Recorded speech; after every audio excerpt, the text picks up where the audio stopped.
try to make yourself remember, darling. Don't look for me, I'm just a story you've been told. So let's pretend a little longer, 'cause when we're gone, everything goes on. You were staring at the window, and I said, I wanna take you to the sea. And when I'm better, we'll do everything. I gotta stop making promises I can't keep. But if I was gone tomorrow, won't the waves crash on? Is it selfish that I'm happy as we pass the setting sun? Someday I'll be overcast, but you won't have to cry, 'cause we'll do the grieving while I'm by your side. I said, don't try to make yourself remember, darling. Don't look for me, I'm just a story you've been told. So let's pretend a little longer, 'cause when we're gone, everything goes on.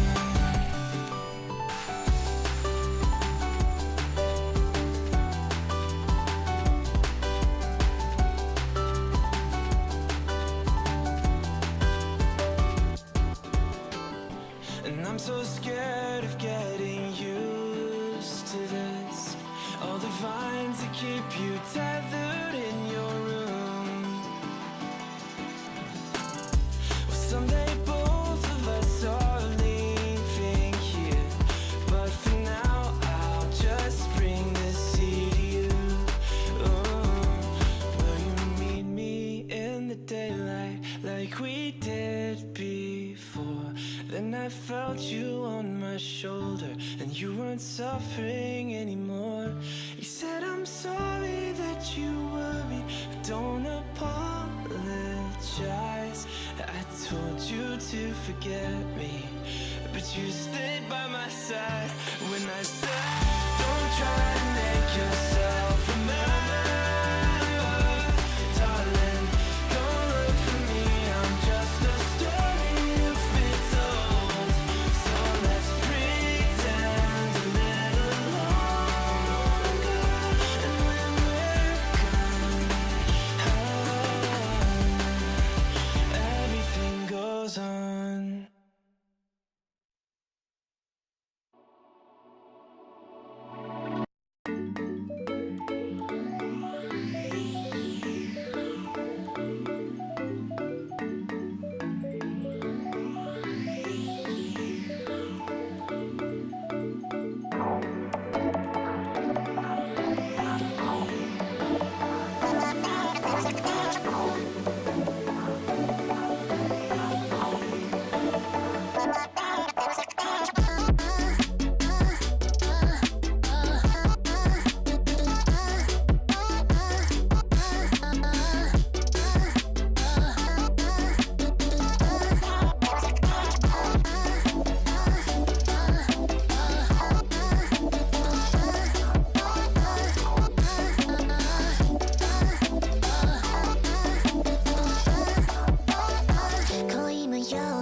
my nights are empty,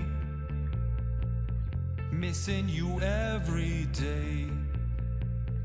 I wish that you'd come back to me. It was every weekend, bringing me nothing but joy. I need to get my life on track. I want the LEC back so I can stand in the chat. I want the LEC back in my life. Rap battles, many, very feeling alright. I want the LEC back tonight. Recharged, all and for spring split. Euphoria, I can start to feel it. It's time, at least he's gonna give me what I want. I wanna watch PGL and Ready Check 2. I wanna vote on Twitter and talk about who threw. I wanna flame on Reddit and tweet how I always knew. I want the LEC back so I can stand in the chat. I want the LEC back in my life. Rap battles, many, very feeling alright. I want the LEC back tonight.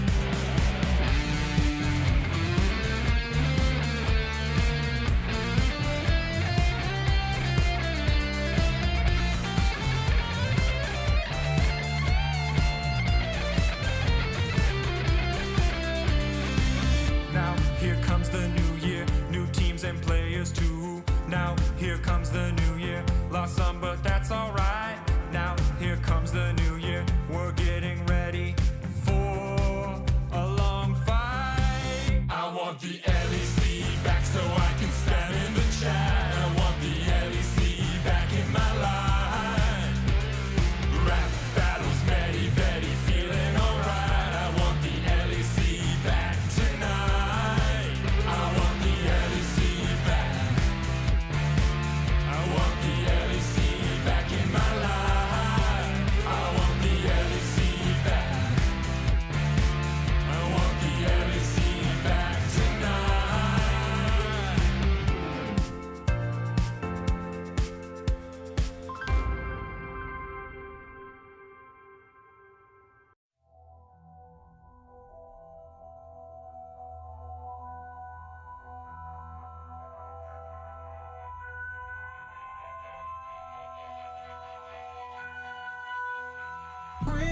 Heavy is the head that the crown sees soon. Feel it weighing down on my shoulders.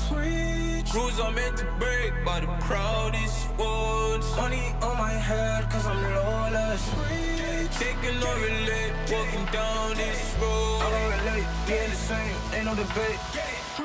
Cause rules are meant to break, by the proudest ones. Didn't do recon, but they wanna lead him and guide him straight and tip him off axis. I was in the belly of the beast, meanwhile they was cutting man deep like sickle or mantis. I've been winning off practice, not clout or digital captions. World's in madness, how am I gonna manifest greatness if I don't make actions? I don't need reasons, I just need money and power and stat lift. I don't wanna do it like that, like that, like that. That method's too underhanded. The big man said it ain't landing. Never gonna profit off badness. Never got a dollar off sadness, but I've been sunk so I don't do sanctions. Heavy is the head that the crown sees soon. Feel it weighing down on my shoulders. Rules are meant to break, by the proudest ones. Money on my head, cause I'm lawless. Taking no relate, walking down this road. I don't relate, being the same, ain't no debate. Cause rules are meant to break, by the proudest ones. Came in this game with a serious killing instinct, man, I never did courses. Look at all the times in the past they rejected him, now they wanna imitate patterns and forces. Stone eye vision like Gorgon. Terrified look in his eye when he finally realized all of the weapons that he brought to the war ain't forming. I've been giving this heart and body and soul and mind and organs, knocked to my fingers bled. Now it's through skeleton keys and door kicks. Treading with means and caution, man, I had bellies to feed from morning. So if they start selling me dreams, I'm walking. Yeah, I was uncomfortable, man, I was scared. Looking for solace and they wasn't there. Now I'm a problem and they wouldn't dare. Yeah, yeah. Doubling down cause this game isn't fair. They loaded the dice, I came in prepared. Feeling the soul out of body, I feel like I'm floating on air. How do you cope when they never gave you hope? Really left you in the cold, and it's weighing heavy on your soul. To be honest, I don't know. Either way, I had to grow. Get it together, whatever the weather, and carry that tribulation to the throne. Heavy is the head, that crown she's soon. Feel it weighing down on my shoulders. Shoes are meant to break, but the proudest wood. Money on my head, cause I'm lawless. Shaking on the leg, walking down this road. I got a late, yeah, the same, ain't no debate. Cause rules are meant to break, by the proudest wood. Get it.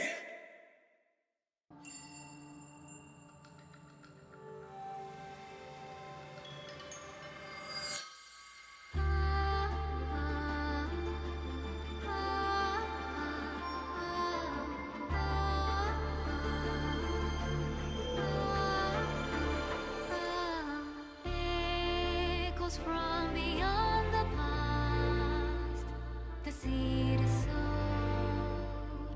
The spirit knows. May it guide me, for I again will wander far and shape the path to meet again on late horizons.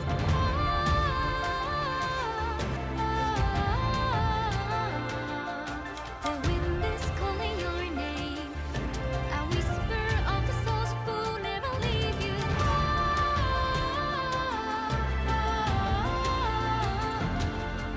Collect your silver tears and pray they disappear tomorrow. Earth and ether to combine. The light it shows, the dark it knows. Our tethers, spirits haunt the restless mind, but seek to find. We'll meet again. Can you hear them?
Let's go.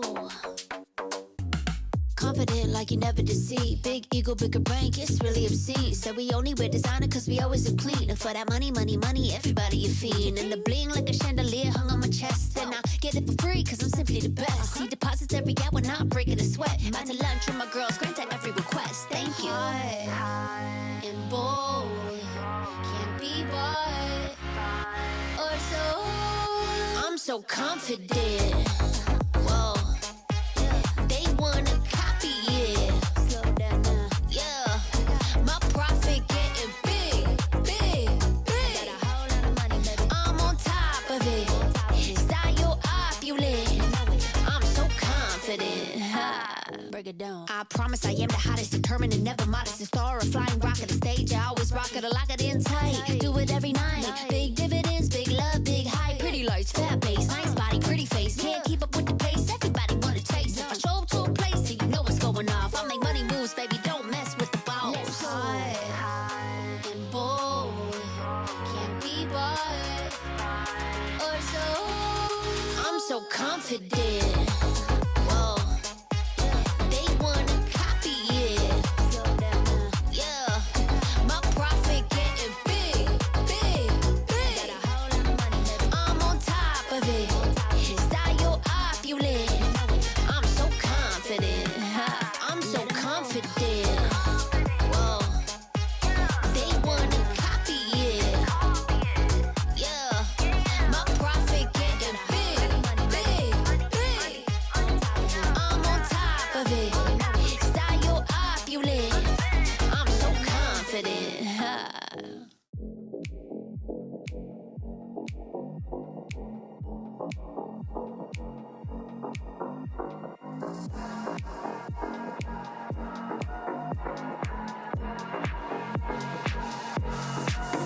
Time for a show. Show 'em how you outplay. Go and check the replay. Dubs like all day. Boy, you better know. Know that it might be just a little hyphy. Trying to call about these watchers go. Cause the games are straight fight. Every team fight coming down to the wire. The whole world trying just to look like us. Take a look at your league. Wish you played like us. Now time to check reality. You're facing a tragedy when the European legacy comes sucking down your pride to be those feelings of anxiety. The future you don't want to see. The wrath of our whole dynasty. It spells LEC. This could be the final chance, our last dance together. This could be the final chance, our last dance. Are you ready? Come on, dance with me, with the LEC. Come on, dance with me, let yourself be free. Come on, dance with me, with the LEC. Come on, dance with me, do that Pepe D. Talk that good shit. Boy, you better back it up. If you want the up yell, sorry, that's just not enough, cause we got every team fighting lame. Flashbox when they clash, you would never last less than 100. Bring your A game if you wanna claim fame, that'd be your main aim. Now you're in the right lane. Show up or shut up, no time for excuses. Can't take us serious, you're probably just useless. You want a shot at us, you can come get it. If you're just talking, then you can forget it. We're gonna blow up, we're on the rise. Euphoria, this is the vibe. We wear the clown nose and we wear the crown. Kings of the West, you know we hold it down. Like This could be the final chance, our last dance together. This could be the final chance, our last dance. Are you ready? Come on, dance with me, with the LEC. Come on, dance with me, let yourself be free. Come on, dance with me, with the LEC. Come on, dance with me, do that Pepe D. We've come a long way since the beginning. The dark days of double streams, vacation memes, now charged up and charging forward. We are the LEC. We can't be stopped, slowed, or suppressed. This tenacity is EU at its best. It's time for the LEC loyals to show their fandom. Put your hands together. This is your anthem. Come on, dance with me, with the LEC. Come on, dance with me, let yourself be free. Come on, dance with me, with the LEC. Come on, dance with me, do that Pepe D. Come on, dance with me, with the LEC. Come Come on, dance with me. Let yourself be free. Come on, dance with me. With the LEC. Come on, dance with me. Do that Pepe D.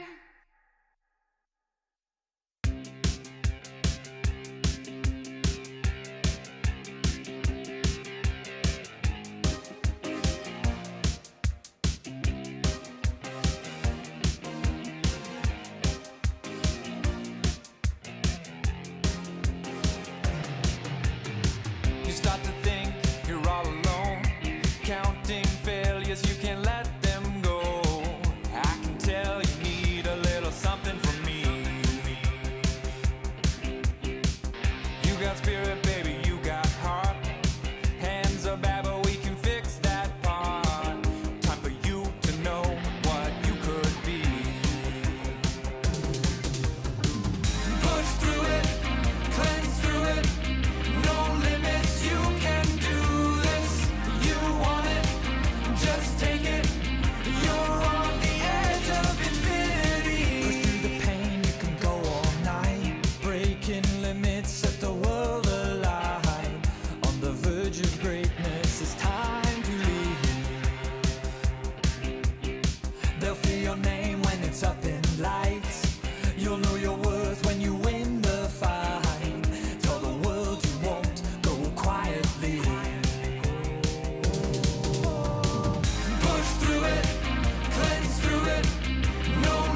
I lied awake for days, counting all the ways I died. Everything I couldn't save, buried down, still half alive. It's got me crawling in my skin, but no one's coming out to hold me close. Pouring out the gasoline, yeah, I've been making friends with all these ghosts, and I got nothing left to lose. Fight to the future.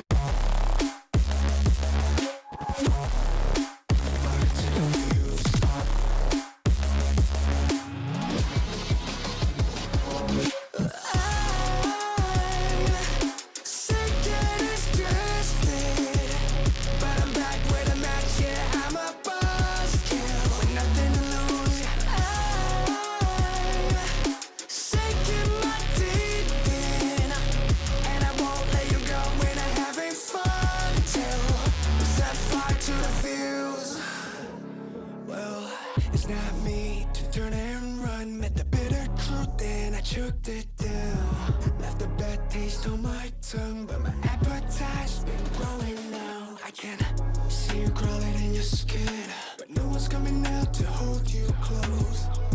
I'm pouring out the gasoline, so say hello to all my ghosts.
Coming for the rest, and I'm about to ignite.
In your best man speech, you said my wife is funnier than me. That's factually correct.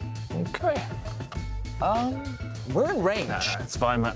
It's fine. Relax. I've got this. I have years and years and years of experience. Yeah, but it's gonna last. There we go. Look at that. What are you so worried about? Oh,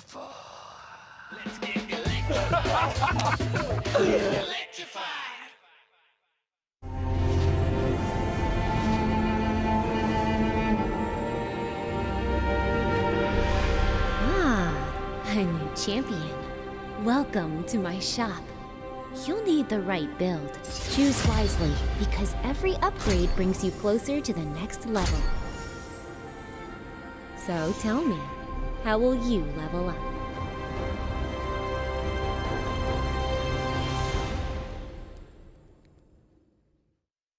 Want to find your fastest server every time? Express like a pro and optimize your connection in one tap. Express and game without ISP throttling. Express and shield yourself from DDoS attacks. Express and choose the VPN trusted by gamers everywhere. Express VPN. Experience gaming the Express way. Fast, stable, competitive. Outplay the world. It's time to Express. Unlock free Hextech rewards, exclusive skins, and more. Scan to subscribe.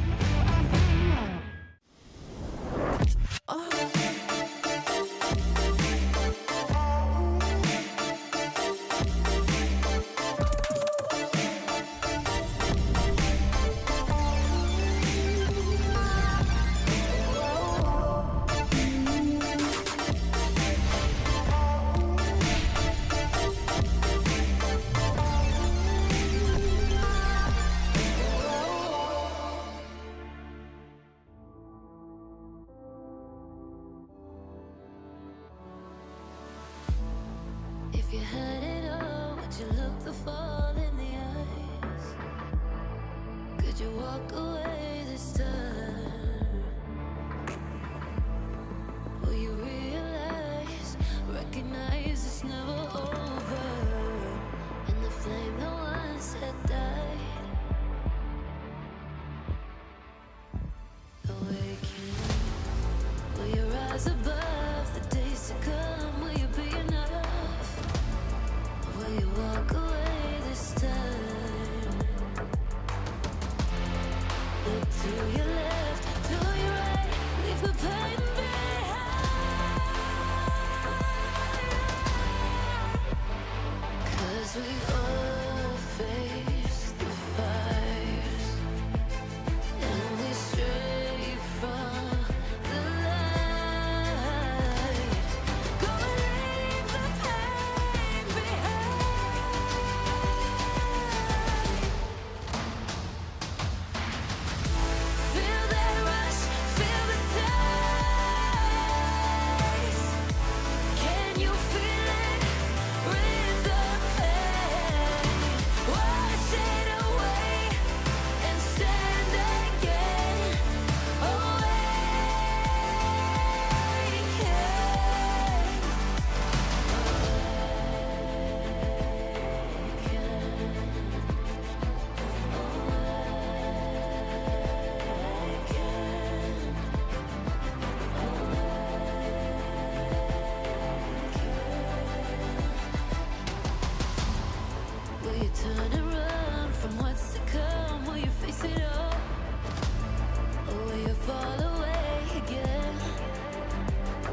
Hello and welcome to the last regular season games here in the LEC arena for spring split. It's not summer. Man, we'll be back. I'm hosting, by the way. Law's sick, so I'm here and we're doing crisscross applesauce or something. Yeah, true. At least one of us has to be professional. He's a and you're the professional, are you? Yeah. In your full black outfit, you look like Dwayne Johnson. Berlin has taken over. No, because I don't have the pack, you know? Yeah. We can get you a pack if you want. I'm and sure we can find one somewhere. Chronicler always pulled off the turtleneck. I don't know if I can. Oh, you could 100% pull off a turtleneck. Easily. You could. We have League of Legends to talk about as well, by the way, but I'm quite enjoying this kind of camaraderie, this vibe. You might be wondering why we've invited you here today. Well, there's more League of Legends to happen. Fnatic and Vitality will face off first, and then Shifters versus MKOI. But let's have a quick talk about what happened yesterday, guys. I wasn't here. I was at home doing keys. So tell me what's going on. G2, I wouldn't really say convincing win, but they were impressive in the way they came back against Na'Vi. A Na'Vi that improved on their early game and they're finding consistent leads. Still the same mishaps in the mid game, but I was pleasantly surprised by G2 because we haven't seen them for 3 weeks before that. Yeah, I mean, Hans Hammer looked absolutely exceptional on the Ezreal. They had some really good plays. I think Broken Blade, in particular, really impressed me with his understanding of where he was on the map, like constantly dropping waves when he needed to help support the team. Made that Lucian basically non-existent. But I think the real winner yesterday, Shifter's gonna win! Shifter's gonna win! They did it! All it took was getting back the jungler that they got rid of to team up with Nuke, and then they had to be playing against the team that kicked that jungler, so yeah. I don't really care about Shifter's winning, but you know what I cared about? Oh, wow, that's rude. No, Nuke was happy. That Nuke has been right? sad for such a long time, and yesterday he's like, my best friend is back, he's bringing me Drakes, I'm so happy with Sheo back, and that's all I cared about. Yeah, and I mean, they looked like a new team as well. The fact that like they were playing around the Dragons well, their mid game wasn't falling apart, because like the biggest thing we've consistently seen with Shifters is good early game. I feel like I'm robbing Odo's Na'Vi point. Good early game into rough mid game, and yeah, but it looks so much better. In the league, you know? Fair. But yeah, they look brilliant. They looked really, really good. They actually looked like they knew what they wanted to do, how to achieve, like pushing through their composition strengths. It looked significantly better. Yeah, it really did. Well, if you're interested in what is going to go down today, we have sirloins, we have ribeyes, we have T-bones, we have some rump. Yes, it's stakes. I'm going to run you through them all very quickly. G2 stakes. If Fnatic win 2-0, then G2 are not locked. Anything other than Fnatic winning 2-0 means that G2 do lock. If MKOI win 2-0, they're locked. If Fnatic lose 0-2, MKOI lock with 1 game win. If Fnatic lose 1-2, then MKOI need 2 games today to win, right? If Fnatic lose 0-2, then they need MKOI to go 0-2 today, and if they win, they then stay alive in the lockout contention. For G2, if Fnatic lose, for Giant X, in fact, if Fnatic lose, then they are locked in as well. So, that's today's stakes. Say that again. Okay, medic. Scroll it up. No, but say it again. Scroll it up, quick. No, do it without the prompter this time. Do it without the prompter? Sure, I'll do it with my eyes closed. If MKOI lose... So basically, but the short and skinny is, if Fnatic lose, G2 get in. Or if Fnatic lose 1 game, G2 lock. Yes. If Fnatic lose the series, Giant X lock. And then we've got some hullabaloo we'll keep up to date on as we go through this for the rest of us. Importantly, if Fnatic lose today, and MKOI win today, at least 1 game. At least one. If MKOI win the series, because Fnatic lose 1 or 2. Yeah, if MKOI win their series and Fnatic lose their series, then MKOI win. Yeah. Right? That's how it's going to work, as you can see from our current standings. Amongst KOI, this is if MKOI win and Fnatic lose, then MKOI would be at 4 wins, Fnatic would be at 3, and we would have our top 6 and our bottom 4 going into the final week of the regular season. Yeah, but if that isn't the case, next week gets so spicy, and like that roadshow suddenly means a huge amount more, where MKOI kind of have this do or die for themselves coming into their own home territory. Like the crowd has to be behind them for that. It would pretty much just be a repeat of LEC Versus, where you go into the last week of regular season with a lot of the hype teams, a lot of everyone's favorites just battling out for the last playoff spot. Because if this scenario happens that's on the screen right now, all of a sudden it's not so easy for, let's look at GX, for example, because they'll be playing all the other top teams. They would have MKOI, they would have KC, they would have G2, and then all of a sudden, everything is up in the air and up for grabs. Yeah, well, we'll see if we get to that position. It will still be a very exciting weekend in Madrid anyway, because we're fighting for those top 4 spots. But Law tested Nako and Linsis to see how good their DuoQ synergy was. So let's check it out. Hi everybody, welcome to a new episode of DuoQ, Linsas and Naknako this time around. You know it, but maybe they haven't played, so I'm going to explain the rules again. I'm going to ask a couple questions, and you need to answer with either yourself or your teammates. Your scoring points if you get the same answer. Okay. First, before we go, I have a question for you. I see a goose here. Yes. What's up with that? It's called Gustav. It's the newest member of Team Vitality. Gustav, that's actually so smart. I love it. Second question I have, can you lift your feet, please, both of you? Feet? Yeah, feet. Of course. Okay, what's up with that? Why are we swapping Crocs? It's about the synergy. Synergy, okay. Top jungle synergy. Amazing, and now we're gonna test the top jungle synergy in DuoQ. Ready, guys? Yes. All right, first question. Who's the funniest? Between us? In 3, 2, 1. Okay. Second one, who is the biggest inter? Who ints the most? 3, 2, 1. Not even a hesitation here. Do you have anything to say for yourself? No, I'm just the inter or the carrier. Yeah. There is nothing in between. All right, third question. Who sings the best? Who has the best voice? 3, 2, 1. That's actually funny because I asked that question to the referees last week and they said Linsa's best voice in the LEC from all the players. That's just me. All right, who is the craziest? Neither. Well, I doubt it. 3, 2, 1. Okay, that I'm really surprised about because we never hear about you. We hear about Karzi, we hear about Humanoid, we hear about this guy. I'm just a calm guy, but he's kind of NPC, so I guess I'm just crazier than him. All right, anything you want to say? I feel insulted. They call me an NPC. I'm not playing for you anymore.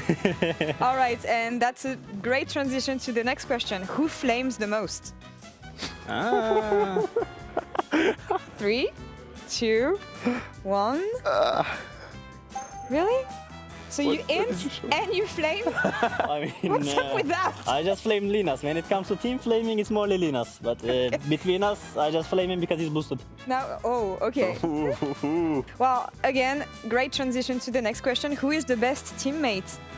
3, 2, 1.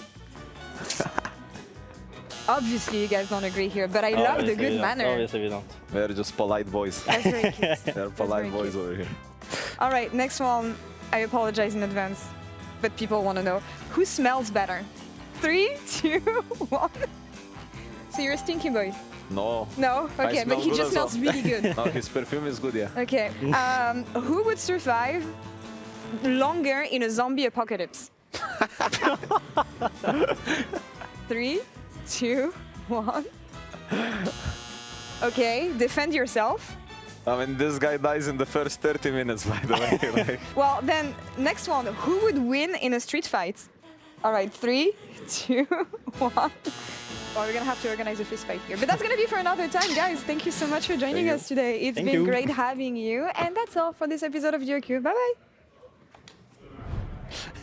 Yeah, Law told me the smells question would be private and only I would get the response to that, but apparently we're just sharing it with everyone now. Oh my god, Karzi, what are you doing with that ball? He's Nugnuggle's just chilling there. Slow-mo! Oh, he hit him in the shoulder. It was almost a clean hit. The hair shake made that even more glorious. Yeah. He's spooky. That's a meme waiting to happen. Yeah.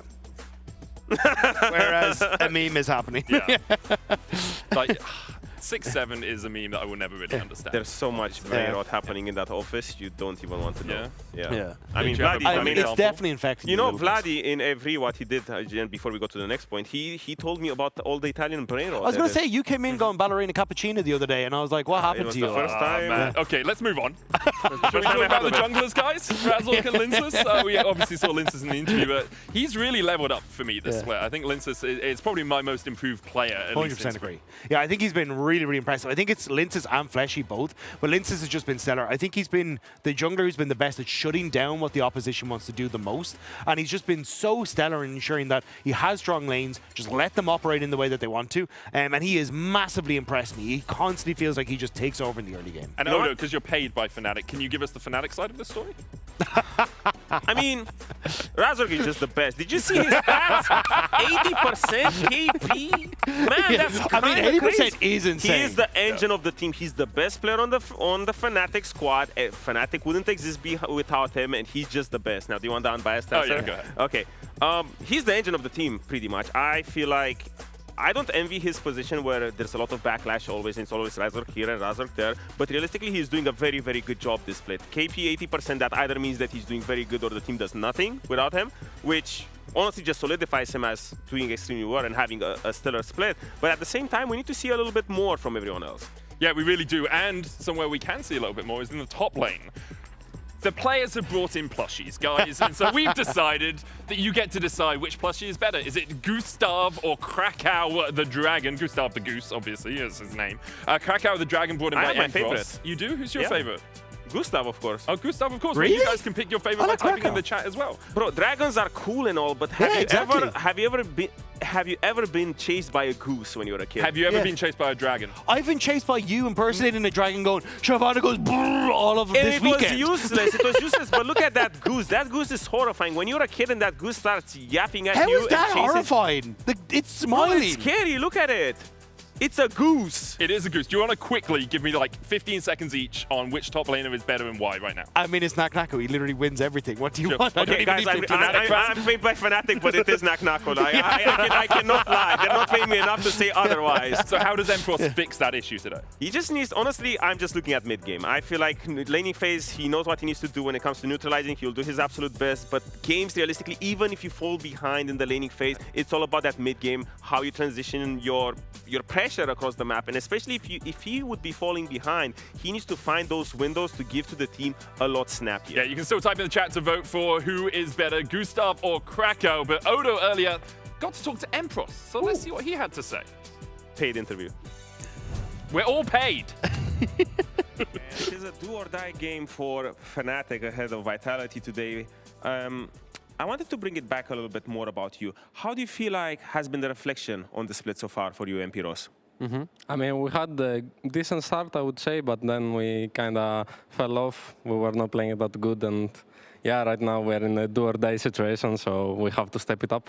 Yeah, exactly. And I wanted to talk to you a little bit about top lane and the role of top lane, because coming from the ERLs where you were playing a lot of champions and you were stomping lanes, you were a little bit more loose. Now coming into the LEC, it's just the natural role of top lane. You're getting put into a box, you're forced to play weak side a little bit.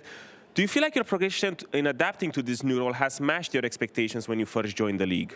I mean, at the start, I felt like it would be easier, to be honest, but all the top laners are really good here in LEC, so we have to play better around top, or if I play carry champs, I have to be 100% there and be really ready to pull them off. So, yeah, I mean, I'm playing weak side kind of lately, but it's our play style, so I'm enjoying it too. Are you enjoying it? We will see. Sometimes. Sometimes. What have been some of the challenges that you encountered, maybe some of the biggest issues that you've been having when it came to adapting to this new role? I mean, I would say the laning phase, to be honest, because it's different play style. You have to play to survive, kind of, not to win. So I think this mostly, and I learned it with my new coach. So it was a nice challenge. Okay, and ahead of this game versus Naknako today, he's arguably a lot of people saying that he's the best top laner in the league. He has the strongest laning phase. So what would some of your coaches say to you to be able to neutralize Naknako today?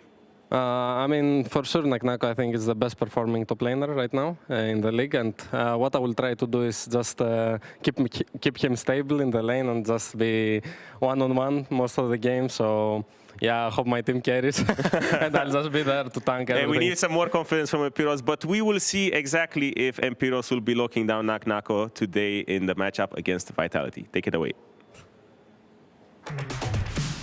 And we get to see if Odo's going to be a disappointed dad for Fnatic as they take to the stage with Vitality by their side. One a behemoth, another kind of a sleeping lion right now. I mean, sorry, I just saw Kazi threw the fist bump up, and as we know, Kazi gets into the minds of his opposition right from the start. During that fist bump, he'll do all sorts of things. He'll look them dead in the eye. Look at him. He will make weird noises, and so Upset with the counterplay grabbed his hand. He hand shook the fist bump. Upset trying to get ahead of that mental warfare. Yep. Sorry, I had to give a clap while you're doing that as well, just to let them know that, you know, there is support for both these teams here as well. Mental warfare from Kazi, but also, I mean, maybe mental warfare from Odo, I don't know. Maybe he just silently gave Empros the Well, if you don't win this game, son, no ice cream for you.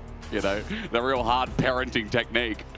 It has been a split for Fnatic. Like, what hopes we got? Accurate. It's been a split. They beat G2 and we're like, oh my god, are they coming back? And then after what followed, I mean, they can still save their splits. They can. All they have to do is win. Best they just have to win. Yeah, we won't bother going through all the scenarios. The analysts did touch on it. But basically, a lot of the rest of the split is determined by this series. Yep. So, Fnatic, if you're a viewer at home and you want some sauce, if you want the interesting outcome, then you want Fnatic 2-0ing Vitality today. That would create the most interesting dynamic and an interesting possible outcome. So, if you're in for the chaos, then you're rooting for a Fnatic 2-0. If you want the day to be locked in, then Vitality 2-0 will quite quickly lock the day in. It will. So, let's see if Fnatic can find that last or end of season magic that we've seen from them before. As we get into the bans, Jarvan plus Sion going to be taken from the side of Vitality. They're immediately trying to remove some of that weak side option from Emperos, as both Azia and Orianna taken away from Humanoid's hands. Akali also banned does suggest that Vitality might be thinking about a Mel. They might also be thinking about the Aurora, maybe even a Syndra that we've seen a couple times now from Humanoid. 3 games from him this split on the champ. Yeah, I mean, again, a lot of people have been getting more fun with the mid lane options. So let's see if Humanoid does it this game, especially when you already have long-range poke set up from the Rumble. First pick from Naknako. Not many teams are opting into this. Usually it's a Karma first pick. Usually it's a bot lane class that we need to see in these first couple of rotations. Maybe Fnatic will keep on with that trend as things like the Lucian Nami, the Lucian Milio have been a hot topic, as well as Yunara Lulu. Fnatic have to debate now which bot lane they do want to prioritize. Seems that Xin Zhao is going to be the lock-in. With Jarvan gone, I think this makes sense, especially with Pantheon also gone. Vi now rises in priority, but Lindsys is more likely to lean towards the Wukong. The other thing to think about is, well, I was going to say bot lane, but Ezreal, I think, seems to be one of the winners of the patch. We didn't actually see Upset do anything. He had a very standard Ezreal build the last time we saw him. But now into poke matchups, I've seen the Deathfire touch come through. And the idea there being, I can't stack my lethal tempo super effectively or get much value out of it when I'm playing against a super long-range bot lane. So instead, I'll just get a little bit more poke. Get a little bit more poke, do a little bit more damage. We'll see what Upset decides to go as we get into I think it was Paddock yesterday, actually. We got, it was either Paddock or it was Hans Summer. Someone's going to have to correct me at home. We did get the Deathfire touch build.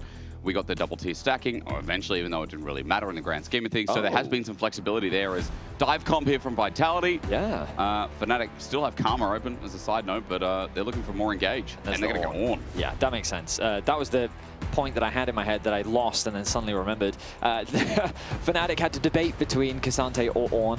Ornn gives more long-range engage, but K'Sante has kill threat on the Rumble inside lane. I mean, technically Ornn does as well. And actually, I was on the desk yesterday with Odo where he talked a lot about Ornn specifically when playing into Rumble. And he said that because you do have kill threat with the ult, Rumble has to play a degree of safety in this matchup. But the moment that the jungler shows up, Rumble can then go all in, fully commit, start playing super aggro, and something you don't have to be as afraid of. So I think that it is worth Razzle investing just one gank. Get the flash out from the Rumble, because there are ways in which the Ornn can actually get kill pressure onto that Rumble, especially once you get that early magic resistance coming through. So we'll see what Fnatic's early game plan is, but as you highlighted, Vitality so far with a lot of dive. I think the Rakan ban makes a huge amount of sense. Like, that would just fit perfectly into the style of draft that Vitality's going for. Nautilus is still open, I was also thinking about the Nautilus as well. Normally in the first rotation of bans, it has been consistent throughout this week that Nautilus must go. But I think the reason for that was because Nautilus is just good into range supports. Which we had the Karma first picks. So we've had those range supports. And as you're seeing, range supports have just kind of moved to the side in terms of priority. And so now Nautilus becomes a slightly higher priority pick. Who actually wants to pick it up? Now, Nautilus Ezreal is not really a combo that you see very often. Now, Ezreal Nami is a combo that you do see, but they've chosen to ban away the Nico. I do wonder if the Nami's going to be taken off the board. No, it's going to be Alistar. Very interesting. So they want to get rid of some more engage. If Fnatic really want to tunnel on the engage, they could go for Leona. But I think they have to think more about the peel. I think Soraka could be a good option here. I think locking mid makes a ton of sense. Get the Rise. Very well-rounded, very safe. Fnatic right now have got a very solid front-to-back style comp with a few side lane options.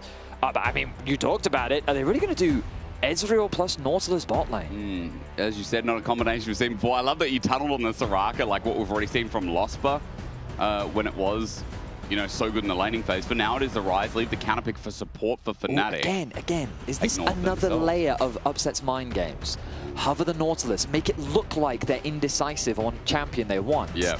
And then at the last minute, pivot to the Rise, go, no guys, we'll take the Rise. And now Vitality have to be thinking about that Nautilus pick. And then I wonder, is their response going to be something like the Bard, or you sacrifice the lane, but you get long range engage to go with the Ornn? Potentially. On the side of Fnatic. I mean, that is still up too. That is something that, again, we talk about priorities in the LEC has been tip-top. Rel and Kaiser, a classic duo. We don't see much Rel anymore. They're back! They are back. They're coming back, and it is nice. A much more exciting meta than when we sit with Enchanters. I mean, the reason why I get excited about engage supports is just because I think it leads to more action. It leads to more fighting. Range supports, you don't have as much engage in the team, but now the supports in Europe are looking to start those fights off. Rel Kaiser, a tried and true classic, comfortably sits into, Braum. Braum is perfect here. They could do Braum, they could do Leona. I don't love it. I think if they want more peel into so much dive, I think Braum is such a good pick. Makes so much sense into the sheer amount of dive that Vitality wants to go for, and they're going to lock it in. So, I mean, Fnatic have gone for a very front-to-back style comp. Rise gets outranged a little bit by the Victor, but he has a lot more side lane threat, which is they'll need someone to try and match the Rumble later on. So I think Rise makes a ton of sense in that position. Meanwhile, Upset is going to be the main damage dealer, in contrast to Vitality, who have 4 damage threats. Victor, Kaiser, Vi, Rumble, all are going to be eyeing up Upset to try and take him out of the fight as quickly as possible. The question will ultimately become, can Vitality succeed in taking Upset out of the fight, or will Fnatic hold the line and win out in the extended front to back? But if we're just looking at playstyles of these teams, I mean, for Fnatic, playing it safe here is what you'd call the draft. For Vitality, this is a team that even when they find these massive leads against teams, they don't cleanly close it out. Absolutely. They still scrap. They make it look messier than it is with the gold gap that's available, and they continue fighting it out until the game eventually ends from hand stiff. It feels like this is a comp that, again, can capitalize on that, get in the weeds a little bit, and fight it out with Fnatic. Let's just see if Fnatic get a bit of time. They can get their setup. You talk about the front to back. You talk about how Fnatic need to win this first game. This ever-important first game that'll keep their chances of the LEC in spring up and available for what already looks like an impossible run. Fnatic, who are sitting 3 and 5, are going against top dogs. For Vitality, they are the beasts of the LEC that no one expected this split, but are a challenge to take down. Let's see if Fnatic keep their dreams alive, or if we decide our top 6 here in this final day. Yeah, I mean, Vitality's looking to lock top 2, and Fnatic is looking to survive. They are 3 wins right now, and it's important to remember that for Fnatic, given that they're at 3 wins, if they don't win this series, things become very complicated for them. Now, in the break, you guys had an opportunity to vote for who you think has the advantage in the plushie war, and that is Gustav versus Krakow. Much better name. And it's clear that Gustav has won. Is it because Krakow, that's from Poland, the dragons are Polish, or what? Because that's a city in Poland. I mean, are they also... Yeah, but is it not...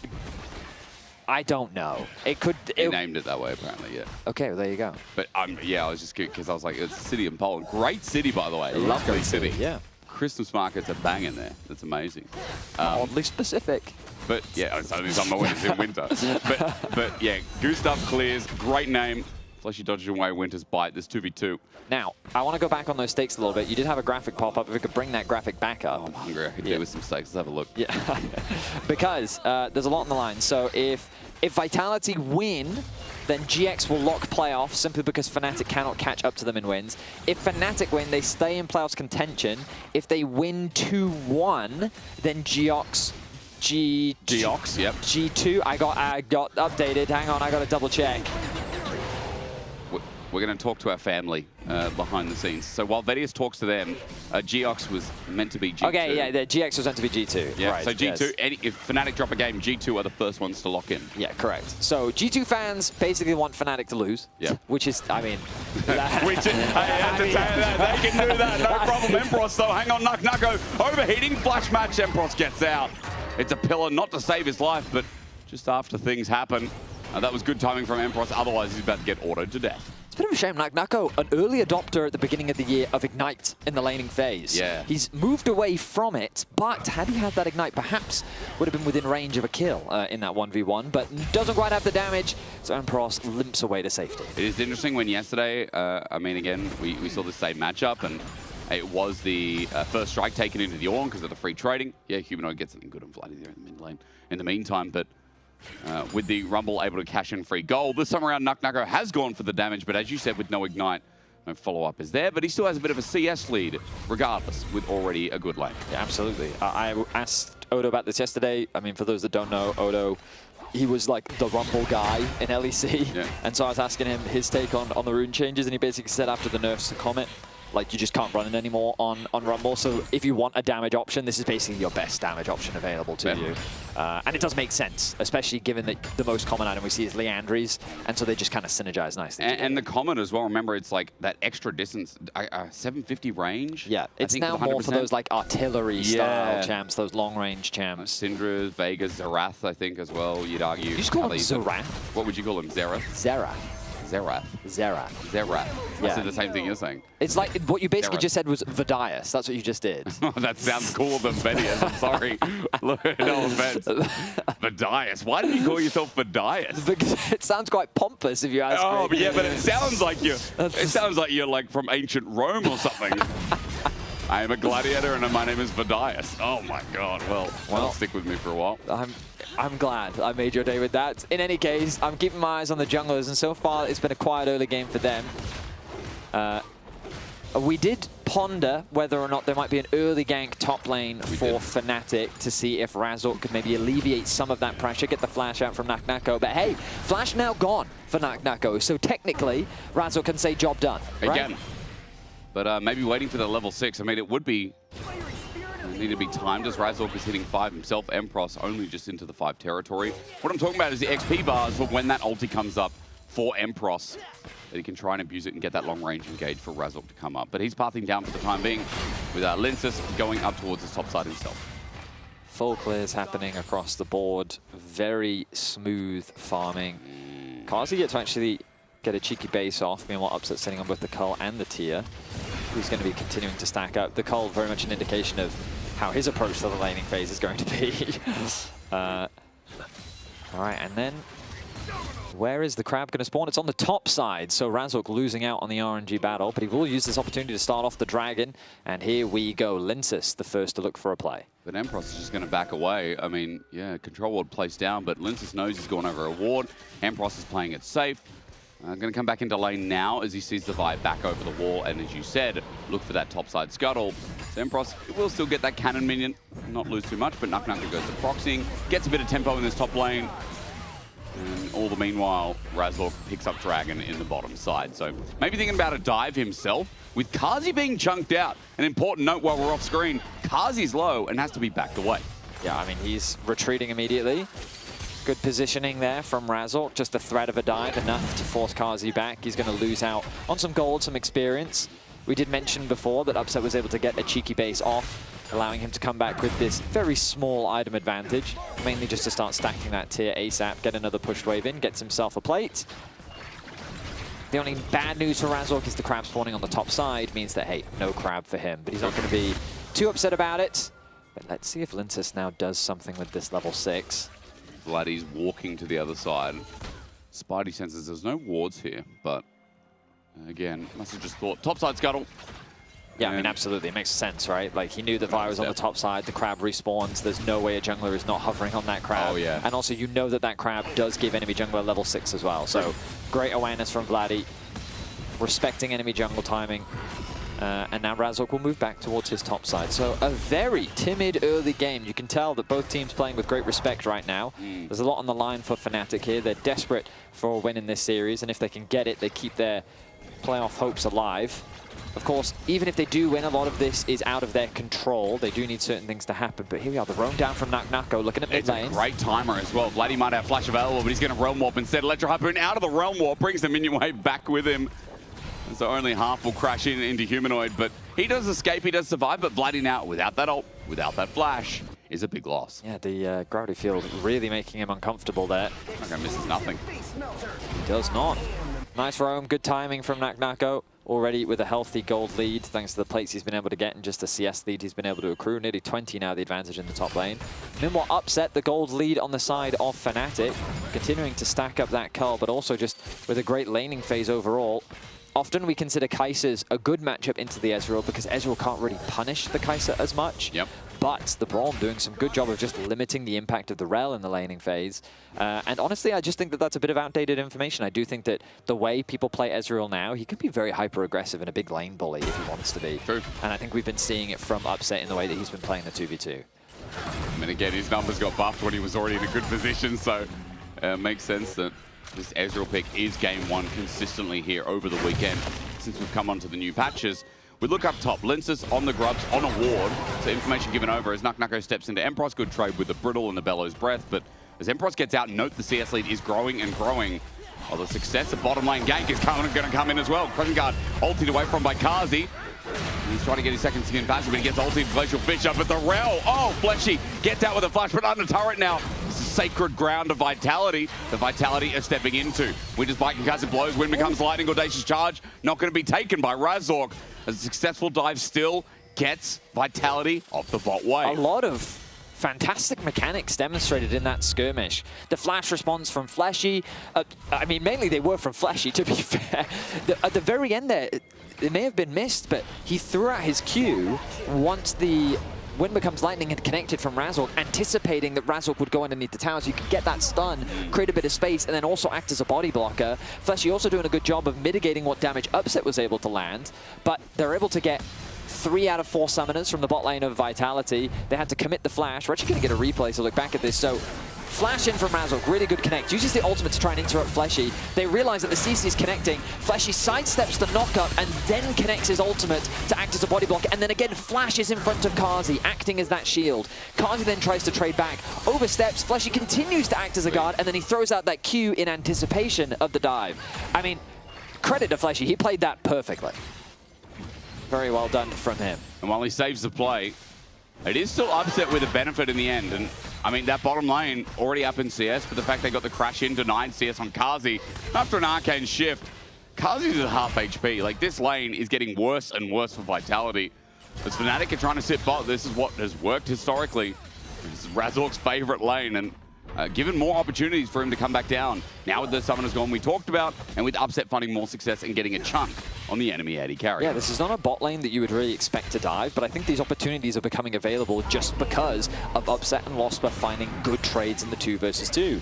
This has given that opportunity for Razork to show his face, fish, and actually find some opportunities. Now, it hasn't resulted in any kills. We're still 0-0 on the board. But the pressure is working in their favor. The gold lead that NaKnaKo is generating in the top lane 1v1 is being matched by Upset and Losper in the bot lane 2v2. And as Razork comes back down to the bottom lane, he will be spotted out in a ward in River. Wants to start the second Dragon off. A nice stack for Fnatic it would be, but Fleshy looking to contest with Humanoid. Magnet Storm almost up and available, but a crash down is what I'll be looking at first as Razork peels off. He knows that Vitality are moving down, looking to contest. Yeah, the biggest problem is Vladdy's ability to rejoin the team. Humanoid has that wave clear in middle. He's able to get the push. It's harder for the Rise to contest, and then he's not in a good spot. Fnatic choosing to just back away. They're saying, you know what, it's not worth the risk. We've got a solid early game so far. If we go 1-1 in Dragons, it's not the end of the world.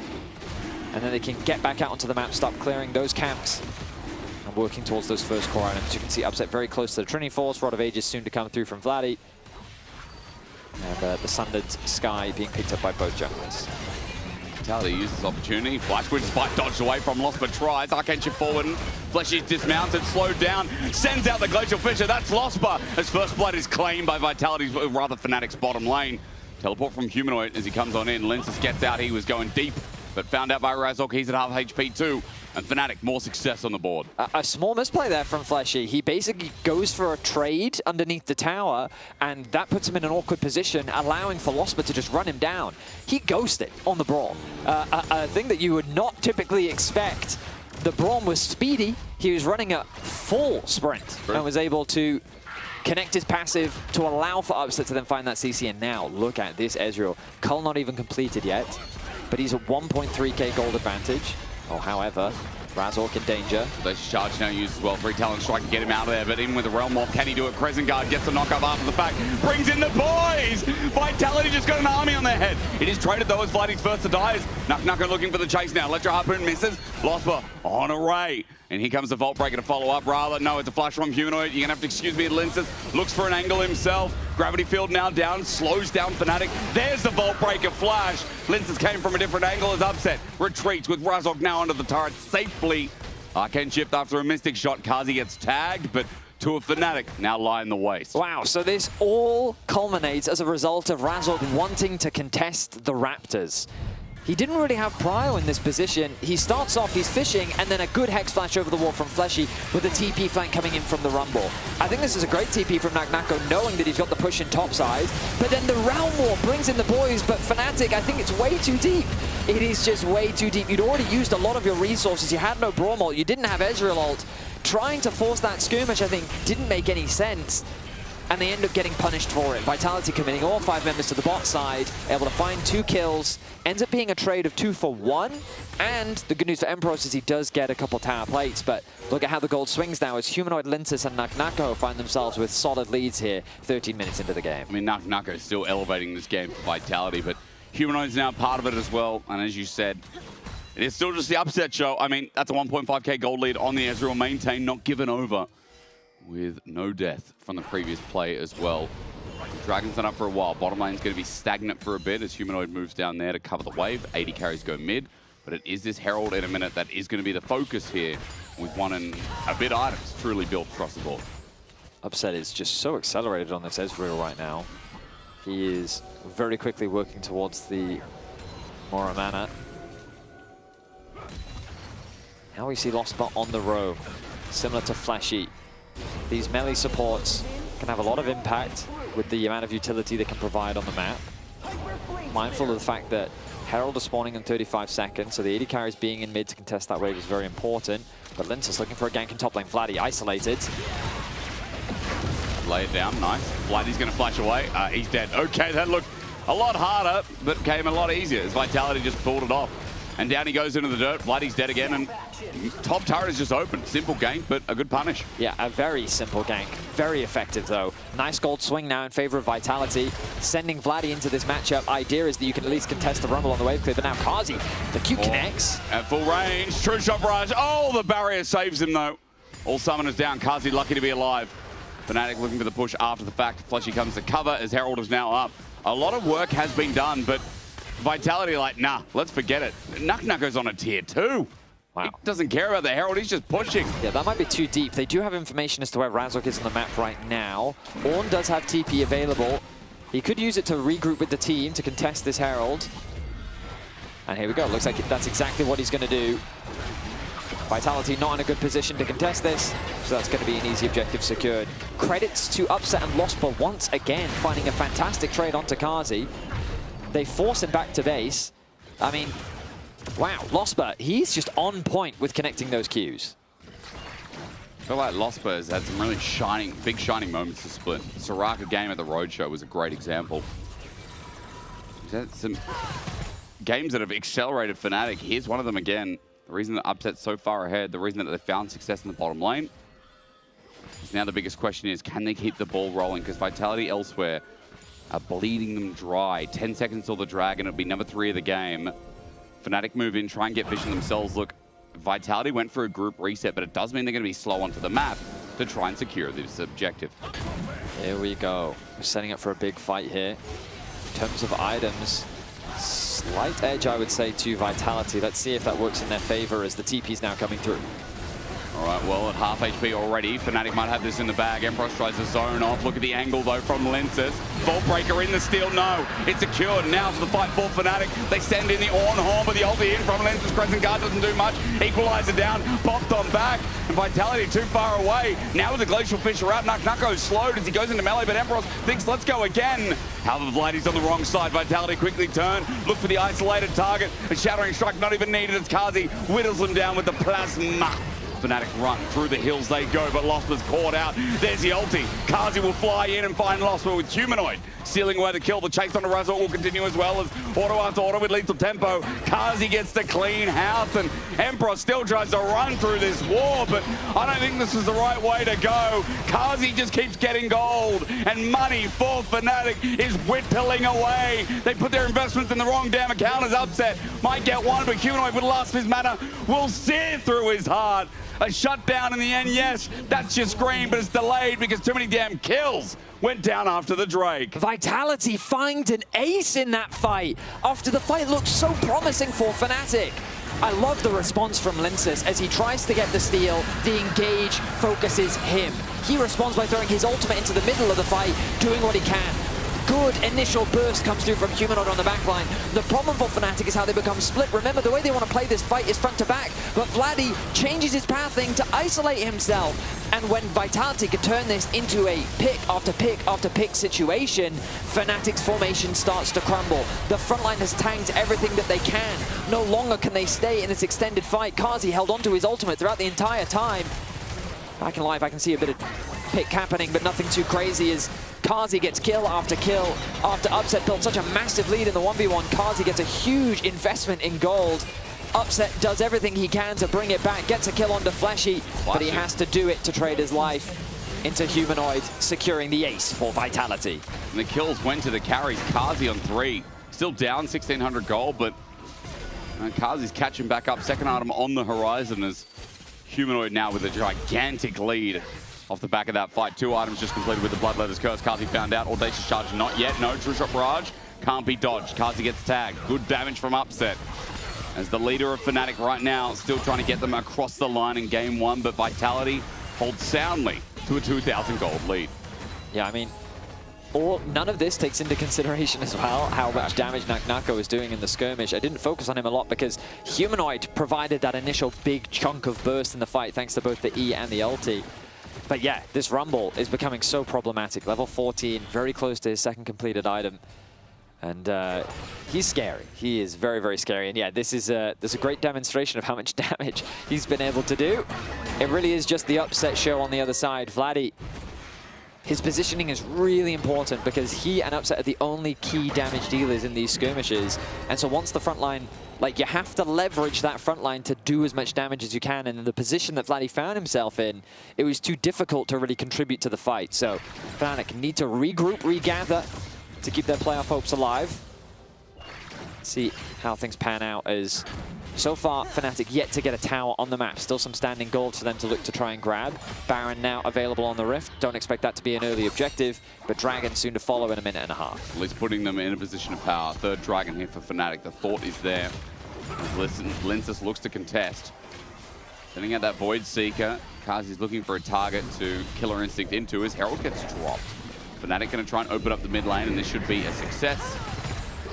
As even with exposure in the eye, that's going to require a lot more damage than that. So charge, success. Herald will go down afterwards, but mid lane now open here for Fnatic to get a bit more breathing room. We'll give them the opportunity to get a bit of deep vision. Speaking of, Losper already investing in that. Fleshy going to read it though and clear out the vision that Losper's just dropped. So Losper now needs to get back to base, replenish those wards if he can. Crab secured. Linces spotted out. Vitality contesting this river knowing that the Dragon is spawning soon. They're confident here from Vitality. Know that Razork's doing his Grom. But yeah, Linces is going to back away. Not going to overstep here with Vladdy right next to his jungler as well. Dragon, 30 seconds, good reset timer. Infinity Edge comes from Kazi as well. So we are getting a full AD Kai'Sa here. No hybrid build. I mean, in a patch that was a lot of focused on, like, champions can, you know, do AD and AP. True. Kazi's going to go for the AD route here with double dagger after the fact as well. So Kazi's going to have a lot of damage if he gets some uptime. But I feel like both AD carries this game are kind of set to carry, you know? The only problem is Vitality obviously have a lot more damage sources that are in a good spot. Here's one of them as Linces gets caught out with a Wizard's Bite, set up with the Glacial Fissure, he flashes away, Vault Breaker, he's out! The commitment from Razork as he flashes onto a gravity field! He Crescent Guards, it saves his life as the Chaos Storm is whittling down Fnatic. They run through a choke, they still get out, but as Dragon starts up, A little bit here was burned with the Crescent Guard, but no Chaos Storm for the victor, as Lince is at half HP. Dragon still at Thought. Fleshy with an angle, not warded, not seen. Fleshy has the perfect setup as Fleshy. doesn't hit, and there it is, a Magnet Storm for the ages. The opposite to track, and Fnatic get clapped together for Kazi in the wrong space at the wrong time. Clap back from Fnatic, the knockup galore from Fnatic, and Upset getting to fire away. Linces is a triple, setting up the stun for a quadra. Fnatic's turnaround in the play after what was a great flank is so damn commendable. My goodness, Fleshy, you make the hero play, you make the magic happen, yet it is not enough in the might of Upset. A good turnaround fight from Fnatic. The front to back holds strong, and when the carry needs to show up, he does just that. Fleshy with a phenomenal engage, connects onto 4. The Rumble ult is there, but look at Upset. Kazi goes in way too deep, gets chain CC'd by Losper, and then Fnatic's positioning is good. They get the front to back that they want. Damage from Upset is clean. No one is threatening the backline, and the front line is not falling fast enough.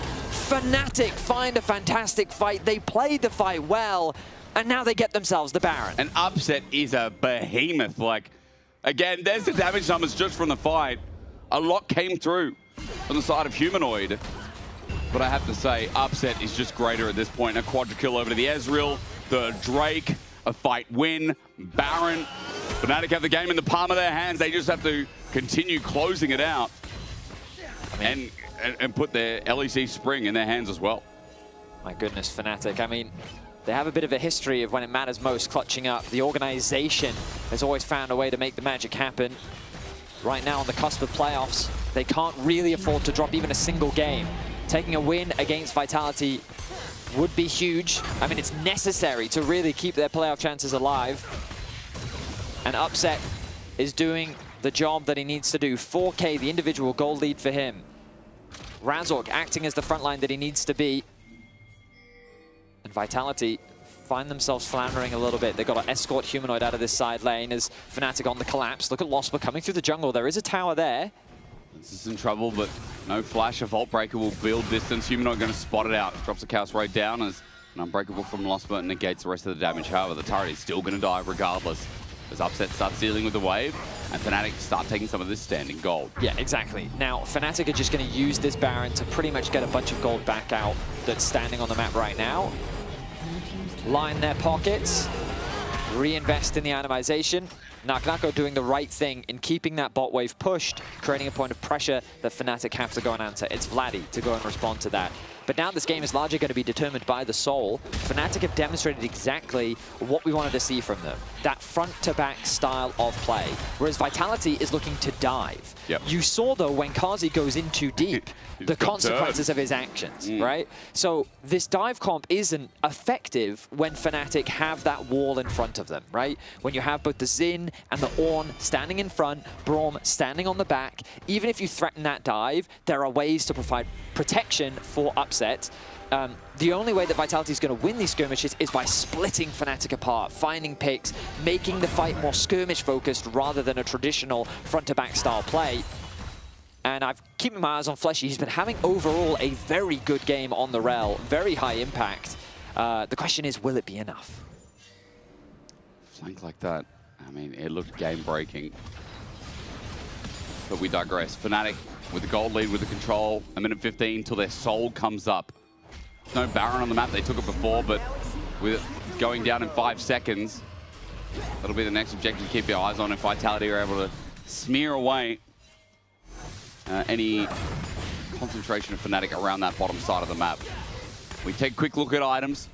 Important to know the ornaments are well and truly online for 3 out of 5 members. Empross including himself as well with his Hollow Radiance upgrade. Black Cleaver there, as well as an upgraded Trinity Force for Upset. 8-1. Generational gaming here from Upset. And Spirit Shojin is now being completed as well. 4 items versus a Navori that just got picked up by Kazi. He's a full item ahead, as obviously with that kind of gold, of course you would be. Very early TP. Fnatic want to get ahead of this. They've got good vision set up. They're pinging bot lane. They'd love to push in another wave, make it harder for Vitality to approach observers. Showcasing 4 is what Vitality see right now. They've got a face check, and it's kind of Fleshy's responsibility. In an ideal world, they could push out the mid wave and then try and contest that topside brush, but they're not going to be given the chance. Keep my eyes on the minimap. I'm looking at Linsus, fishing for a flank, but he is being spotted out by this vision. Oh, Vaultbreaker doesn't get into that brush either. But I think he deliberately does that. I think he doesn't want to overextend. He doesn't want to be spotted out. They want to try and make... Oh, no, he sneaks over. He's in there. Cease and desist. Who's he going to use it on? Wants to find Upset. If Upset dies with Fnatic, maybe a winning fight. Ghost going to be popped somewhere, I believe by Empross here as he starts to zone control. Razork starts off the Dragon. Upset checks for brushes here, but that Ezreal must die for Vitality to have a chance as Realm Warp in. Going to bring Flighty in. They've found Linces. He flashes over the wall to get on out. Fnatic have committed to the backside as Empross takes poke from the front. True Shot Barrage tag through to no one. Second skin now available for Kazi for an angle. Here we go. Forge God as the Dragon does eventually go down over the side of Fnatic with Ocean Soul. Front to back should be easy. But Fletchy again gets that Rel ulti in as upsets the target. But a full HP with an Ocean Soul. Is it a done deal? He's got a wall in front of him. Arcane Shift playing the fight. The Magic Man with the Magic Arm will continue fighting. Flashes over the wall. And with the concussive blows, gets the stun down. Nucker now in a 1v1, but Upset repositions, takes another quadra, and makes Vitality know. Upset with double quadra kills in this game. He needed to be the superstar, and he does just that. Ocean Soul secured, team fight won.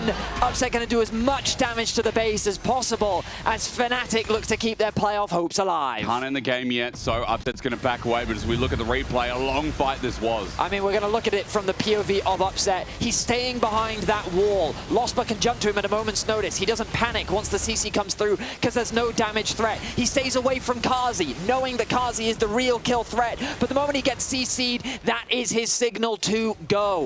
Simply fantastic positioning from Upset. Hard commits onto the kill. Debatable if that flash was really worth it, because he's now not going to have it available in the upcoming fight, but we'll see how things pan out as the Baron is now on the rift. I mean, he's 12-1, he's got a GA, so I guess the flash doesn't matter because he's got a second win, but Baron not going to be contested yet anyway. It's Vitality coming in slow, but this Baron will be gone by the time they get near. Fnatic with a 4,000 gold lead. You'd think it's more with the way these fights are going. But the palm of their hands, game one, the ability to give themselves that extra bit of oomph, that extra bit of lifeline. Remember, if they get a single game, even if they lose a series, it means that MKOI have to win the next series. It's a lifeline, it's meaningful, it keeps Fnatic more interesting in spring, but also keeps their options open for playoffs. My goodness, Fnatic showing up here in their last series of the spring split with the Baron. They're sieging onto the top lane. Poke starting to come through. But what a performance from Upset. He was put in a position to carry, and he has done just that. The poke continues to come down. Nucko, limit. Oh my God, save us. No True Shot Barrage. So Nucko's going to have to back away. That pretty much opens up all but that inhib turret with the last plate available. And as Nucko resets, Vitality's still thinking about how they can find an angle, but Lospa's in the way again.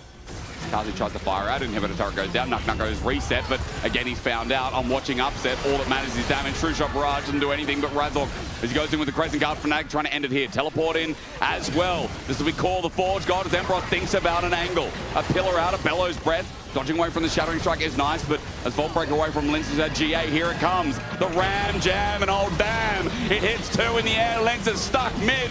He flashes away. That's Fletchy. Jump in now, finally Linces. The setup from Nucko and his oldest one onto Empross. Razork getting low as well. It's a bit of a disaster. Upset Arcane shifts in. Upset's GA now down. The Chaos Storm bigger than the damn grounders. Lost but can't save his 80 carry. Upset's still alive. Kazi ulti's throwing in with the exhaust as Upset runs into melee range. A concussive blow saves his life, but I still think it's too deep.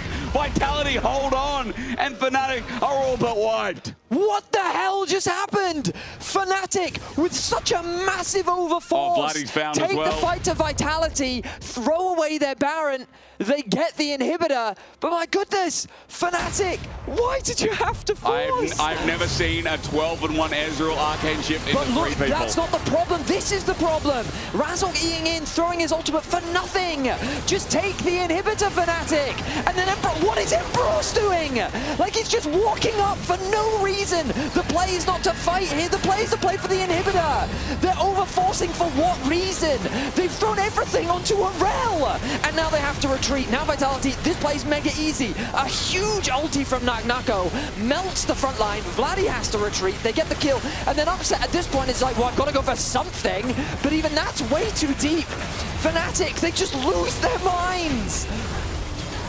They need this win. And rather than playing with patience, they just throw themselves into Vitality and give Vitality a lifeline. And this guy's neutral. Imagine what Odo's doing backstage right now. Holy moly.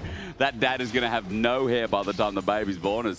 Ladies and gentlemen, I don't know if this game's sealed for Fnatic. I don't know if Fnatic know if it's sealed for Fnatic. I think Vitality's starting to think, well, maybe. So, Elder's coming up in a minute, and that will decide the game. Now, yeah, it will. You know, we've seen Fnatic are fallible with such a lead. Yeah, but the thing is, the gold basically doesn't matter. It doesn't at a certain point. Like, obviously, there are differences, for sure, but, like, the Ezreal isn't really getting that much stronger, right? It looks like he's working towards LDR, but... you know what I mean? Like, the gold matters less and less the longer this game goes on. And so Vitality, like, they just have to wait for Fnatic to make a mistake at this point. They know the way in which they can win this game. Here we go. It's up to Fnatic. Like, this is their game to lose. Humanoid steps forward. Empross with his ulti available. All 10 ultis, in fact, all available. Fnatic hold their brush. Lost but teleports back in. Naknaka on an angle, spotted out on a ward. We are A-ramming a little bit, looking for position over this Elder. 10 seconds, and it will spawn as Razork finds Fleshy. He audacious charges in. Realm Warp is deep as well. Call the Forge, got Fnatic on top of Naknaka, and he's dead. What a pick. They pull the decision off this time as Razork and the rest of the boys are in front of enemy line. Fleshy into the air this time. Glacial Prison sets it up, layers down. A double already. Fnatic looking for the final moments of the fight as Upset's got lenses in the palm of his hands.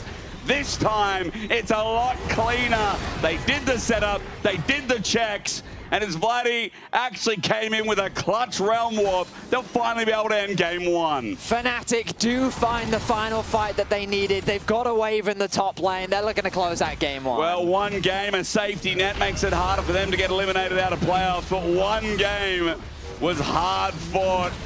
They're going to fix up a couple of things, as we say, pretty much every week. But Fnatic, you can't take this win away from them. Oh my god, I thought it was going to be like a Fnatic 2024 situation, bro. I was like, that top lane fight was crazy. Oh my god. All right, Grabs needs to have a serious conversation with the team. But hey, you're right. They do get that first win, and that is what was the most important thing. Fnatic, they get the win, Upset with a masterclass performance. 15 kills, 2 deaths, 3 assists. That was an Ezra My goodness, what a carry from Upset. What a carry from Upset. Can he do it again? Can Fnatic do it again? It is the mystery, isn't it, as they continue to fight their way towards playoffs as we go to a short break.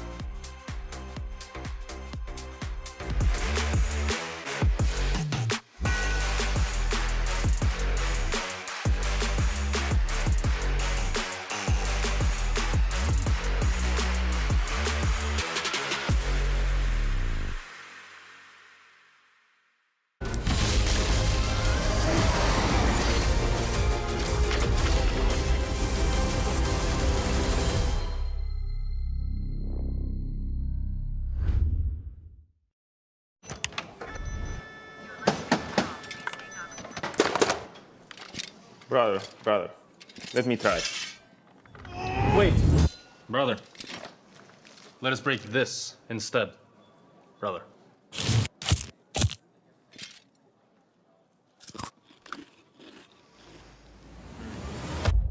Have a break. Have a Kit Kat. What is this, brother? Perfection.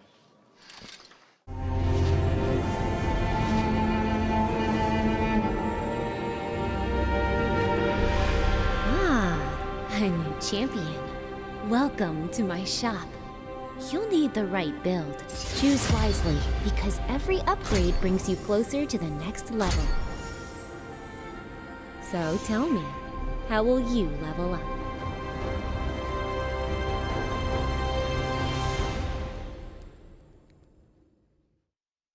The whole room was howling. Howling? Oh, that's not howling that he does.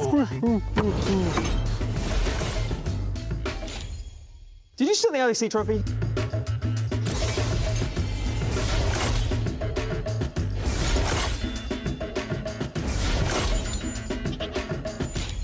Okay, you can call this.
Stealing away the kill, the chase on the runs will continue as well.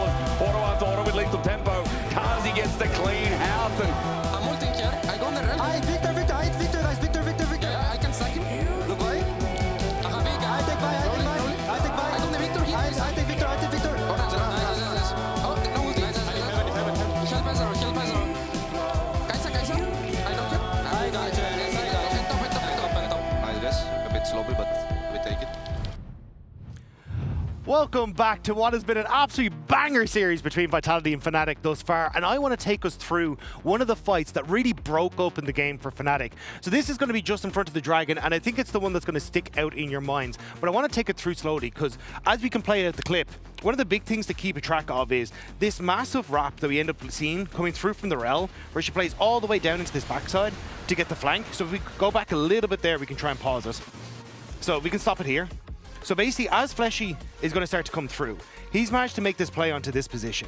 Fnatic have absolutely no idea because the vision that's there, but a couple of things that we have to keep our eyes on because there was this little skirmish just beforehand. So the things that to keep note, no ult on the Victor, which means Victor is going to be way less threatening when we see this big engage that's about to come through on the Rise.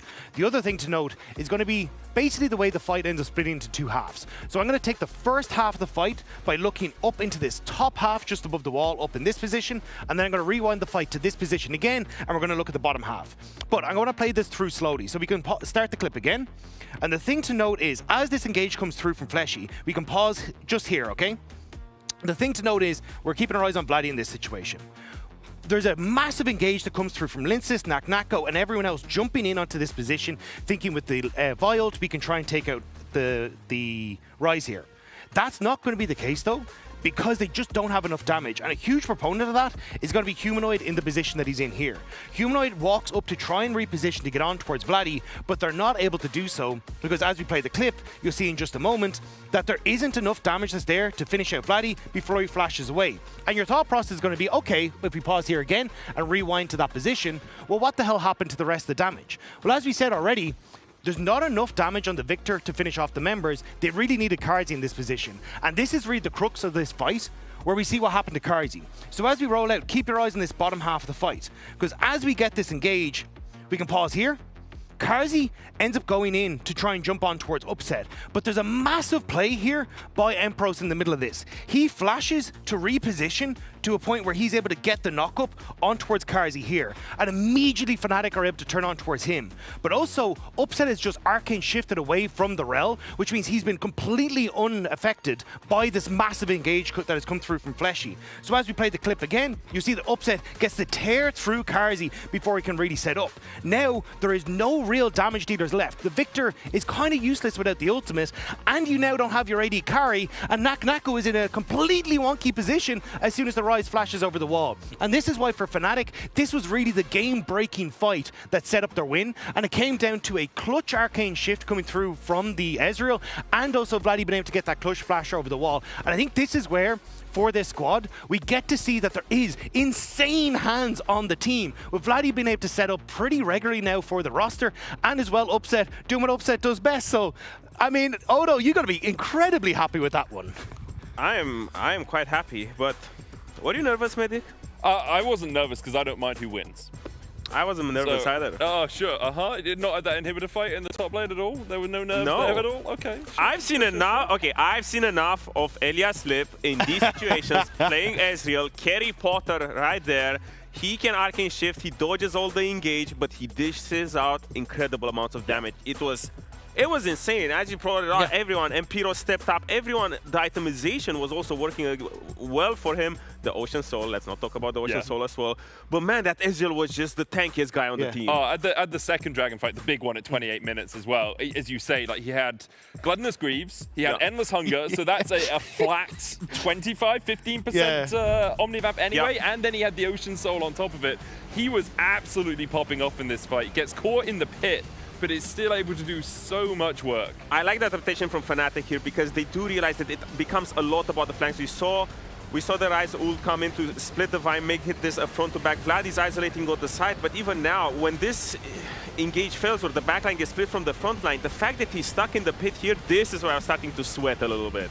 Honestly, I like the aggression, though. I think it was a good reposition to try and get into where you can start hitting on and really dealing damage onto some of those key carries. And especially when you have the Endless Hunger and the Spear of Shojin, your Arcane Shift is on such a short cooldown, it's insane because of the amount of ability hits you get through. The extremely impressive part for me was the fact that every game of League of Legends is different. And usually as an ADC, you still have this instinct where you want to always kite back. But in this game, when you realize that you have access to so much lifesteal and so much tankiness, he does that. He's back against the wall in the Dragon Pit, still jumps forward, but 51% damage share, 51. Like one player having over half the damage share is amazing. I mean, if that's not upset with 4 bots, you know, then what it is. They facilitated him. They're our team! They are my team, but they're my team. But this is every ADC's power fantasy where you walk into a game and I'm like, okay, guys, we're just walk in front of me. I'm going to carry. I'm the big carry. Well, he was 51%. That's just insane. And now you just need to do it again. If you're Fnatic, keep your he doesn't have Ezreal in playoffs. He doesn't have Ezreal. Maybe I sweat now a little bit. Smolder exists. Smolder is incredibly strong. His Ziver's been good. His Yunara's been good. Like, as you say, there's a lot of different options still available to Fnatic. The question is whether Vitality will wake up like the sleeping No, they giants won't. that they are. No, they're going to stay asleep Sleeping according dragons. to Odo. I wonder if he's perhaps slightly biased towards one result Slightly a here. bit. We're going to hand it over to the casters to get into draft for game 2. I mean, yeah, look, the Goose is going to have to step up a bit, man, because Dragon all the way in game number 1. 51% is kind of mental, as Upset just set his own new record, you know? That's correct, yeah. Yeah. He had quite the performance. But he seems unfazed because he knows the job's not done. No, it is not. And even Vitality have lost games before. They in fact, have, they've that's lost the quite a few. Most of their games this split do in fact go all the way to 3 games. They are 3-game Andes, that's yeah, true. So 1, 2, 3, 4, 5, and this, if they win this series, would be 6. Yes. Regardless, will be 6. So yeah, they're known to drop a game here or there. Yep. So I definitely wouldn't count Vitality out just yet, and I think Fnatic will have to do the same. Let's see how things transpire as we get closer and closer. It's a little bit wobbly, the old headset these Yeah, days, it was isn't a little bit. I was listening back to yesterday's cast, and I heard every time Dagda moved, it was a bit wobbly as well. So you guys have just got the dud, while I get to sit here, dance, and look towards game number 2. Let's play Reckless with my heart. All right. Okay, this is Crown. Sorry. I mean, I get confused sometimes. Well, that's all both right. the bangers. No, thanks for trying. Both the bangers. But wouldn't Reckless with my heart would be apt here as well. So maybe Also game would be. 3. That's going to have to true. come That's up. very, very true. Ezreal's gone. But as they said on the desk, he's got to pull this lad. Yunara games have been pretty hot. We've got Corki, we've got the Sivir. I would say as well, like Ashe Seraphine is a possibility since neither are banned just yet. Focused on the mid lane pool with the Orianna, with the Azir gone, which means we are going to diversify just a little bit. With Nautilus now gone as well, looking at some of the engagement. It might be I was going to say Ashe first pick, but never mind, that's gone. No, it's for sure Yunara Lulu. Yeah. Is the vibe I'm getting. Vitality have to debate right now whether they ban the Lulu or not. There's also the Pantheon problem to take into consideration. I don't think Pantheon has been as dominant here in LEC as compared to what I've seen over in the LCK. No. At least in terms of priority. Yeah. So let's see what the pick ends up being. Okay, they're going to take the Jarvan away. That does make a ton of sense. So now you would expect either the Lulu or the Yunara to be the first pick. Fnatic kind of have to make the decision now. Are they happy playing without the Lulu, or are they instead... Oh, okay, Caitlyn. Okay, fair enough. So then the biggest question is, will Fnatic pair it with a Karma? Will then they still on Vitality go for the Lulu Yunara, as you were already talking about? It does feel like, again, if you're picking that, well, you're kind of not playing for lane anymore. Pantheon getting hovered by Vitality. Linsus, I mean, he plays all the meta junglers right now, and Pantheon's not going to be an exception. So expect that to be locked in. You can see what I was saying right now. You'd enjoy watching Fedius play with his headset as Pantheon's going to get locked in. While he fixes that, I will tell you all at home that Humanoid has played 15 unique champions. So if you think you can guess what he's playing in this game straight off the bat, you're wrong. I mean, it could literally be anything. Syndra, Orianna's already been picked, or rather banned away. LeBlanc, Annie, Victor's gone, Aurora's in there.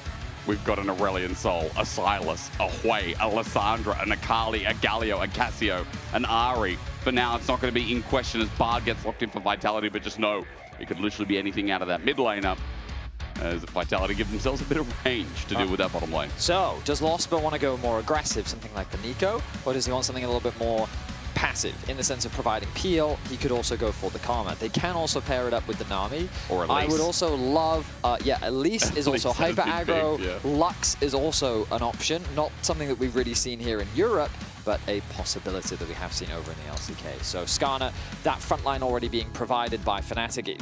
It seems to me that their game plan is very clear. Put Upset on something that does damage, then protect Upset. That very much seems to be the game plan. I do wonder if Aurora is the mid laner that they're also thinking about. I mean, Lulu, I didn't mention that one. Also a possibility. But maybe something as well that can play a bit more with the range. Seraphine, before this patch, typically paired with Ashe or taken away and paired with some other AD carries. Now, after the bug fix, she's just OP. Yeah, Odo was telling me about it yesterday. Basically, there's this quality of life thing that happened where how her Q affects damage. I don't say I fully understand the specifics, but all you need to understand is that they fixed something on Seraphine. She didn't get a direct buff, but that fixing her increased her win rate quite significantly. It's like it went up 6% or something. It was something crazy. Something stupid, yeah. So, yeah, Seraphine is just a strong support now. And so Fnatic is saying, you know what? And also, like, the healing she provides when you go for the all Echoes of Hellier and yeah, she's good, she's strong. And so it's going to be an oppressive lane, a difficult one to deal with. Also, the thing is, it does pair quite nicely with Caitlyn, but the other way around. True. Because slow applies, root applies, trap underneath. You know? So there is still setup for the Caitlyn in the lane as well. Synergizes with the Encore to set up for the Cupcake. So we'll see how Fnatic's bot lane does this time around. Kazi, he's in a tough position. The only AD carries that can really challenge a Caitlyn in lane, I would say, are Varus, Ashe, and Jhin. So he's decided to go for the Jhin to pair alongside the Bards, which I think is also a fairly solid combo. Jhin can be pretty self-sufficient as well, provides a decent amount of long range. Moving into the second phase, let's see how Vitality rounds this one out. They've got a good way to start fights with the Pantheon and the Bard combination. The question is, where does the rest of their damage come from? Is it a mage that they're thinking about? Possibly something like the Anivia, maybe? Or perhaps they want something that can get down and dirty with the Pantheon, something like an Ambessa to take into consideration. Yeah. I mean, again, anyone's guess. If we're looking at Vitality specifically, it could be anyone's guesses. Now it's banned away. Renekton, the response here. Vitality got first pick to decide whether they go mid or top blind. I mean, the Renekton to me suggests that they're very much thinking about, oh wow, I think it was just a response when they saw that Nah was getting banned by Fnatic. But now, I mean, tank side for Fnatic, they could just be picking a Sion or Cassante top, honestly. I do not love Aurora into Syndra. No. I think this is quite a difficult matchup. In the context of the comp, Aurora is solid for sure. Yeah. Cassante was what I was expecting after seeing the Gnar and the Vayne ban. The other thing Fnatic could have considered, well, I mean, I think this makes Ambessa pretty easy for Vitality if you go Cassante now, because Ambessa's a pretty safe matchup into the Cassante, and also with Renekton gone, yeah, it's just a nice dive with the comp that Vitality already have. The main reason why I don't like Aurora is just the lane is really bad. Syndra just outranges you. She can keep you at arm's length, and she does a lot of damage. So, but in the context of the comp, Aurora fits fine. So provides good AoE AP damage, generally fairly safe in lane just because of her ability to go invisible, and also side lane shouldn't be too scary for her to deal with. Can you add any more range to Vitality here? It is a bit weird. Like, Ambessa's just the one that's kind of screaming to me. I feel like I'm missing something, but... I mean, literally, what can help gank? Oh my god, this can. There's no way I could have calculated that. I mean, Nako on a ranged top laner. This is his first Twisted Fate game of the split. But, I mean, we're counting uniques in Vitality, and even though they've played a lot of games, this is his 13th unique champion. Like, him and Humanoid are just trying to go for a record or something. Yeah, so, I mean, it's a good matchup into Cassante. It's a free farming lane. You can generate a lot of gold. I wonder, I assume he's going on hit. He has to be, right? Surely. But this comp from Vitality, isn't it just weird? Like... I mean, you said it. Fnatic's comp, very simple. It's the same thing as game one. Front to back, peel, protect Caitlyn, Aurora does AoE damage. Like, it's just very simple, very straightforward, easy to execute with solid laners. Vitality's comp, I mean, it's like a side lane pick comp with a Syndra. Like, Syndra never really wants to be on sides because she doesn't have much mobility to escape, but Pantheon and TF want to perma attack sides. Yeah. So their idea is very much find picks somewhere on the map, catch you off guard, attack. Maybe Ahri would have clapped more. Yeah, possibly. Ahri would have made more sense, yes. But here we are. Here we are. And Nako, for the record, is 5-1 on his TF top. So... there you go. I mean, that was in ERLs. But it's Nako we're talking about. Got a lane lead last game, kind of put Emperos down, and then we got to team fights. Fnatic looked exceptional as they fight for their spot in playoffs here in spring. They put it all on the line with their final series versus Vitality. Final series for Vitality too, for what it's worth. 8-1 would be a perfect finish for the organization, but right now Fnatic are in the way. Gold card for Razzle. He has to flash. Now, face checking into Twisted Fate Pantheon, not what I would have on my bucket list. Sorry, I was reading something. What did you say about a bucket list? But it's okay. We don't have to do it again. I would not face check a Pantheon, a Twisted Fate, you know? Yeah. That's what I would not do. What were you reading? I was reading about... a book? I got reminded about Twisted Fate's crit scaling thing. Yeah. So, loaded dice, Twisted Fate's passive. Yes. Upon killing a unit, Twisted Fate rolls his lucky dice, receiving 1 to 6 bonus gold. Yeah, you're reading from the book, Right? yep. Yeah. But there's a way that his crit modifier works, which means that your crit scales with that lucky dice. Yeah. And if I understand it correctly, and I hope I haven't misunderstood it, basically the more crit you have, the greater you have the chance to roll it again. So you can get 2 procs of the passive off, and the odds of you hitting that second scale with your crit chance. So you can just generate even more gold, is the idea. Okay. I would like to go to Vandal for this if we can get him on the line and just talk about that. If I understand it correctly, I may have misunderstood it, but that is how I believe the crit scaling works. Twisted Fate, his back lore, he's a degenerate gambler, isn't it? That's what he is. I mean, I don't know Twisted Fate's lore, I'm going to be completely honest with you. He's a bloke, he goes from club to club. And now he gets, let's watch Linsus, because he's level 3 ganking bots. Yeah, good callback. As Fleshy, he's looking for the Cosmic Binding. Upset's going to cleanse, flash away. Linsus still looking for him, Deadly Flourish, dodge. Dropping the beat, lost, but probably saves the rest of the players. Vitality are unsuccessful, but they do get double summoners and a heal out of Lospa. So after game 1, Vitality put out a wanted poster for Upset and said, he's the man we got to take out. Oh, yeah. Level 3 gank bot lane. Absolutely crazy stuff. Razork now coming in to assist. Realizes that this bot lane needs help getting this wave under control. And so he's going to escort himself very deep. Are they going to threaten a dive here? If they do threaten a dive, all summoners are available here for Cassie and Fleshy. Is picking up Razork wants to do it. Deadly Flourish down. He takes aggro though. Razork, what are you doing? Gets crit headshot, but it's a double trade. Upset will get the kill onto Kazi, and yes, the wave is denied. But Razork's got his head in the clouds or something. Well, I mean, I think the dive itself was ambitious, but I don't hate the play, to be honest. Okay. Like, who else is going to tank it in this situation? He ends up getting stunned, if I understood this correctly. Press W. Yeah, so he gets rooted first, then he autos. In an ideal world, he would have CC'd first. Yeah. Before, but I mean, exactly. There's little that he can do in that situation. The biggest unfortunate was Lospa taking tower aggro. That shouldn't have been a 2-for-1. Kazi gets first blood, so he still stays ahead in gold, but Upset with the CS lead. The wave is slow pushing towards him, which is an ideal state for him to be in. It's not bad, is it? And Razork, I mean, his pathing got a little bit messed up because he had to path back to bot, get his Krugs. Now he's setting his sights on the bot crab, but he can't really contest it because mid has prio and enemy bot has prio, so now he's going to be forced to go top crab. Let's go to the wig. Not going to stop.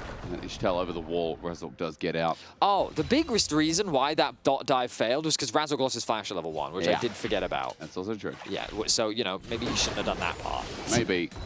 I mean, even though it was messy, as you said, at least the wave's not in a bad state. I mean, Upset will be up here, but Kazi did pick up a kill in response. Flighty walking forward with the 2-fold Hex, gets the electrocute. And Humanoid, by the way, our conversation with Comet now comes in relevancy as Humanoid has taken it. So trying to use that range advantage here with what is a high-range mid-lane mage. Yeah. As Kazi has gone for the DFT. Yeah, so basically Comet does do more damage, but it can only be taken advantage of by specific laners, basically, or specific champions, I should say. Like Syndra is guess who's back. Oh, Linsus, nice timing once again for him. The wave is in an awkward spot for the bot lane of Fnatic, but they do clear it out. Kazi can now set up a freeze if he wants to, so he can just get a bit of an edge. No, he's looking to clear it out as quickly as possible. All right, fair enough. Maybe he just wants to base. Upset. No, just get some... Oh, yeah, there it is. I was wondering if he had enough gold to get the upgraded boots, and he's going to be able to get it. So nice base timing for him. Like, he's very much respecting Linsus. Not quite close to level 6 yet, so nothing to worry about in that department. But that level 6 from Twisted Fate and from Pantheon is going to be the biggest advantage that Vitality will have in the mid-game. Nucknucko about to get flipped by Empress. Could dodge away the all-out use. Flash from Nucknucko. Now, Twisted Fate, not super mobile, not an agile champion. Especially when his ghost is not up. Now he doesn't have flash either. I wonder if there's a dive possibility. No, never mind. Skarner's base. Empress needs to be really careful now. He's got to back off here. The threat of a gank is very, very real. And he will respect it and disengage. Credit to Vladdy, though. This matchup I generally expect to be much tougher. But he's doing a good job of keeping even in farm. You can see he's getting pushed underneath this tower. A large part of that is just because of Humanoid's ability to clear the wave slightly faster at early levels and also just put nice trade pressure down. But yeah, Vladdy's doing a pretty good job. overall we find ourselves in a much faster early game than we had in game 1. It was like 12 minutes until we got first blood in game 1. It was, good. This time around though, a lot of skirmishing. Razork gets spotted on a ward, hovering around the bot side of the map. Kazi takes a decent chunk of damage. Not in trouble because Flesh is going to cover. Sees Razork on the way down as well. And as we lull about a bit, mid and bot's going to be coming down. Lince's Humanoid grouping up and walking down towards that Drake. Lanes for now, of course, but using Home Guard as Lince's to try and come through this lane. And both junglers almost level 6. That next scuttle spawning top side, but the focus is starting the Drake here as all eyes move down. Yeah, ambitious start from Razork. A little bit. I think he's very much just testing the water, seeing if there's a possibility. The crab is on the top side of the rift, so Razork needs to get up there. He's got to get up there. It does leave the bot lane exposed, but Upset and Losper have been able to push in that bot wave, which means that they can now disengage. They can even go back to base if they want to. Looks like they don't feel like they have enough gold to do anything, so they're not going to just yet. But as you can see, Razork turns his attention straight towards the crab. This will give him level 6. Linces is clearing out his bot camp, so he'll get level 6 off of that. Now he's level 6, and this is where the game gets interesting. Because now, with Pantheon Ultimate available, it becomes an extra dynamic that Fnatic have to respect. And given that Linces right now has Prio in the bot lane 2 versus 2, this should be an easy, uncontested first dragon of the game. And especially when, you know, mid has to pay that respect on top of that as well, because Linces can ult mid, Naknaka can move to Fog of War, Destiny that. And it becomes a harder game for Vladdy too, even though he does have Flash. As he changes there, as we look towards bot, see what Fleshy can do. Cosmic Binding still against Wall, Deadly Flourish, as Linces flies in, an easy kill. Losper stayed in the same place until his death. Kazi with a 4-shot puts Upset to a curtain call level of death as well. All 3, 4. Oh, he flashes into it. He went down, but Kazi's... I can hear him laughing. Impale misses. Razork won't hit the target. Kazi laughed like a little schoolgirl on stage. I can hear it from here. Operations, may we please get a replay? Can we get a comms check-in?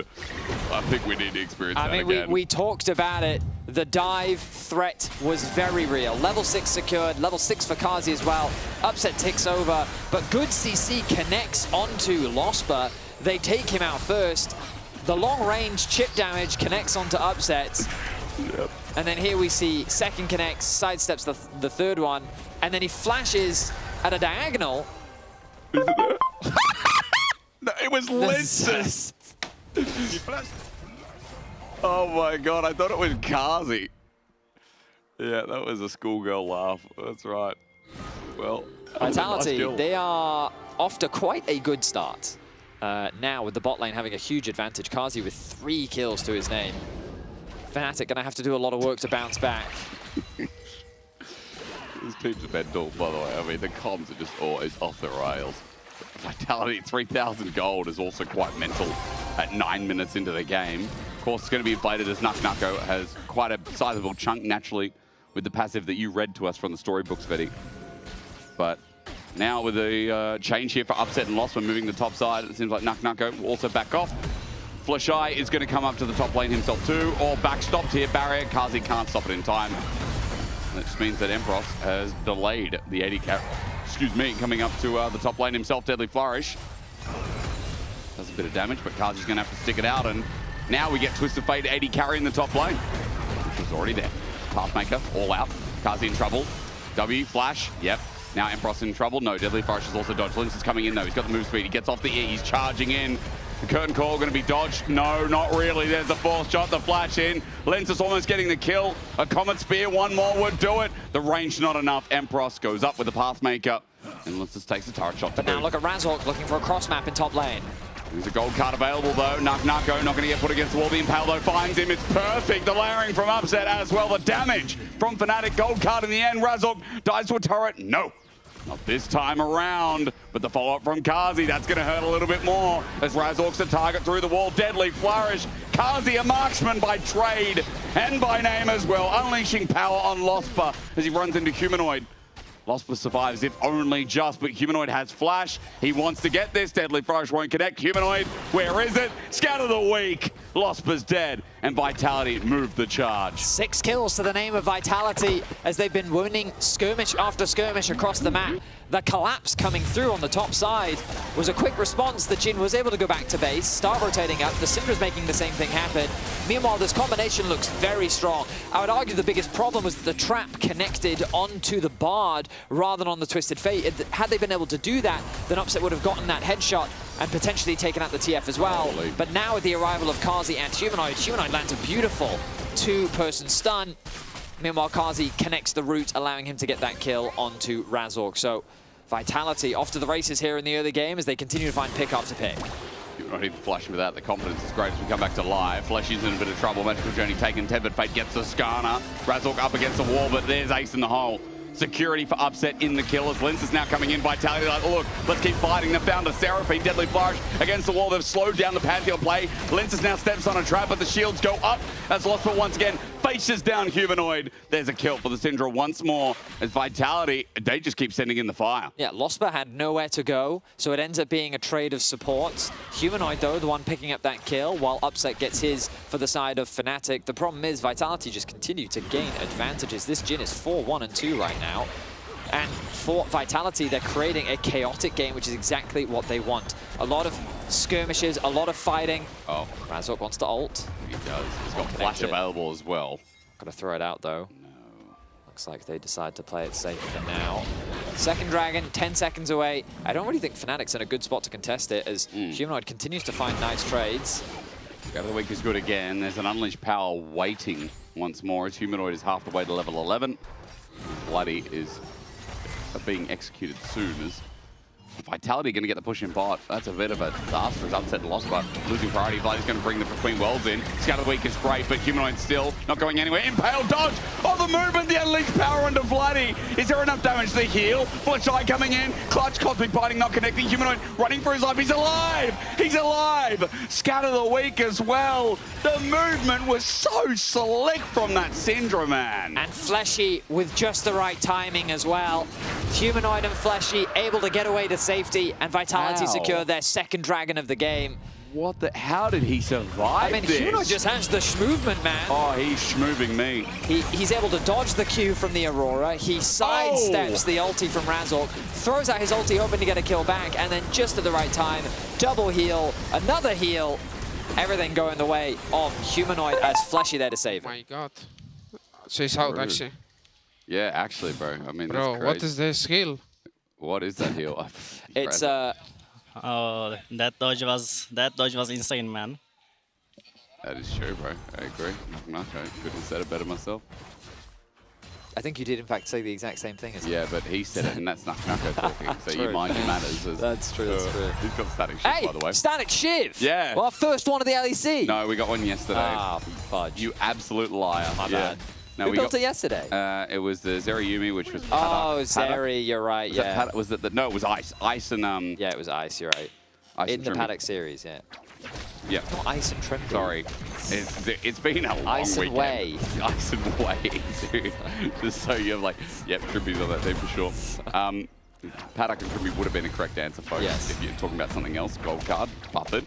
Ampros in trouble. No, he's not. He's going to flash into Tofo on a Naknako. Destiny out against the wall. He can't get out. He's going to get some help. A Pantheon flies in. Naknako get a Destiny to the bush, but he's impaled and dead. Fnatic find the pick, and Naknako's punished on sides. Bloody now makes his way towards the bottom lane as a quick recall comes through from Empros. He wants to TP towards top to try and answer that wave. The Humanoid continues to push in. Bit of poke damage will come through as they try to get plates in the bot lane 2 versus 2. Role quests are now fully completed, so everyone's being unlocked on the map. Fnatic doing their best to find picks where they can. Obviously, the gold from Naknako is very inflated, simply thanks to his passive. Actually, maybe I can check. I'm in the client. Let's see if I can see how much gold he's generated from his passive. 587. Okay. So there you go. Bit of stonks. Half of his advantage has simply been gained from his passive. As it does. But yeah, Vitality, hold on to the gold lead for now. A lot of it's sitting on Humanoid as well. But Fnatic, they're not down and out just yet. The main reason is because their composition thrives in the mid to late game. It is very much a front-to-back style comp. They want to be playing for these fights. So this next Dragon is going to be really important for Fnatic. They need to hit those spikes, ready to set up for a play and do exactly what they did in game 1. Play a traditional standard front-to-back 5 versus 5. Because if you give Vitality the opportunity to find skirmishes, to find picks, that is where their comp is going to thrive. I mean, I am a little bit worried about damage outputs of Vitality. I'm just going to throw that in the mix. Worried about their damage? I'm worried against the Scorpion and Cassante. Can you imagine a Twisted Fate? I mean, Twisted Fate hitting, okay. Can you imagine a Jhin hitting in uptime in a fight against Fnatic's comp? Yeah, but right now, the Scorpion only has HP. I think the I mean, I'm talking later on. I'm talking when we're like... Yeah, but I mean, if we get late into the game, yeah, the front-to-back comp, I think, will outscale. Yes, I do agree with that. Yeah. But again, Vitality's win condition in the late game is not to fight. What they do is they Twisted Fate, they Twisted Fate ult top lane. He's hitting onto, and then you stall. Yeah. You just sit there at Dragon and you stall, you stall, you stall, you stall. You make Fnatic sweat. You maybe go for a 50-50 steal. And you're already 2 dragons up, so you're not concerned. Like, you maybe even give the dragon, you don't care. Sure. Meanwhile, Naknaka will be taking your tower, and then you try to base, and then they keep interrupting. Like, Vitality's whole comp is to just wind you up and make you mad. Okay, wind you up, I like that. Between 2 worlds, Vladdy's going to jump into 1, ace in the hole as well. Humanoid might be dead, 2-fold Hex, and the Weirding would finish it off. Flash away from it. Tempered Fate tried to save Humanoid in the same vein. Now, flash down from Humanoid is Fnatic. They're getting juicy in this second game, feeling it a little bit as Kazi steps up to upset, but Razork is coming in yet again. A drive by the Super Driver. He's got 5 stars, but he gets a flash away. Kazi gets out of dodge with the Impale. Vitality now looking for a new angle, but Fnatic, again, I said they're juicing. They're really sending it in. Yeah, I mean, 2 flashes, burnt, a tower secured. Fnatic definitely finding opportunities on the map. Kazi very low. Flashy in a bit of danger there. Kazi as well is like one-shot territory from a Caitlyn. Linces thinks, I can do this. Curtain Call's going to come out. Upset took a turret shot. Here's Destiny from the side. Gold card Jim drops 1 on Upset. He goes cleanse, but Linces jumps in as well. Scatter the weak. Wait, Humanoid zones off the whole team. The Razork flashes over the wall. Gets Gold card, Comet Spear, and range. Humanoid is a demon on this Syndra. Scatter the weak once again as orbs are everywhere. It's like playing in a ball pit with him right now. Vitality find another pick, and they set up beautifully for the Dragon. This is what I mean when you don't give Fnatic the optimal setup. Fnatic use a bunch of resources to contest that mid wave, and then Vitality attack. They collapse from multiple angles. Fletcher's just going to land the root. He's going to be fine. And the Dragon can now be started. Fnatic cannot respond in time. Vladdy is still in the area. His ultimate is available in 5 seconds. Yeah, that's why I'm wondering. I don't know if Vitality think they have this or not, but Vladdy is looking for a contest, even without the smite. 4 members of Fnatic looking for the fight afterwards. They're spotted out. Tempered Fate only going to catch on to 1. Between worlds again, looking for the Linces burst. It is secured by Kazi of all people, but now the fight begins as Linces is the one to drop and the only one to drop with Empress TPing. Cosmic Binding can't stop him in time, stopping the top wave that you said, the nuisance of Naknako has begun. And maybe the death of Naknako Part 2 is also going to be reviewed as he dodges away from the Impale. Wait, that smooth movement. He's getting smited. He gets a gold card. He's running with Ghost. He's out. Oh my God. Both mid lane and top lane of Vitality have schmoozed, and he's dead. Ace in the hole. What? He's got fleet footwork. Kill him. Kill the bad Razork. Okay. I think we're all... What did I say? Breathe in a bit. What did I say Vitality's con wants to do? Schmooze. It wants to wind you up. Wind you up, and did you not just get wound up? I was pissed off for them. I was annoyed for Fnatic. Yeah, right. And then what does Vitality do? They take a mid tower. Yeah. The gold has gone up. They got Dragon, they got top tower, they then sent 4 members top, they lost mid tower as well. Like, that is exactly how Vitality want to be playing this composition. You don't play the standard front-to-back 5v5. You piss your opponents off. Yeah. You attack everywhere on the map. They try to lock you down. You don't have enough CC. It's burning a hole in my thigh right now. Like, it's so annoying. So, yeah, that's how Vitality need to keep playing this comp. Now, Fnatic's best way of coming back in this game is stalling. Delaying the game as long as possible, because at a certain point, Vitality may just feel forced into a fight. But now that they are at soul point, like, Vitality have so much freedom to do whatever they want. They're in such a fantastic position. And yeah, it's kind of on Fnatic to find a good team fight, to find a way to force the 5v5. Well, for Fnatic's sake, let's see. Because right now, again, it was such a brilliant start to the series. I'm not going to bore you with the language. Here it is. Please read. If you can't read, let me know in the comments, and I can help. I'll tell you one thing. Vitality, it's a single win that'll lock G2 in. And more importantly, it is Fnatic to win the series. Give them the best shot in playoffs. Yeah, Like 2-0 Vitality would be huge. Yeah, so I guess the G2 fans and Fnatic haters out there, they really want Fnatic to lose a game. You can't be both, can you? I mean, you can't be both of them. As Starcall's going to come in. Tepid Fate flashed away from by Lost. He brings out the Encore. Deadly Flourish laid on top of Lenses, or rather Razork. The Scorpion running for his life. Curtain Call going to find 3. Is NuckNucko in a bad spot. Blighty almost bursting him out. Scatter the weak as NuckNucko dies. Flash over the wall. Fnatic have 5. Still alive. Flash in. Embros gets a double flash in response. Deadly Flourish dodged as well. Fnatic have the high ground. The Vitality are looking to challenge regardless. Embros, he started the play. He wants to continue it as Lenses slows him down. His chase stops there. The Topo flash, Deadly Flourish. He's still in against the wall. He goes all out. Maybe not too bad. Embros dies, but a 1-for-1 it is. The chase from Humanoid at Scatter the Weak would get one back. The Vitality, they stand the play. It ends up being a Fnatic favored fight. Fnatic demonstrate the tenacity of their composition. In the 5v5, they can hold strong. A pretty hard commitment from Vitality as they try to find a pick. Aurora is off to the side, but the healing, the shielding coming through from Lospa is enough to keep Razork alive, and then they catch NuckNucko with the flank that ends up coming through from Vladdy as he flashes away. Then Embros joins the fight. Now, arguably, this is a little too deep, but credit to him, 1 flash traded for 2. Yeah. Embros doing some good work on the back line. Humanoid throws out his burst, doesn't get enough damage down to secure any kills. And then Umbro says, you know what, I'm fishing for more, I'm hungry for more, I want to find another kill. Trading his life for Flashy, I would debate, perhaps not worth it, especially given that Kazi gets himself a kill. So a little bit too deep there from Embros, but as you said, a 2-for-1 in favor of Nah, mad respect to that guy. I mean, Embros, that was nice. Odo, I think you pat him on the back for that one. You give him some ice cream tonight, because already, not a bad series from the young talent in the top lane. I love that now that you're a dad, ice cream is your immediate default reward. I mean, I'm not giving it. There's a lot of sugar in that. Maybe we do gelato. I don't know if that's any better.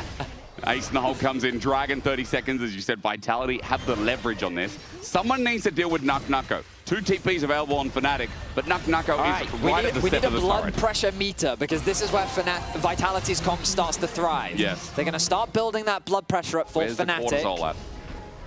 They're still pinging, they're debating. Do they want to keep pushing that top tower? Infinity Edge, is it finished? Oh, it is. NuckNucko, 3 items finished. Sharks, Jaws 5. Vitality look for an angle. Do Fnatic know just yet? Well, the Scrying Orb's going to give information. Fedius grabs the tissue, ready, maybe to cry for Fnatic for game number 2. Vitality look for the angle again. Destiny now pop, Cosmic Binding, Scatter the Weak. Everything with range. NuckNucko at an angle, but it's spotted out. Dragon does go down, denied by Fnatic. But the fight begins as Razork up against the wall. All that used on Lenses. He's taken to Narnia, but Embros gets gold carded. NuckNucko, the pain won't get flipped back. Meanwhile, the rest of the fight between worlds from Blighty. You can see Vitality kept the 3 with the flash on NuckNucko. He's found out, flashes over the wall. Gold card, Scatter the Weak. Not going to connect. Fnatic running for the life, unleashed power, no execute. Fnatic still using Razork as a body blocking machine. Deadly Flourish will find him. Everyone low, Scatter the Weak on 3. No one dies, but Dragon halted with a quick steal. What an insane team fight. So many cool things happen in that play with the utility usage, the crowd control, like the initial stun from Humanoid not quite connecting. NuckNucko on the flank. The 50-50 smite goes the way of Fnatic. Ulti used very early from Razork to set up to isolate Linces. He flashes away, he gets to safety. Meanwhile, on the backside, Vladdy's just trying to escape. He throws his ultimate down, gets away to safety, but now it's NuckNucko who's isolated. Flash in from Razork to isolate him. He flashes away, and now Humanoid throws out his ultimate. He's thinking about getting a stun. The Encore only connects onto 1. Sidestep after sidestep after sidestep. Now the front line of Fnatic, they have to tank up. They're able to do it because of the healing that comes through from Losma. My goodness, so many crazy things happening in that fight, and no one ends up dying. The gold advantage for Vitality remains the same. Vladdy, he looks for a pick. But Cleanse now used. Humanoid gets poked out. Ace in the hole used, but Upset has no summoners. Good scout of the week from Humanoids who come out of the replays. Vitality still hovering around the Baron. Razok found out. Deadly Forest there. Humanoids got the damage down. Fletchy gets him against the wall. Unleashes power into the Scorpion. Won't get the kill. That's a Baron. Razok survives. Hope only just scout of the week at max range. Flatty finds in between worlds. Going to be used. The monster play from the mid laner. The 90 caliber net, excuse me. Piltover Peacemaker from Upset. Won't get the kill either. Wow, okay, so I thought it was a Baron, but Humanoid ended up taking so much damage at the back end of that skirmish that now Vitality do not have the HP bars to threaten it. With a Twisted Fate going full AD crit, it should die relatively quickly in terms of the Baron. But as I said, looks like they're just going to disengage from that objective. Fnatic would love to unlock this mid-outer tower. It is the last one standing for them. Decent chunk of gold that they could grab, but it also gives them much easier access into the enemy jungle. Right now, every time Fnatic push in a wave, the tower is helping Vitality push that wave back out. So the sooner they can get that objective, the better. Thinking maybe Tempered Fate angle. Fleshy wasn't going to pull the trigger. Remember, again, Humanoid can be a little bit behind and still just catch up with that massive range. I will say, Emperos this game feels so scary. He is down 3.1k gold. Again, it's a bit fraudulent, just a teeny tiny bit, just because Naknako is getting so much gold from his passive. But even with the itemization that Emperos has gone, which, you know, like... Zeeks is like, I'm going to protect you, Upset. Yeah. You know? Yeah, I mean, it provides a little bit more utility with the slow that it does throw out. And, like, the base stats, of course, are still very solid. But oh, we never actually talked about this. He did actually end up going Doran's Hell. Yeah, there was we had a Cassandra yesterday. Again, I'm not going to name players because I've been getting it wrong so far, but it has been the only champion so far in the LEC that we have seen Doran's Helm on. And it was talked about a little bit in the patch notes and across the community. It does feel like it's a very specialist starting item. But it's completely irrelevant now. Well, not completely irrelevant. It still does an extra 3 damage on his Q, I'm sure. Attacks deal 5 bonus physical damage. But you know, Cassandra and Topo scales damage off of armor and MR. No, exactly. Yeah, so it's good. It's good. Hogger's item for the first 3 levels, maybe 4. Wow. Anyway, grouping up from Vitality, grouping up from Fnatic. Stun connects. Yeah, there's a lot of range CC, but now Humanoid's just caught here. He's got flash, doesn't want to burn, and he walks it out instead. Now finally pays the respect. Scout of the week onto Emperos, tags Losper in the back, but they do get a summoner out of Humanoid. Top lane, top lane, top lane. I'm seeing it. The push is coming in, but however, Naknako's going to back away. Scout of the week is just to buy some time as Naknako gets the wave all the way pushed in. Emperos has to pay respect. Yeah, there is right now not an easy way to deal with Naknako on a side lane. He is just perma pushing. And every time someone goes to answer, Vitality get control of the mid wave, move into enemy jungle. Repeatedly, they will keep doing this.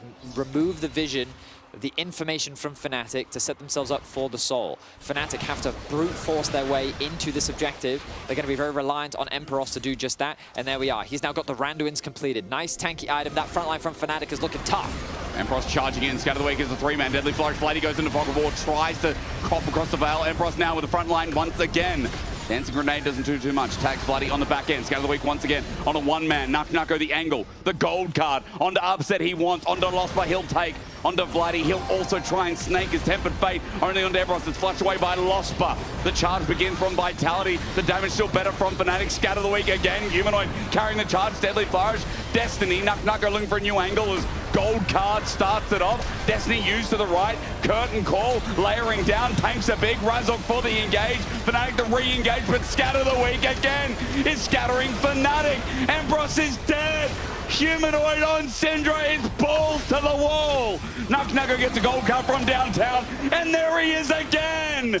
Send him into the Football League. I think Humanoid's Lionel Messi in disguise as Linces launches him with his ulti. His Grand Star Fall brings the stars down on Vladi's head as Vitality send Fnatic to their death. Vitality with a phenomenal team fight. Just excellent patience as they play the long game. Chip after chip, poke after poke, they slowly wear down the front line of Fnatic, picking them apart piece by piece. And we talked about how this composition can be so annoying to deal with. The way in which Fleshy uses the Bard Portal to create that extra pressure. Look at the poke that they've been able to get. And then Fleshy on the flank just adds the extra layer. Fnatic are uncoordinated. There's so much chaos happening in the fight that they can't really play the standard front to back. Once the front line falls, Fnatic have to retreat. NuckNuckle connects the stun that sets up for Humanoid to land the follow-up, and they get that kill. Beautifully played fight by Vitality. Excellent patience. They get the soul, they'll get the Baron, and they're looking to equalize this series 1-1. And Lock G2 in as well. Baron's been taken as the replay was on our screens. So the Red Bull Baron power play begins. 9.2 thousand gold. Again, it was inflated before, but now it's soaring across the rest of Vitality members as well. Humanoid 3,000 gold up. And we did talk about, like, how is Vladdy going to go into the lane? And it's so funny that it's really outside of the lane that Humanoid's been flourishing over Vladdy, who has been searching for plays with this Between Worlds. But I have to say, Humanoid's influence with Scatter the Weeks have been exponential this second game, as Lince is going to be flipped back. Maybe an opportunity here for Fnatic to press. Tempered Fate. Lince flashes out of it. Lince, what are you doing, son? And there's Between Worlds again. Vladdy almost dies. Yes, he does the Kazi. All out going to be used. Vitality decided they're not going to try and end this cleanly. No, it is Vitality after all. Kazi's going to die. And this is what they do. Now they're going to keep on fighting. Gold card, Scatter the Week. Guess what? Lost has been found. Humanoid stepping up, dropping down a sphere, but it's not going to reach. It's not going to hit. Vitality do not end games cleanly, but they do like to fight. Scatter the Week again. Guess what? NuckNuckle's going to try and kill Empross. Gold card going to be buffered. Auto's coming down. Close to getting a kill. And the siege will continue. Humanoid also got a kill onto Razork. His ultimate actually reached within the thresholds to secure that kill. Humanoid continuing his siege, popping off on the Syndra. Vitality, even though they've lost 2 members, continuing to push with these Baron and Bad minions. Yep. The bot tower sure to fall. It will keep going. Vladdy's going to be up in a second. He's got TP. Can he flank?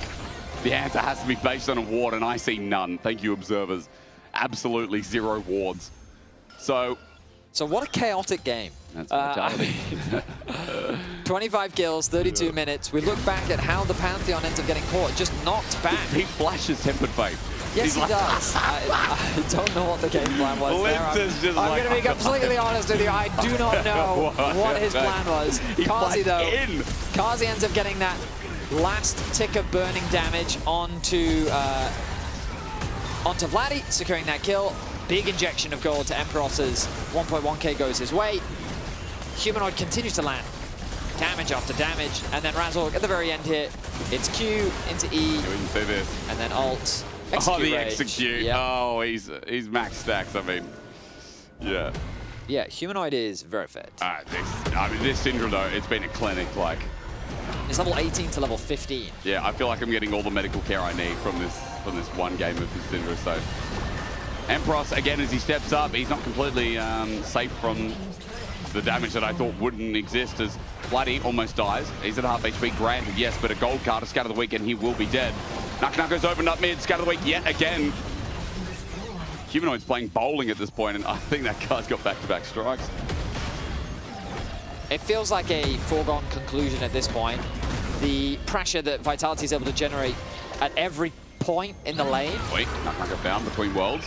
Waiting for the weeding damage, it is good. Slows him down, Razork charges at him, there's a flashling for the Impale. NuckNuckle steps out of it again. The smite and everything committed, but Vitality are in the top lane wreaking havoc. So exactly. So this is what I meant. This is what I meant. Like, Vitality just put pressure everywhere. They're pushing mid, they're pushing top, they're pushing bots. Fnatic protects their bot inhibitor, but they had to invest so much just to get that.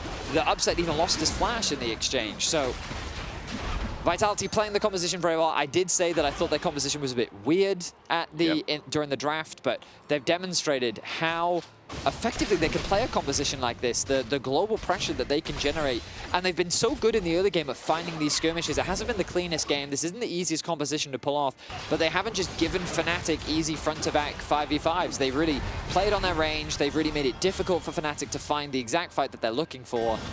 And yeah, this composition, high degree of execution required, but when you pull it off, you can see how difficult it is to deal with. But you know, use the word, doesn't mean a clean game, but I don't think many of Vitality's games are super clean anyway. Oh, they definitely do have very clean games. I mean, they, like earlier in this, but I feel like, I was saying this earlier, Vitality are this team who will have monster leads like this, and they'll still go into the barnyard and do, you know, Cotton Eye Joe. My take is very much that, given that from the regular season perspective, there's not really much on the line for them. No, there's not. I feel like that they're just taking it a little bit easier. I mean, they're in top 4, guys. They're guaranteed top 4.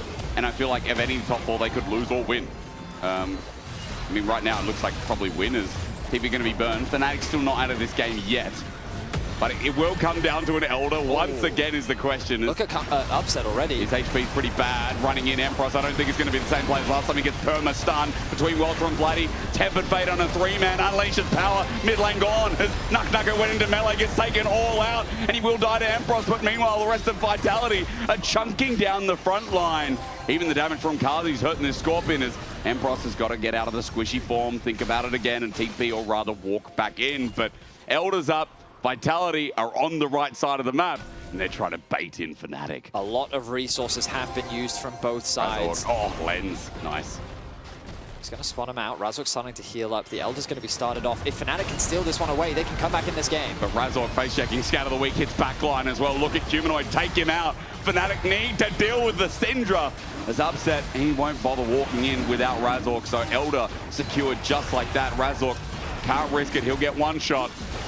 And another way for Vitality to end this game and take us to a 3. Yeah, I mean, so Fnatic now just have to stall as Vitality put themselves once again in the driver's seat. They're going to wait. They are going to wait for NuckNucker to respawn to have the maximum amount of Elder Dragon buffs available. Oh, wait.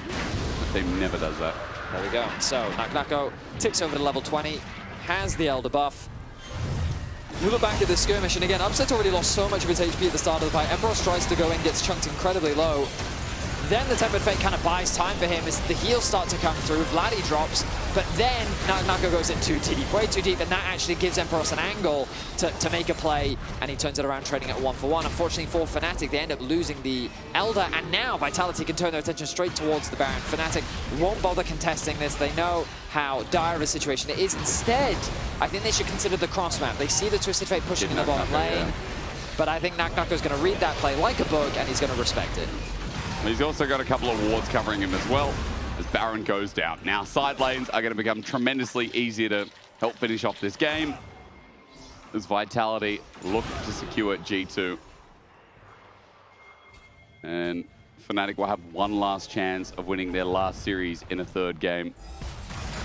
And this will just be a slow burn. And Elder, by the way, has still got, I mean, we don't have a timer on it for you there, half the buff left remaining. So it's the bar underneath the purple one. I see the bar, but there's no timer on it, Betty. Where's the clock? Where is it? It's half the time. How's that? You got a mouse, don't you? What are you going to do for me? I don't think I have a timer either. I don't. Okay. Well, it doesn't matter. Everyone can see it. 3 more waves, let's say. But with Baroned up minions, Vitality with their range, the onslaught begins. This is impossible. Fnatic to step up. I mean, that is the issue. The range is so annoying. Razork gets cleaved through, so does Lost, but even the Deadly Flourish is doing so much work as Kazi won't even step forward. He doesn't need to. Humanoid at half HP, that's a win. Scout of the Week, again, 3-man, Curtain Call, Tempered Fate, players down 1 between worlds. Vladdy jumps into the Armada.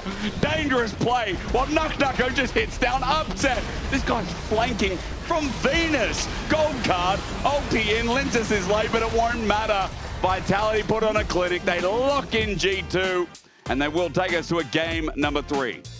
Vitality with a really interesting composition that they navigate beautifully.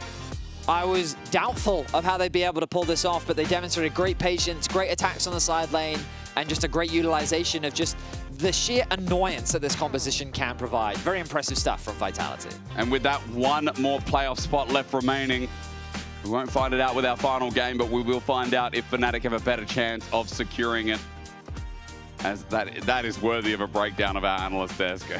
What a comp. We're here to break it down. I didn't get makeup and you guys did, and that kind of upsets me. You don't need it. You look lovely. You look lovely anyway, or because you can't polish a... Do you want to finish it? No, I'm good. I'm not going to finish that one. 1-1 now between Vitality and Fnatic. That game was, I think, much closer to how people expected this series to go with how Vitality have been playing so far. Yeah, I do agree. I think that I think it was part and parcel kind of on both sides, right? I think Vitality played a hell of a lot better, especially like Nak on that top end of the map. I think the Twist of Fate did work. But I think Fnatic kind of lost a little bit, especially on that bottom side. It felt like Carzzy, like coming out of lane 4-0 off of a couple of missteps from Fnatic, really kind of threw things in range. It felt a little bit like Fnatic was going for comfort picks over everything, because when you looked at it in the end, it felt like Fnatic's comp really didn't make a lot of sense, because you have the Cassandra and the Scanner just being potatoes, running around and not being able to do much, and it just all fell apart from that bot lane, because Vitality properly identified how much this series hinges on the performance of the bot lane after Upset dropped, you know, the incredible 15 game. kills. Yeah, the incredible game 1. And then we just saw really quickly, it just all became about the bot lane. Linsas was skipping camps. He did this weird pathing where he completely dodges the top side. Even with that ward, it doesn't really matter. You can't really predict it. And it just became this huge bot lane fiesta where you just need to shut everyone down, because you're not really going to get a lot from the other side of the map when it comes to both of these drafts. Naknako's going to win in isolation. But it just became so much easier for Vitality to navigate the rest of this game, just because, oh, you shut down bot lane, well, that's it, good job. It's always the threat when you're playing something like Caitlyn Seraphine that does want to push up into a Pantheon where you have the Grand Starfall and you've got Magical Journeys get behind you.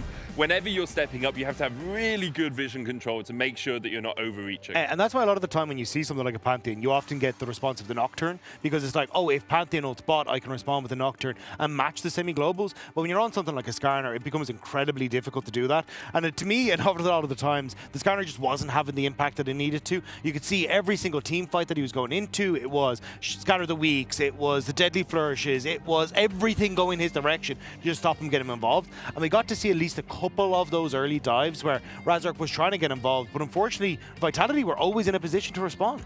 Yeah, top lane especially, I think was one of those key examples where the issue often became that Vitality would just outnumber a lot quicker. Here we see this is a good dive. You know, you have the charm, you have the double impale. Yeah, but the problem is, where's the mid laner, right? Like, you look at mid and Vladdy is just reset on base, so Humanoid goes, oh great, I'm not going to be matched in this roam. I can immediately come top and end up turning around this play to make sure that Vitality end up picking up a couple of kills. And this was a consistent fact that we saw in a lot of these early plays, because we're going to roll into this Dragon next as well, and it was a very similar story. Exactly, because this is where it all falls apart, because watching this from a coach perspective, realistically the only advice you have for players is to just do things together, because it was that play earlier, is this play right now where just the mid lane is completely disconnected, and he is basing. He is basing. There's a full-on skirmish happening. Humanoid is rotating here, and on the side of Fnatic, Vladdy is just resetting without TP, just, I wouldn't say selling the team, but having this sort of disconnect in a series that is do or die like that is quite criminal, to be honest. If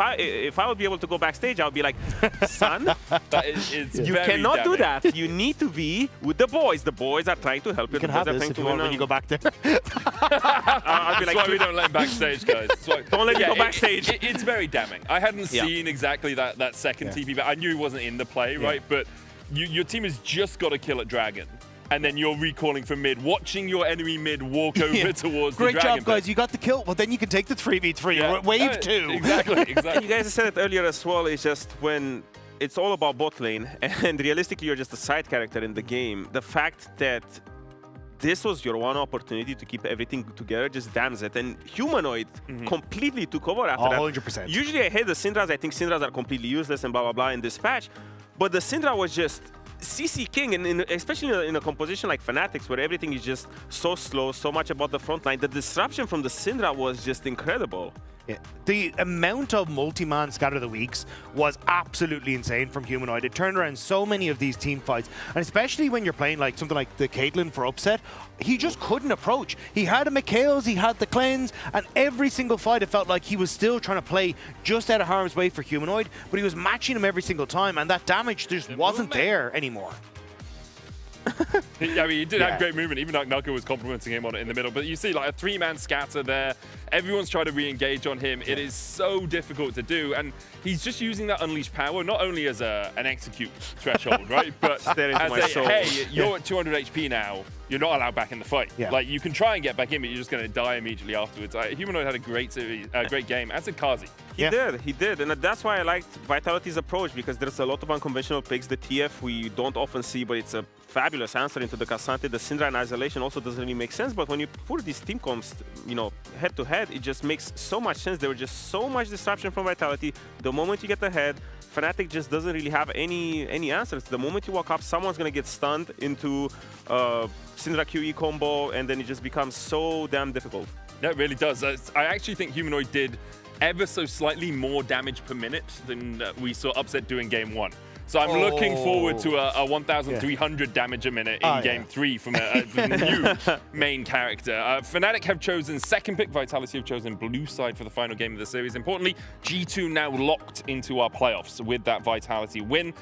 If we see Fnatic losing the series, then GX will also lock into playoffs. So lots of stuff still up on the table, but we'll see if Vitality or Fnatic can bring it home in game 3. We'll be right back after these messages, I guess. Kazi with a 4-shot puts Upset to a curtain call level of death as well. All 3, 4. Oh, he flashes into it. We can go more? Yeah, I will do it. Go more. I have portal soon. I can start. Go more. I think go Aurora if you have. Nice, no flash Aurora. I think we can keep going for a bit, probably. Go nice, no? Wow, man. Good job, lad.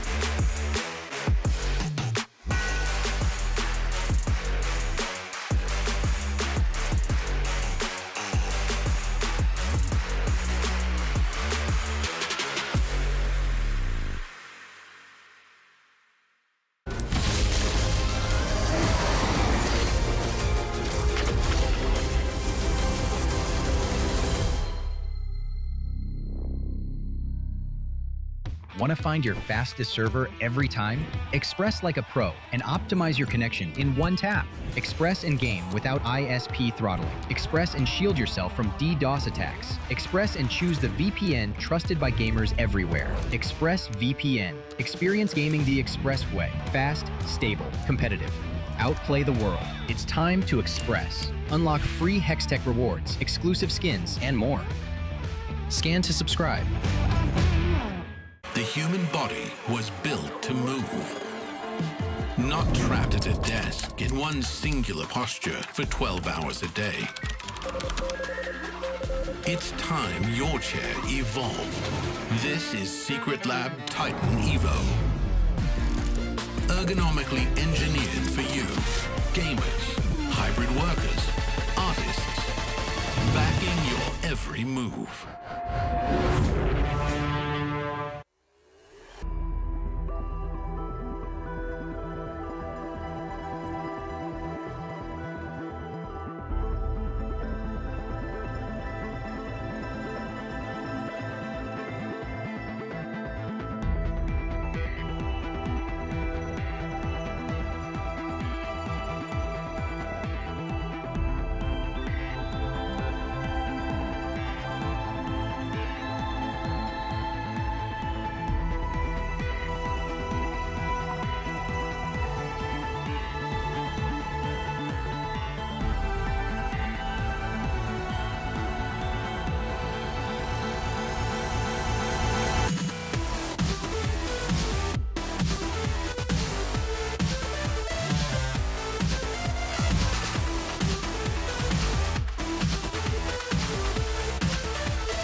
Well, it's game 3, and when life is on the line for Fnatic, it makes sense that, well, it does make sense it would go I thought you away. had something way more grandiose to say. No, I don't. I don't normally talk as a grandiose person. You know what I talk as? I talk as someone with facts. And game 2 was a bit of a shellacking. Game 2 was a hard comp for Vitality that they played pretty well. And I have to say, mid-diff was very big. I feel like there's been a bit of a mid-diff this series, I would say. You reckon? Vladdy game 1, that was the Victor game? It was no, Humanoid was playing Victor. Humanoid Victor, what and was then it Rise. I mean, actually, Vladdy had a pretty good realm warp. Yeah. A couple of realm warps. 1 or 2, yes. Yeah. I mean, Vladdy had a couple good moments, but I just think how the lane's been gone and the teamfight impact overall, I think Humanoid has been getting the better of him. True. But really, I don't think this game is being decided by mid lane. I think the game is being decided by whether or not Upset can carry. And in game 2, Vitality stopped him from carrying, and in game 1, they couldn't stop him from carrying. Yep. So game 3, the question is, can they stop him from carrying? That's a good question, actually. And you're right. Well, Fnatic is going to get second pick. Yep. Which is important specifically for the top lane matchup. Yep. But it does mean Lulu, Yunara is super important. Vitality probably going to try and take it away. Let's see. As we jump in the draft for the last time in this best of 3. As a reminder, Fnatic, they basically just want to get to 4 wins. Even if they do get to 4 wins, it doesn't mean that they will secure a spot in playoffs. It just gives them a chance, which is ultimately what they're looking for. Yep. Even a 2-1, I mean, it would be a good chance for Fnatic, but MCOY later would help decide if we get our 6 teams later, or if we get it next weekend. Regardless, Nautilus is going to be banned, Jarvan's banned. My biggest question here is, will they just get rid of the Lulu? No, they get rid of Nocturne on the side of Vitality, which makes me think we are going to go into the jungle territory of... Well, what do we got as jungle ready? What's in the jungle right now?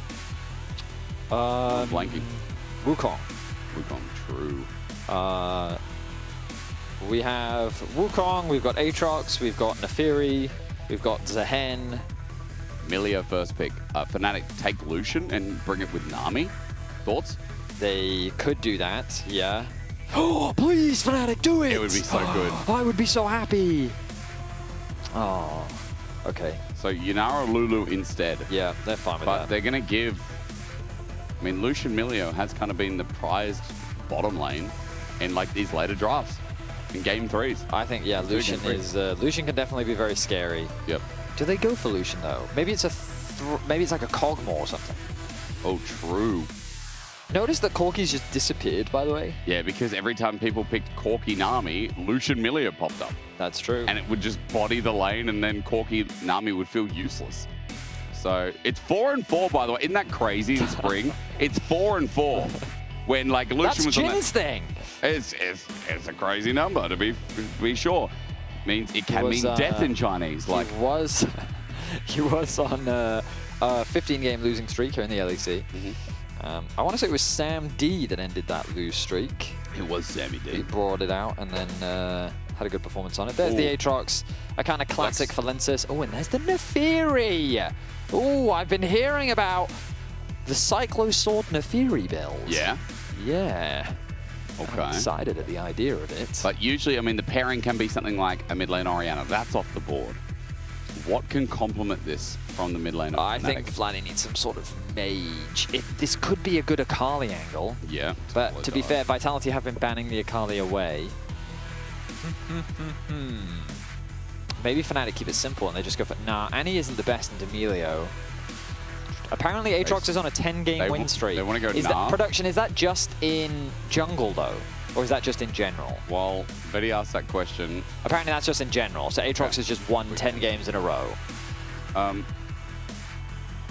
Fnatic are fishing for a Nah, but alternatively with Jack's ban as well, is it going to be a Vitality Renekton? Usually if Jax is banned, it leads towards a... Okay, Camille's not where you go. I mean, Ambessa's generally where you go. I am correct. Yeah, Ambessa's probably more right. But yes, you are right. Jax is quite good into Camille, But if they're banning Jax and they want to fish for Ambessa, then the next ban will surely be the Renekton. But then if they ban Renekton, then Fnatic can just take Ambessa here on 4. They could... Ooh, okay, so the Mel suggests Ahri. Fnatic want Ari in the middle lane. Fnatic will have no engage. Yep. Sion is banned, so they're not getting it there. And with Ornn already picked, stop saying Camille. I mean, I'm saying for Fnatic, Emperos brings out a Camille game. I don't know if that would be a good idea. No, actually, unless they do Camille Galio. If they do Camille Galio, then I'm down. Okay, but I guess you're... Oh, it goes. Hang on. Nah on 4 here from Fnatic. I was going to say, aren't they just setting up for... but Vayne's open, bro. Vayne if Fnatic go Nah, then Vitality go Vayne. And so now Vitality can lock in the Nah, and they go Emperos, do you play Vayne? But if Vitality go... Yeah, I mean, this is the thing as well. Like, it is a call-out. But then I also wonder, have they got enough engage on the side of Vitality if they do opt in for something like the Naren top? Conditional engage, we're yes. back to no engage. Cons. We are, so it might be a long game. We had Rel versus Braum, which was hype. Yep. And now we've got Melio versus Lulu, where they, they're hype in their own way. Annie adds a bit. She can press Yeah, buttons. Flash R, good way to start a fight, absolutely. I think it's solid into Taliyah as well. Probably, actually, I mean, after the nerfs to Taliyah, maybe you don't lose the push early. We'll have to see. We will see. But all right, what do we got? Nah. Nako? You're expecting Nah? Or is it? Yeah, I mean, I would expect Nah. Okay, it's a blind Varus top. I mean, hey, it's another form of CC, another bit of engage. Okay, yeah, it is. It's engage, Oh my goodness. So what is this? Again, Vitality's comp is kind of weird. I'm going to need a bit of time to figure this one out. Vayne versus Varus top, thoughts? Vayne versus Varus. I think it's Varus. It's Mega Varus That's favored. Mega Varus favored. Oh Do my it! god, please. Do it! Slam the Malphite! Dude, it That's would be so a huge good. Malphite angle! No, don't check. Oh, no! God. That was a Mega Malphite angle. That seemed like such a good Malphite. I felt like it was a Mega Malphite angle. I mean, lane would be rough, but after that, can you imagine? You just got to get to level 6, and then Nefiri camps your lane. So if Mega Nah is not up in season, they're relying on the snap engage from Taliyah or I mean, what? actually, there are 170 plus champions in the game, and we have Fearless. I wish we would just try a couple other things, like that Malphite Hub was a great idea. Yeah. I mean, look, this is their game that might make or break the season. Sure, but also, I don't think Nah is good here, right? Yeah. Like, is it good? Because it loses to the Varus lane. Like, Varus just kind of like, Finn always describes it, admittedly, he's a Varus hater. Yep. But he often describes Varus as just kind of like a stat check champ, where he's just going to keep hitting you, and if you don't have the stats to meet him, you're just going to lose. Yep.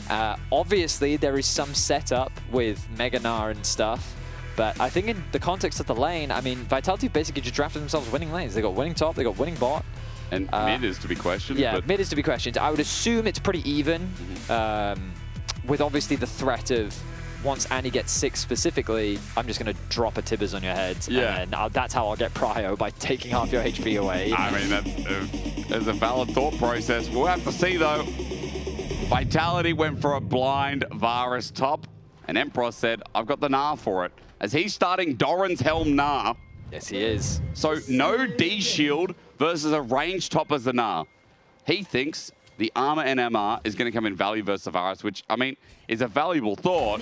But as Fnatic look for the invade here to start off the game, I wonder if the healing is going to be costed. As in, is Emperos going to regret this decision because he doesn't have the D shield heals? We're going to find out. Oh, Let's yes, watch we are. together. Fnatic back on the Taliyah. We've seen Taliyah really fall off in the meta after her nerfs. Jackie's provided us with some context. Basically, the small nerf to her Q damage really adds up over time, especially when you're trying to clear out these waves. So as you can see early on right now, he's just trying to outspace the Annie, who's always got the threat of the stun on her Q. And Humanoid is looking to take advantage of that. He walks up, lands an auto attack, doesn't quite throw the Q out just yet. And right now it's helping him get that early pressure. Yeah, top lane. I feel like we've got to look at top lane. I stand corrected. Humanoid started E. Okay. I did think I saw that and I was like, hang on, did he just get a shield? Yeah, he started E. Okay. Top lane, it begins. Now, Naka already, great laner, as Razork goes to the invade, but as Linces hits all the sweet spots and the smite goes down, actually to Razork, I believe. Yoink, yeah. So that was Raptors into Gromp invade. Could have been a lot worse. Back into his top side. So how does Linces adapt his pathing as a result here? He's going to go for the invade himself. Look at him, he's just running in. Razork will see this though. Yeah, but Lindsay maybe adapts to go to mid instead. But the question is, yeah, well, I mean, what can he really do? He's come back to his own jungle, so a bit of time wasted. A little bit, yeah. I mean, ultimately, that's a net win for Razork. He's just going to be a camp up. Well, I think the big thing here now is that Razork can afford to skip a camp to go for the bot crab, whereas I think Lindsay can't really. Like, there's no way for him to contest that bot crab. Yep. I mean, given that he's got pressure on top, it should be fine. He can just clear out his bot side and then path back up towards top lane. But yeah, I mean, small win for Razork, basically. Top's already begun, though. Thank you, observers, for continuously focusing up here. I mean, this is the lane. If we didn't already mention before, I don't know if you talked about it, but exhaust for NuckNucko is a fun little addition here into this game. And it does seem super annoying for the Gnar all-ins. Spacing is very good there as well. Fleet footwork taken by Ambros, obviously, and that's going to heal him up a little bit here. But as you can see, won't heal him up enough to sustain through that. Lethal tempo on the Varus top. So his dueling, every time he gets uptime, is going to be devastating. So Razork, you got to lead, you got to steal. Now he's going to have to really use it and get one of these lanes ahead. So now the next question becomes, does Razork try to double grab? Got the level 4. He knows he should have a level advantage over Lindsys because, again, he stole a camp from Lindsys. It looks like he's not even going to fish for it. He skipped his blue buff, by the way. Yep. So he is really trying to min-max the respawn of his camps right now. This is going top. Gonna grab the Raptor's respawn. Sees that the crab is still up. Humanoid has to drop a ward, but he doesn't have a huge amount of HP. Varus has gone back to base. Lindsys is fishing.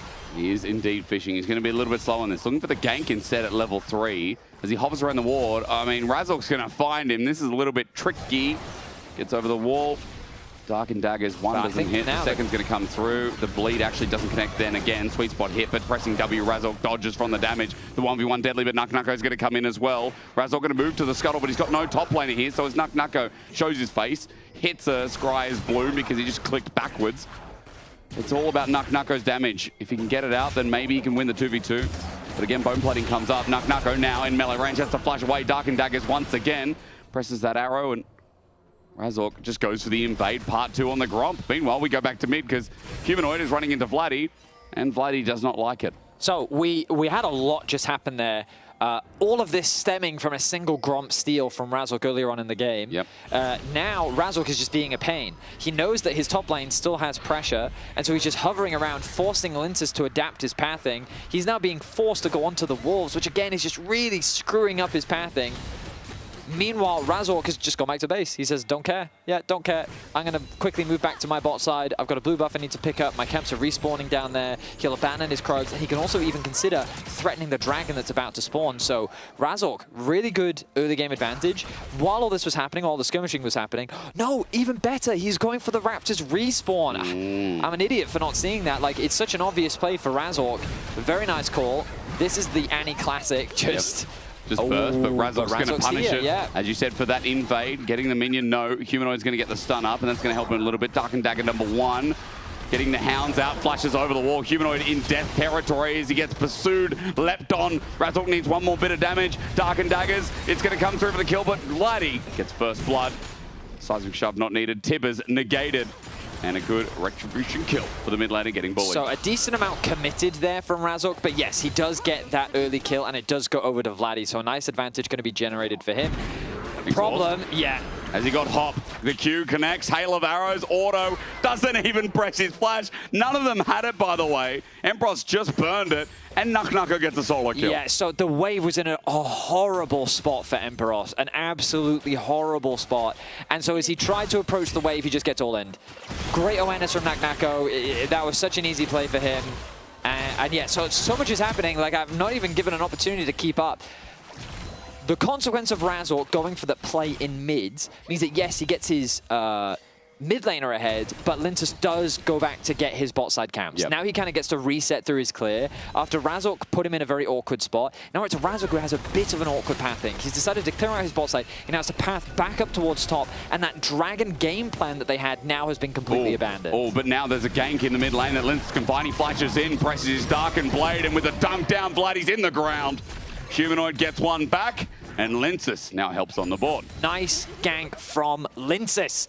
The CC provided by Humanoid was enough to lock him down and secure that kill. Now is there a threat of a dive on the bot side of the map? Yeah, the jungle pathing has been a little bit crazy in this game as we see adaptations across the board. Now, Razork stuck kind of on the bot side. Oh, he does get the crab. He does get the 6. Okay, so the timing works out for him. Now can he threaten the dive? I mean, it is a dog with a bite who can press that ulti regardless, but Vitality are backing away. He'll use for the movement speed. Humanoid coming to cover. Tippers up in 5 seconds. Good awareness from Humanoid, ready to answer, provide that protection. He's going to lose some farm in the mid lane, but not the end of the world. Still holds onto a gold lead thanks to that kill that his jungler was able to help him get. Oh, and the top wave is in a horrible spot. NuckNucko! He is bullying Emperos. Again, though, like this, I come back to the draft thing, man. They picked them, like, Malphite's still going to struggle, right? Of course he is. Of course. But Nard's struggling. But yeah, you picked into a losing matchup. Okay, this is a classic. What do I do? No, it's not a classic what do I do, it's I can't do anything. Yeah, so what do I do? Let's just go somewhere and see if I can do something somewhere. Maybe I find Linces. There he is. I found Linces. Now maybe I go mid. I press Q. I get some Mega Gnar. Maybe I group up for Grubs. Grubs are coming up. He just needs his jungler to come top and fix the wave. That's basically his only option. But NuckNucko does have ult, so... It's level 8 to level 6, bro. It's a travesty. It is an absolute disaster. Like, this is disgusting. Just walk at him, yeah. Yeah, exactly. And bone plating's now down. So, what is Emperos going to do? Linces uses this opportunity to start Grubs. He'll take 1, maybe 2. Razork's going to show. Linces just backs away. Smite goes down. Linces picks up 2 Grubs. Bro, I really can't express how bad top lane is. Like, it's so bad for Emperos.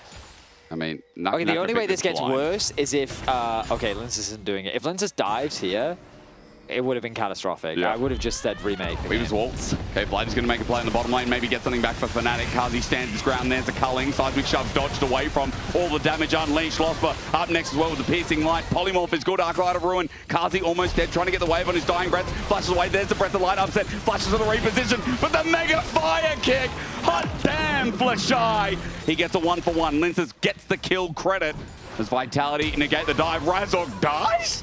Razork dies? What? We will get a replay to better understand exactly what happened there, but everything is now quickly falling apart for Fnatic. And Vitality, they don't even need to do anything. They're just watching as Fnatic blunder play after play.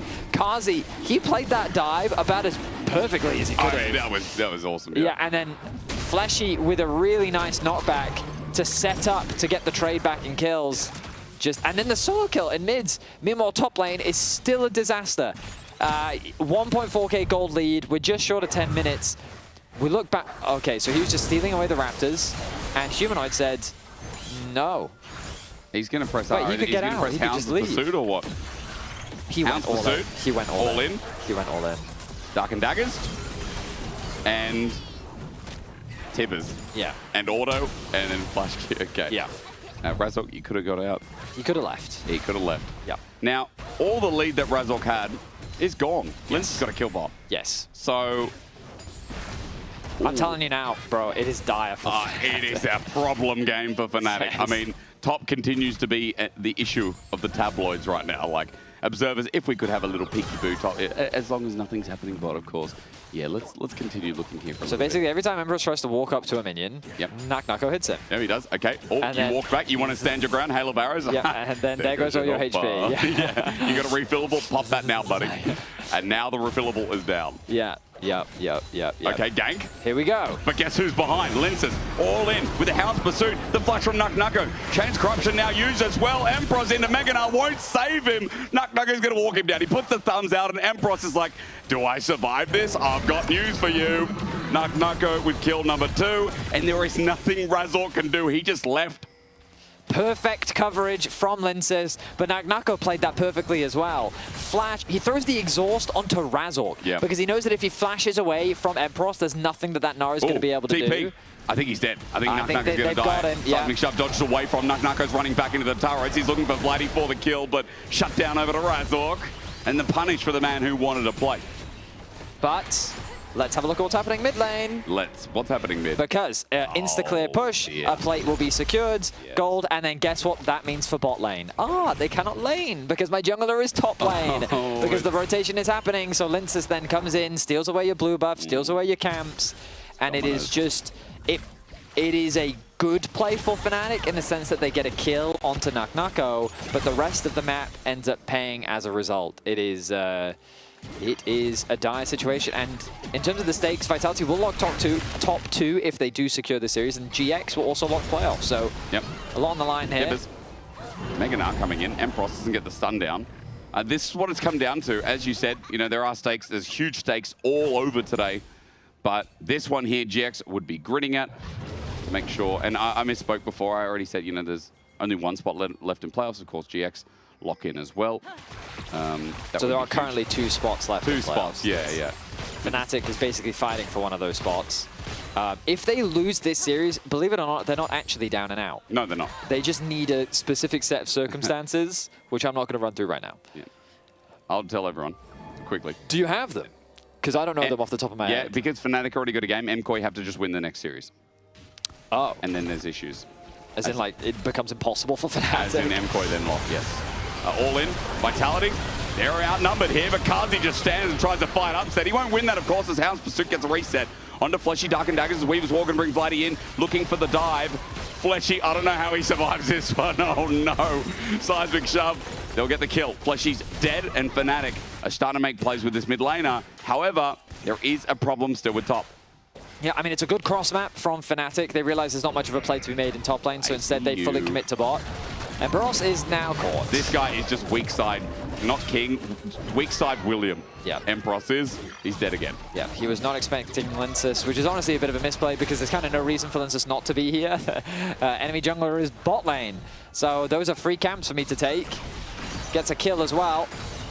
Fnatic, they make a good play on the bot side, but it ends up just being traded back. Top tower is going to fall soon as well. Razork gets to be he knows that Linces is up here. So he's going to run away from red buff, but he's got to press that W soon. There's Tip as it comes out for the stun. Razork, you knew an Aatrox was here. He gets dunked, flashed on after the Infernal. Razork, you knew that Linces was top, and top turret just went down. Yeah, he didn't respect the collapse coming through from Humanoids, and Humanoid gets an easy kill. Huge misplay there from Razork.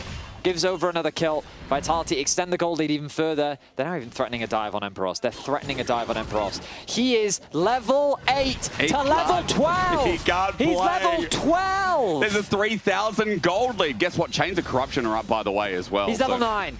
So it's only a 3-level gap, a full 3-level gap. That's all. Double plate's about to be taken from inner turret top. Pings are coming down. Naknako knows he needs to run, but he's fine. He's completely fine. They won't be there in time on the side of Fnatic.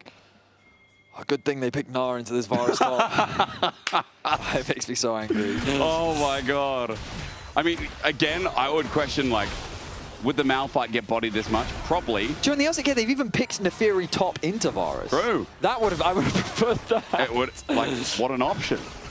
Yeah, well, all right. Fnatic now, I don't think they're strong enough to fight for this dragon, so I do not think that they should try. I see a Mega Gnar top lane. Okay. But he's going to have to TP now. He's dead. He's dead. I am sorry. God. I'm sorry for laughing, but it is humorous in the top lane. It is silly. Vitality now have a TP advantage because their top lane is alive, but he'll attack the inner, while for second Dragon, Vitality like, yeah, we'll fight a 4v4. Again, there goes the Cozy Campfire. It is stolen away by Razork, but Vitality sending Humanoid. He gets a flash. Tippers comes out. Razork doesn't get stunned up. Maybe a kill onto Humanoid. Sending in the Weaver's Wall. Bloody wants to get that stun up. Pressing the W, won't find anything just yet. Now again comes through, but finds no target. Linces says, I'll try and find a new angle, but no one dies. In the end, Humanoid scurries away while top turret is getting battered and while more gold goes down despite the dragon going to Fnatic. Yeah, I mean, it is a dragon gained. They should be able to get this bot tower. Kazi, he should be pretty safe here. Just going to clear out the way as quickly as he can. Has Fnatic overstayed their welcome is the question. Because mid lane also being pushed in, by the way. Humanoid continues to just siege onto that tower. He TP'd instantly back into mid. Gets himself, I think he got 2 plates off the back of that. Yeah, so Vitality ultimately still leading in terms of gold. And let me explain why it's getting more and more dire for Fnatic. So the way that this composition should work from Vitality is that basically they want to play quickly. But they don't want to fully commit to a fight, because if, again, very similar to the story of the series, if they just play a traditional front-to-back style of team fight, then Fnatic has Yunara with Lulu, and you have to imagine that in the scaling front-to-back, they're going to have an advantage there. But what Vitality do have is kind of a hit-and-run approach. Yeah. Lucian, dash in, pop, does a chunk of damage, gets back out of way to safety, drops the culling, chunks someone out. Annie drops the combo on someone. And basically what they do is they play with HP. So rather than fully committing to a fight, they chunk a bunch of your HP out. They then make Fnatic really uncomfortable, and they dance around you with the poke that they have. Meanwhile, NuckNucko is just being a terror in the side lane. He is just being this unstoppable force that no one can answer. They're now moving him down to bot lane. Hey, a small moment of reprieve for Emperos. Yay. As he now goes into humanoid instead. He's definitely going to turtle. Like, he's going into his shell, and he's going to try and catch up that 70 CS deficit at 17 minutes into the game. No Trinity Force yet, while NuckNucko just picked up Dusk and Dawn, second item after the experimental Hex Plate. Yes, sir. So, Emperos right now loving like this must feel like he's on a Jet 2 holiday or something up in that top lane. Like, great times having. He's got no one in the lane. Meanwhile, NuckNucko, same can be said. Bot turret is going to draw the attention of 3, maybe 4 of Fnatic. He's 2 levels up, the next highest level in the game. Yeah. Humanoid... sorry, NuckNucko is fed. Yeah. For lack of a better word. You did say Humanoid, and Humanoid's also in a good spot as Vitality going to face check this. Dark and Daggers again from Razork. I think a fire kick won't do too much here, but Razork is just going to hold his ground, hold the vision line, and Vladdy maybe sending in the Weaver's Wall, but NuckNucko's wait. He's got Flash. He's got his ulti. Chains of Corruption. If he flashes onto this, that would be a terrible play. I mean, it would, but I mean, I wouldn't. NuckNucko is a baller. Okay. I mean, he is. Both our statements could be true. That is right. I mean, it is crazy. Again, I just can't believe he blind picked this. Is there really no answer? There is answer as far as well, at this point, it's irrelevant to think about because this is the world that we live in. Yeah. Fnatic fans find themselves in dire straits right now as Vitality continue to amass their fortune. More plates into the hands of NuckNucko. Surely at this point, he individually, I think, is at 10 plates. Yeah, I think so. Which, if you assume on average 80 gold per plate, that's 800 gold. Humanoid coming in. No Flash. Lost almost dies to the culling. So this is what I mean. Kind of hit and run. Dash in, do a bunch of damage, dash back out, damage done, pressure gained. That's going to be another tower for NuckNucko. Yeah, because Vladdy got zoned off. It was really nice from Linz, as you saw in jungle. He was just hovering around. Vladdy sees him, doesn't know where he is right now, so that's why he's not coming out. You look at the gold lead at the top, it's 3.1k. You look at the gold lead at the bottom, it's 3.9k for NuckNucko. But hey, superstar upset. Can he do what he did in game 1? True. Hey, if the virus is dead, it doesn't matter, right? Odo called him Carry Potter. That's true. I respect that. I see that. Great word games from Odo, one of the coaches of Fnatic. But you're right. Can he do it? I mean, this is going to require at least 3 items, a lot of uptime, and NuckNucko dead. Yeah, a lot of auto attacking. He's got Seekers now, by the way. NuckNucko is a little bit more problematic. Oh yeah. Survivability. I mean, he's going to be as difficult to deal with as bureaucracy in Germany. So I think we've got a real problem on our hands. Like, navigating that is, oh my God. Oh, guys, let me tell you. Don't get distracted now. It was a good reference. It was. It was. That's a rabbit hole. That's a dangerous rabbit hole. It is. And I'll take it, though. Well, she found out Dark and Daggers, not the second. That's where the extra burst of damage comes from. He's going to cozy campfire as Amelia look to join the rest of the team. 5-man stack from Vitality in mid. They just took down 2 turrets, and the Herald almost going to get a charge on the should be a dragon as well. That should be an easy dragon. Yes, so Vitality are just running the Rift right now. Fnatic are basically just stalling and scaling, getting what gold they can wherever they can. They should get another tower top lane. I see Vladdy sitting there isolated. NuckNucko's not going to be in the area. I think Vitality's happy to lose that tower given where they're at in the game right now. So Dragon's going to be taken. NuckNucko's going to respond. Vladdy's probably going to back off, even though he has Losper by his side. But you know, today's been so solely focused on, like, can Fnatic do it, make playoffs? I just want to take a breath and, like, look at the other side. I want to know if Vitality can actually hold their position as top 2 if they win this series in playoffs, I mean. Like, can Vitality actually not disappoint us in playoffs? Because that has been the theme for the past little while. Vitality's been a more exciting team each and every split. This has been their best split in a hell of a long time. Like, I remember, you know, the Jizuke roster back in the day. Vedi, you're an old man. 2018? The Vitality roster? Yeah, it was 2018. Yeah, that was the downfall of the LCK 2018. But that Vitality roster got people excited for a team that had so many cool dynamics. Yeah. And this one, very different players, obviously. But the dynamics are there yet again. Can Vitality actually make top 2? Can they go to MSI? People are I mean, Vitality as an organization have basically, like, they've invested a lot into their league team over the years. Yep. And it just hasn't paid off. Super team after super team. And so they went into CS, and that worked. Yeah, I mean, in CS, yeah, but there was always that meme, right, where whenever they do well in CS, the cost is the success in their League of Legends team. But now, both are succeeding. Yeah. Ooh, okay. And I mean, yeah, they finally found the formula. They finally put themselves in a great spot. But you're right. Ultimately, it comes down to showing up in playoffs. That's what matters most. Embros, I don't know if going in is the play here, That Tibbers did half HP as well. Embros is just going to run. Mega Knight's coming up, but Upset's all going to help out. So now with Tibbers down, maybe Humanoid's in trouble. Waiting for the stun. Embros gets tagged out. Mega Knight on the incoming. Upset's going to ulti out. Maybe flash over. Yes, matches Humanoid. Damage still good, but not enough to take down Upset. There's Carry Potter again, 2-1 as Baron was started, but Vitality are pulling off with everything going wrong in the bot lane. Okay, so a really important pick for Fnatic for 2 reasons. Number 1, they get the flash out from Humanoid, which is a valuable flash to get, and they find themselves a kill, but also they're just investing more into Upset. That gold lead that he has been able to build individually continues to grow, 1.7k. He's now got the LDR finished as well, so he's in a good spot. The downside, Upset, flash, gone. Yeah. Which could be very scary with Linsus looking to lock him down with that Annie if the Tibbers ever does connect. Lothbar caught out though as he flashes over, culling at max range. Wild Growth is going to be the ask.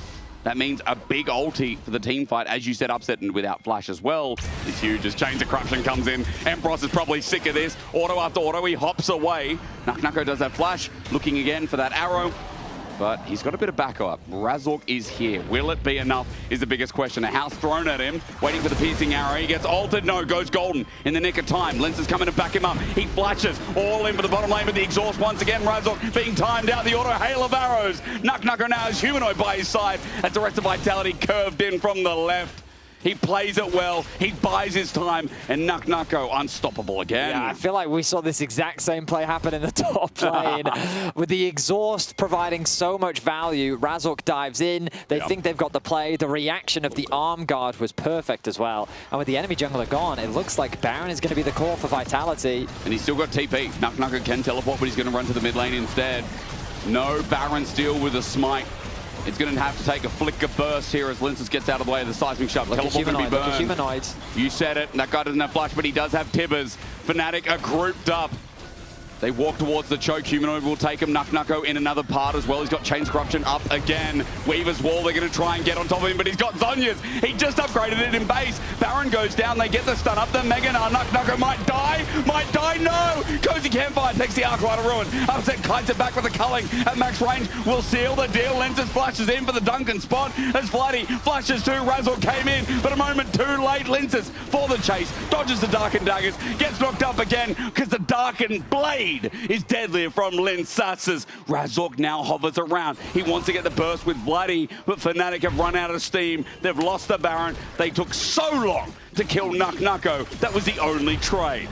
Fnatic committed everything to getting that kill onto Nucko, but it cost them so much in exchange. It was a 2-for-1 in Vitality's favor. The Baron was secured as well. Vitality stamped their authority here in Game 3 as they look to lock a top 2 spot in the LEC. Replay time as we look at how they try to approach Baron without a smite. And it's hard for Fnatic because they're being attacked from multiple fronts, so they just attack one of the fronts. A good Zhonya's used from Nucko. The chain CC is promising, but then Flashy drops the heal, drops the W, drops the ult, drops everything.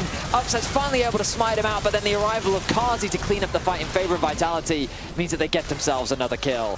Vitality looking terrifying as they have firm control here in Game 3. It's looking mighty good to finish 8-1. They only lost to KC at the very start of the split. Week 1. Yeah. Week 1, day 1. I can't, like, it was very, very early. Feels like a while ago now, as what looks like our best team looks to finish off Fnatic. Yes, they went to 3 games, but now in style in this 3rd game with a 4.5k gold lead for the top lane.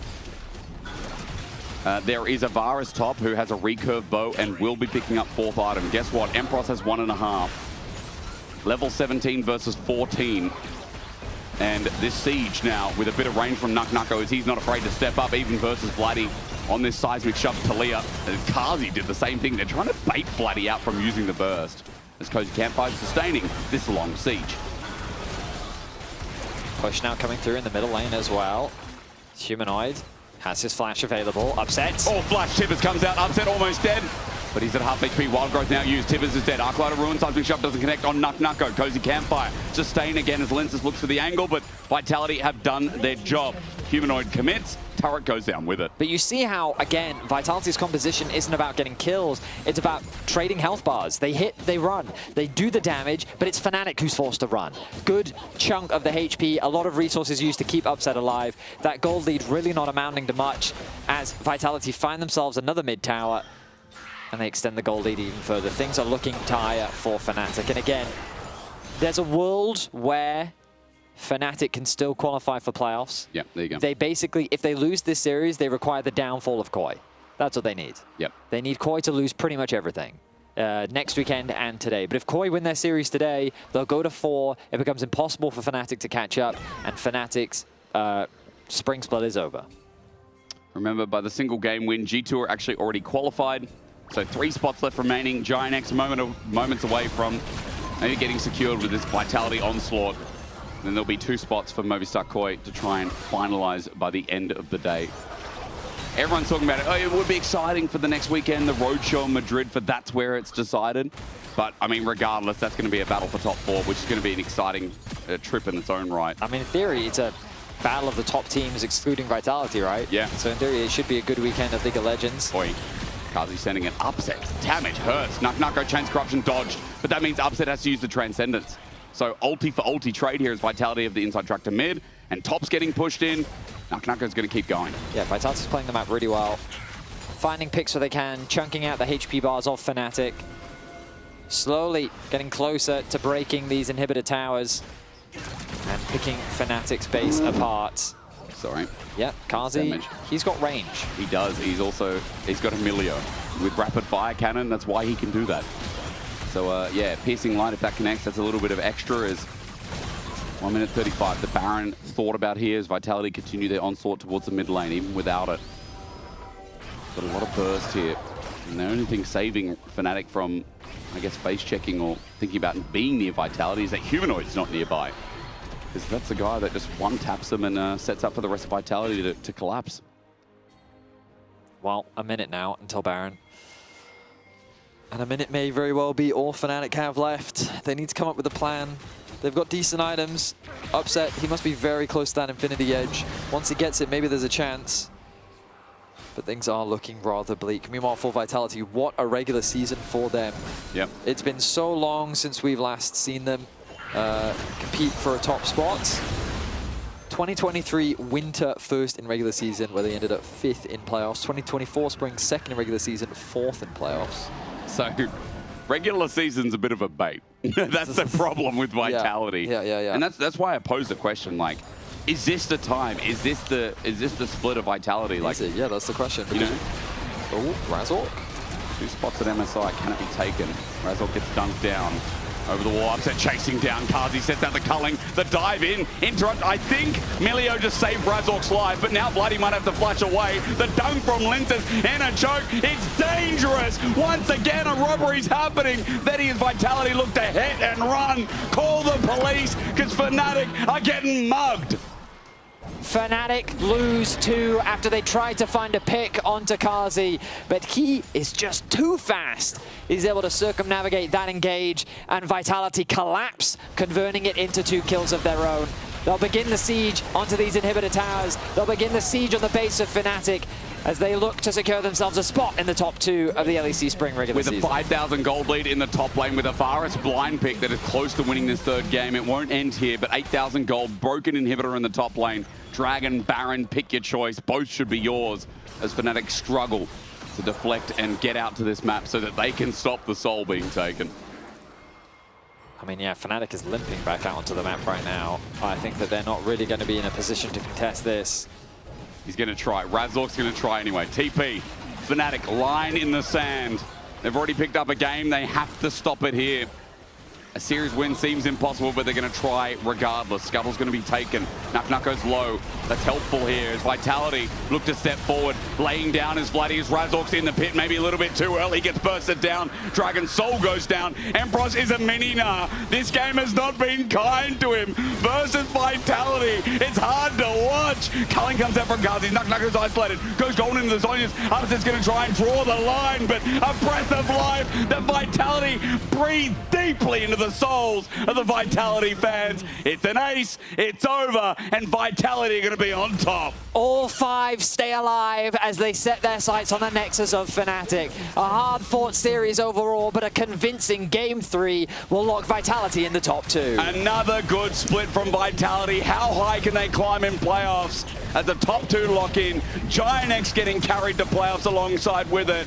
And your best team of spring? Everybody thinks so, as they finish off their split pretty much flawless. Pretty much. 8-1 the scoreline. Of course, KC is going to be vying for that first place spot right next to them. Next weekend, they're going to be playing 3 games left to play. Yep. The question is, can they have that undefeated split? This team's fun to watch. I mean, they absolutely are. Vitality, chaotic. But the drafts that they brought out today, not conventional, not standard, but they executed them extremely well. They know how to leverage their winning lanes. They know how to build these advantages, and they know how to snowball. You can vote for your key player of the series, Nak, Linces, or Humanoid. And Vitality end their regular season with an 8-1 scoreline. All eyes on them coming into the best ofs as we get into playoffs. Such an interesting split. I mean, look, we earlier in the split, as you see, locking in top 2 GX playoffs, as we said. Earlier in the split, some critical drafts that we were harsh on, and to be fair, needed to be harsh on. But the drafts have gotten more fun, more interesting. They absolutely We've seen have, yeah. the reasoning behind it, I think, improve. And whether you want to say they got away with the blind Varus top in this game, it's whatever. But the thing is, they've got players that have got hands. Oh, they absolutely do. Like, this is, you know, this is why a lot of people say they want to see them international. They want to see, like, a Nak versus Keen versus Zeus versus Ben. How high can Vitality go? The AD maybe can tell us as they talk to Vitality's bot lane after their 8-1 finish. What do you mean important? We're currently being flashbanged is what's happening here. I thought we were at a Valorant studio or something with how the lights are going. Thank you so much for joining us, I hope guys. the vibes are better for you guys now. We decided to get you both on because you were both not included in the Kia player of the game vote. So we thought you could be objective as to who you thought the best players were across the series. If you both had to pick one teammate who played the best, who would it be? She told me about it. We should. Each other, and then you can just. For me, it was Karzi, I think. I was gonna say crazy. crazy. That's copium. That's I mean, copium, it's just you can't get MVP on bot lane if you're against Fnatic. So that's true. Upset is too strong, Sally. Yeah. But I think it was, for me, it was probably Nak or Marek. I think maybe Nak. He solo carried the last game, kind of. I mean, Marek played better than usual, but there were like some mistakes, you know, some any flash miss. Syndra combos that missed on like free targets. So, but he for sure played better than previous series. I guess he had some hatred in him towards Fnatic, like kicking them out of playoffs must make him feel great.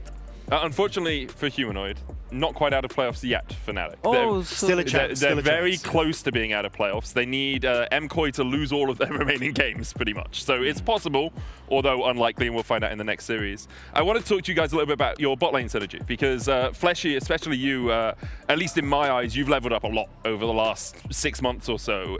Has there been something Kazi has been giving you that's helped with that, or has it been purely your own work and you don't want to give him any credit? Just take the credit. It's all him. It's all Fleshy. I think it's like at some point when we play a lot and when we talk a lot, like some things are automatic kinda, and we understand each other without talking. So that's the best thing you can have as a bot lane, I think. So you don't have to communicate every single play, every single word. So some things are automatic, and it's like more chill game for AD carry as well. Karzi is pretty vocal player. Yeah, I think heard. it's the most vocal AD carry in this league probably. After Ansama. Okay, sure. So I think that helps to supports to grow a lot, I think, if support is good, you know. And how do you Easy feel to- about the current support meta? Because you've got mostly enchanters, but you guys were able to bring out some of the more tanky supports this time around. Like, what kind of support meta do you prefer, and how are you finding the enchanter meta at the moment? I mean, I was always engaged player before as well. I mean, that was my strong side, kinda. Now it's kinda boring for me because you don't decide any fate of the game, you know? Yeah. You just sit there and try to not die and just EW perma. And it's kinda boring, but all good, you know? I mean, it's just, like when you play these enchanters, it's mostly on your team and just try to do the best macro you can or best team fights. Finally, you can feel like AD carry. It's all like up to your team, you know? There is nothing AD carry can do alone. Oh, is that true? It's always team gap. Okay. And that's why Upset was like 2k ahead of you in that last Yes. game. Ah, it's team. That makes sense. Why haven't you brought out any spicy stuff? I've been hearing Smolder, Deathfire Touch is really good at the moment. I've been seeing a lot of Static Shiv in solo AP queue. Ezreal. AP Ezreal. Like, what's going on? I thought you guys, as like Vitality, would be the team to do that. And I don't think there was enough time for us to test all of this stuff. Yeah, but you're qualified. Yeah. You're in playoffs. Nah, we Why are need- you testing stuff, also, guys? I've looked What at are your- Mac and Pad doing to you? I've also looked at your Like- solo queue. You were definitely practicing some strange stuff, lad. Me? Yeah. What did I play? There was some APLs. There was the Static Shiv's Black Cleaver Senna that I saw in there as Oh, well. yeah. There's a few. I was trying not to talk about it because I don't know if It's you're going fine, to yeah. use it. I don't. Yeah. It's fine. Okay. You can league anything. I don't Okay. care what people know about us. Like, it won't help them anyways or help us. So it's fine. So is there anything in solo queue at the moment that you've had your eye on? Not that you obviously haven't put it out yet, but anything you're like, oh, that actually seems really fun or is really strong? I mean, I think for sure the Deathfire Smolder. And like overall, how it works with the Black Cleaver, the interaction, it's quite fun that it gives you perma movement speed. Yeah. I think GP is, I mean, probably all the champs that have like the Black Cleaver thing, like Senna, GP, Smolder, like some burn, you know? Yeah. And probably it's gonna be a lot of fun on Brand or champs like this as well. Yeah, it is pretty broken on all those champs. Their win rates have jumped up about 3% or so. Nako did win Player of the Series. Yeah. How does that feel, Fleshy? As support, you're likely never going to get Player of the Series because everyone undervalues supports. You play really well. You consistently play really well. It's just support's always undervalued. How does that make you feel? I mean, when you choose this role, you accept this. Like, it's the fate of supports. You have to be like insane omega good to. But like good people always see, like the people good at the game always see your consistency and. Yeah, that's why we know. Yeah, because we're both. We're always So we talking know, about yeah. you. It's so good. it's just much easier to see that. Oh, holy fuck! Boris top like 20k damage or whatever, you know. It's so easy to see this fun, like fashion stuff, than support doing blocking Nafiri ulti with Q, you know, things like this. So it's like I accepted my fate long time ago. That was sick, though. That was really cool. Those yeah. mega fire kicks blocking the Hound's Pursuit were really cool. Are you going to play Tom Kench, Static Shiv, Heartsteel support? Because you can proc Heartsteel on everyone. And the thing is, for me to get those items, I think game needs to be 55 minutes or something. You so. can farm now. Yeah, you find There's no support But if- penalty. and if he someone's can play playing Senna, well you then- can- oh, double Static Yeah. Shiv bot lane. GG. GG. GG. However, we are matching. Expect this. Okay. I mean, I think Lospa had the perfect opportunity to go Static Shift Brom in the first game. Yeah. But he missed out on like imagine the combos. Yeah, it's a disappointment, really, isn't Yeah. it? Is there anything you want to say to the Vitality fans? It's going to be a couple of weeks before we see you guys back on stage. Thank you, guys. Yeah. Thanks for supporting us, lads. And we'll try out stuff for playoffs. Let's see what's popping. And we will try to keep winning always. Yeah. Thank you for existing. Fingers crossed you guys can keep winning. It's always fun to see you at the top of the standings. Yeah. We're going to go to a short break, but afterwards we're back with Shifters versus MCoy. Don't go anywhere.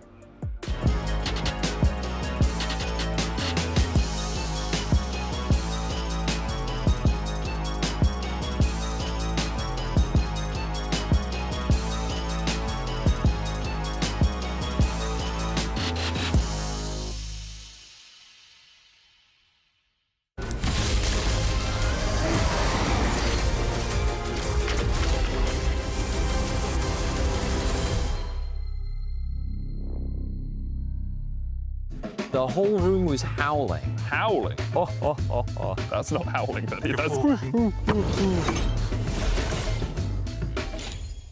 Did you steal the LEC trophy?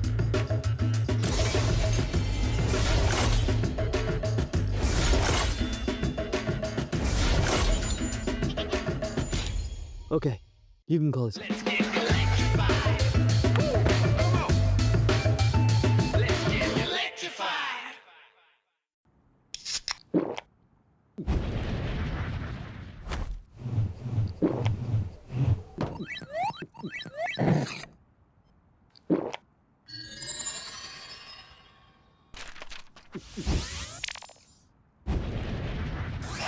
Red Bull gives you wings.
Stop the presses, pause the clocks, cease the watches. Something monumentous happened yesterday.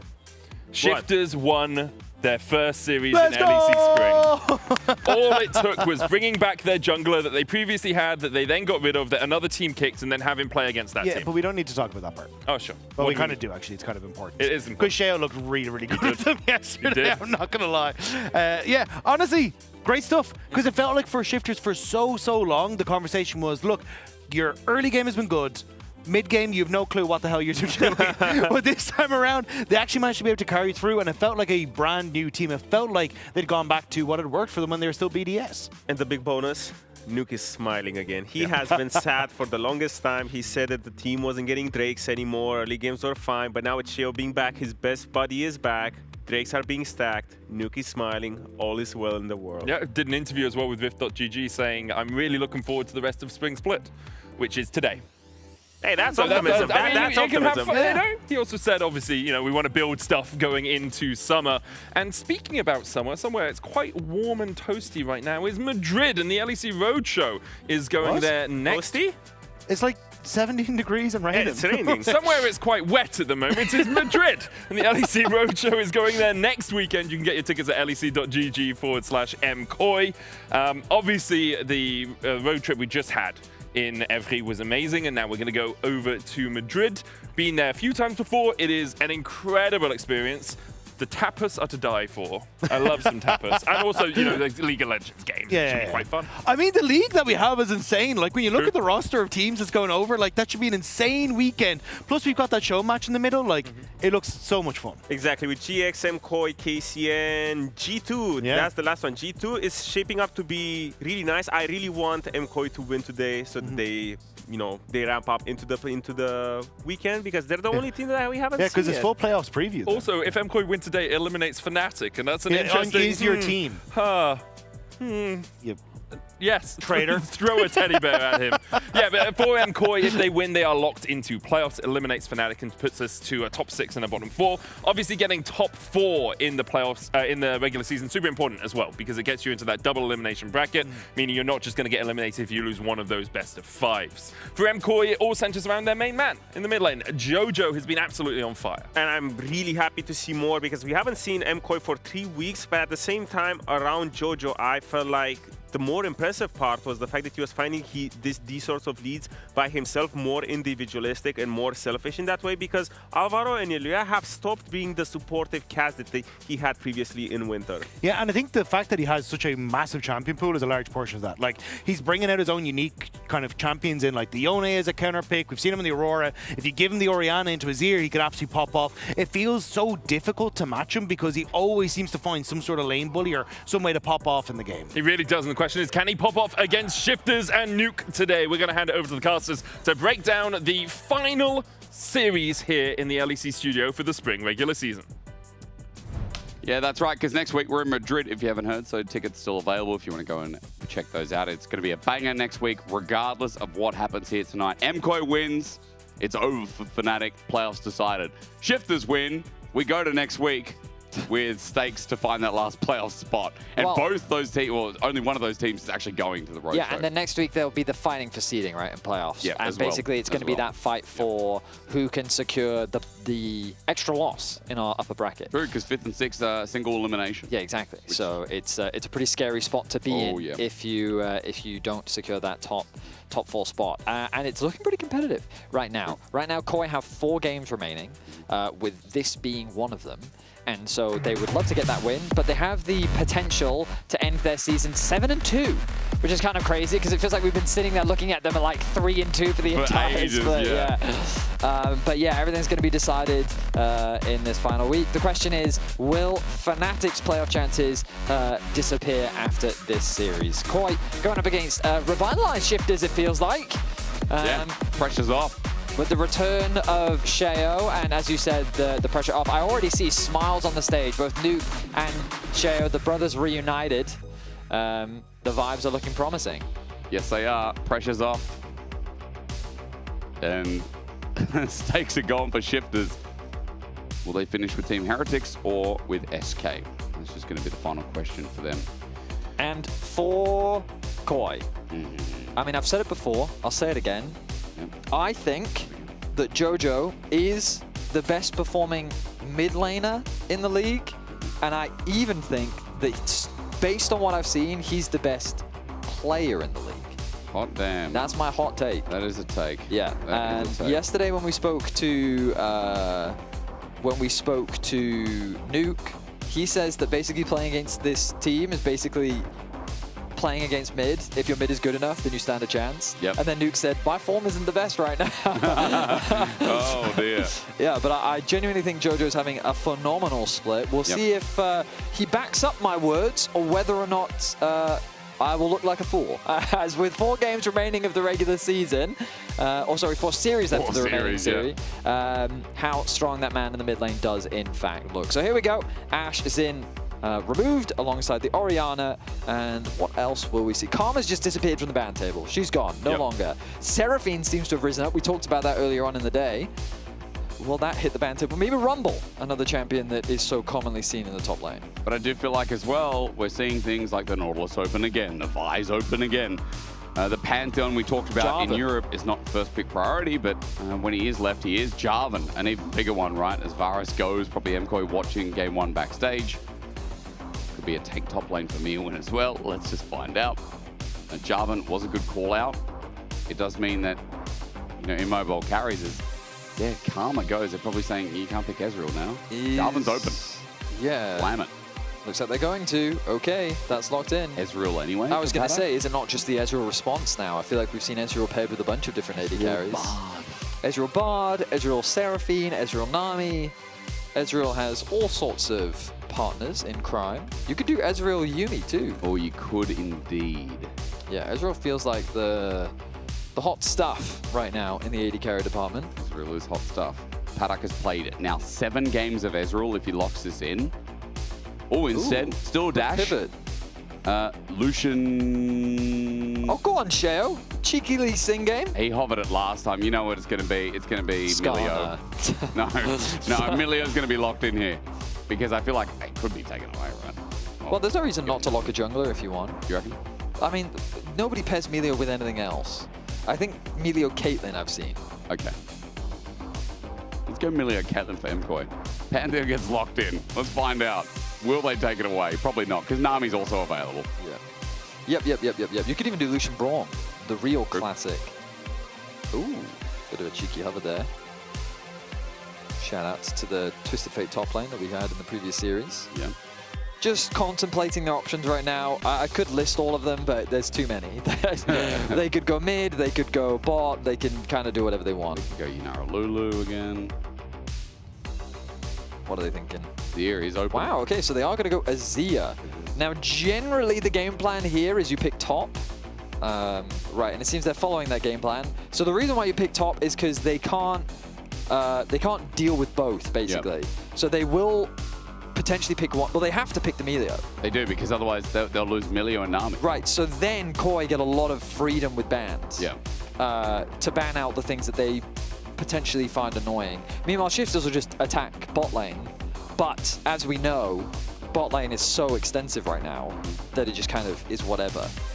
So I think this is an evolution in the meta that we are seeing, the prioritization of the top side of the map, and then just kind of picking whatever you need to in bot lane. It felt like at the beginning of the year, all of the teams were like, you have to guarantee a winning bot lane 2 versus 2 so you can contest dragons because dragons are the most important objective. Yeah. But now it's kind of like, well, you can kind of play anything in bot lane. True. So we're kind of chilling. We're fine, giving it up. We'll save it for later. So the question is, what AD carry will they ban? What's it going to be? Caitlyn first. Yeah, that makes sense. Caitlyn's good. But other side, as you said, MKOI can just start banning solo lanes. Okay, there goes Yorick. Yep, good into Jace. That makes sense. Maybe trying to pigeonhole that Rooster has to play something like a horrible matchup into the Jace. They might get rid of Akali. I don't know how much of an Akali player Nuke is. I can double check. But in my mind, he's not like this huge Akali player. I haven't played at this split yet. Yeah. So there's probably some games there. But yeah, they're probably not that afraid of Akali. They're probably just going to keep banning out top laners. Maybe they go something like a Victor game for game 1. But yeah, Hui, Victor, you can play Annie. Shifters have a lot of options in mids. Maybe ban Annie for game 1 from MKOI. Nah, just ban top laners. Okay, get rid of top. Sure. Yeah, it's Rooster, bro. Actually, that's so true. Rooster's the demon of this team. If you haven't been watching Shifters this split, I feel like Rooster's probably like, if we look at like top, like bottom teams, with top tier players, Rooster's probably the only player amongst that you could have in the conversation of top 3 for top lanes. For sure, which is rare. Like it is quite rare. Bottom team usually it's multiple roles that are letting the side down. I don't think Rooster's one of them. Now they are going to match into mid, it seems, and then leave top for a pick for the draft. As Talia gets locked in, so pairing with Pantheon once again, as we just saw in the last series. MKOI slap a Kalista. There's Renata. Yeah. Oh my god. Okay. First one of our split, by the way, I believe. No, we've actually had one Kalista Renata, excuse me. But second do I one. like Renata here? Is Renata really that good? I don't know if I like it. Pantheon doesn't block it, the ult, does he? Well, he blocks the damage. Yeah. But he won't. The ult he'll still goes get, through. Yes, the pummel still goes through. Yeah. The wind wall, however, will not. Oh, do it. I mean, it's a good matchup into Jace if you're really good at it. Oh, God, it's Aurelia. yes. It is Rooster after all. Okay. He's played Olaf, he's played Kennen, he's played Vayne, and he has played Aurelia. That can't be. There's no way Aurelia's 5 wins, 4 losses this split.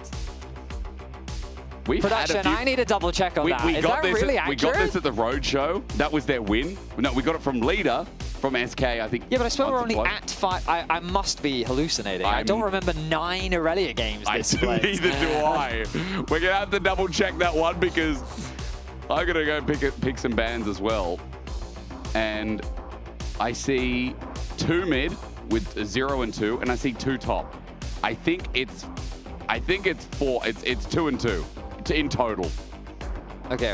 I think we'll out get of that 4 double check. games Anyway, played, comps, let's talk about them. So Koi, they've got a ton of poke, they've got decent skirmishing, they've got solid side lane threat with good scaling in the form of Jojo, right? Kalista doesn't really get outscaled in the same way that she often does because she's not really playing into many tanks. True. And the Renata just got a lot more value because she's now playing into Irelia Pantheon. Yeah. I feel like that if they'd gone something else top lane, the Renata would have had less value. But now into double melee, Renata should have a much more favorable time. Meanwhile, for Shifters, again, they want to play through picks, they want to play through side lanes. This should be a very interesting game as it's going to be very skirmish heavy, is what I'm hoping for. Yes, it is. And our final game in the Berlin studio before we go to Madrid next weekend. Will Fnatic be out? Will our playoffs be locked? Or we need to wait a week to find out if the miracle can happen. We have an Aurelia game 1 from Rooster. From what I could see of the stats, Aurelia is 1 and 4. AKA 1 and 3, sorry. 1 win, 3 losses. Yeah. 4 games in total. And it was Rooster who won Rooster's that the game. only winner. Yeah.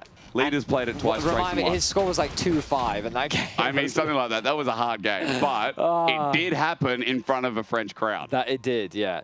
So, yeah, my general sentiment on Aurelia is, so far, every time we've seen her, she does really well in lane. Like, really, really well in lane. So she's good into the matchups that she's very good into. She will be good into Jace. But she's just kind of a bad champ, is my opinion. I just think that she is just a weak champ.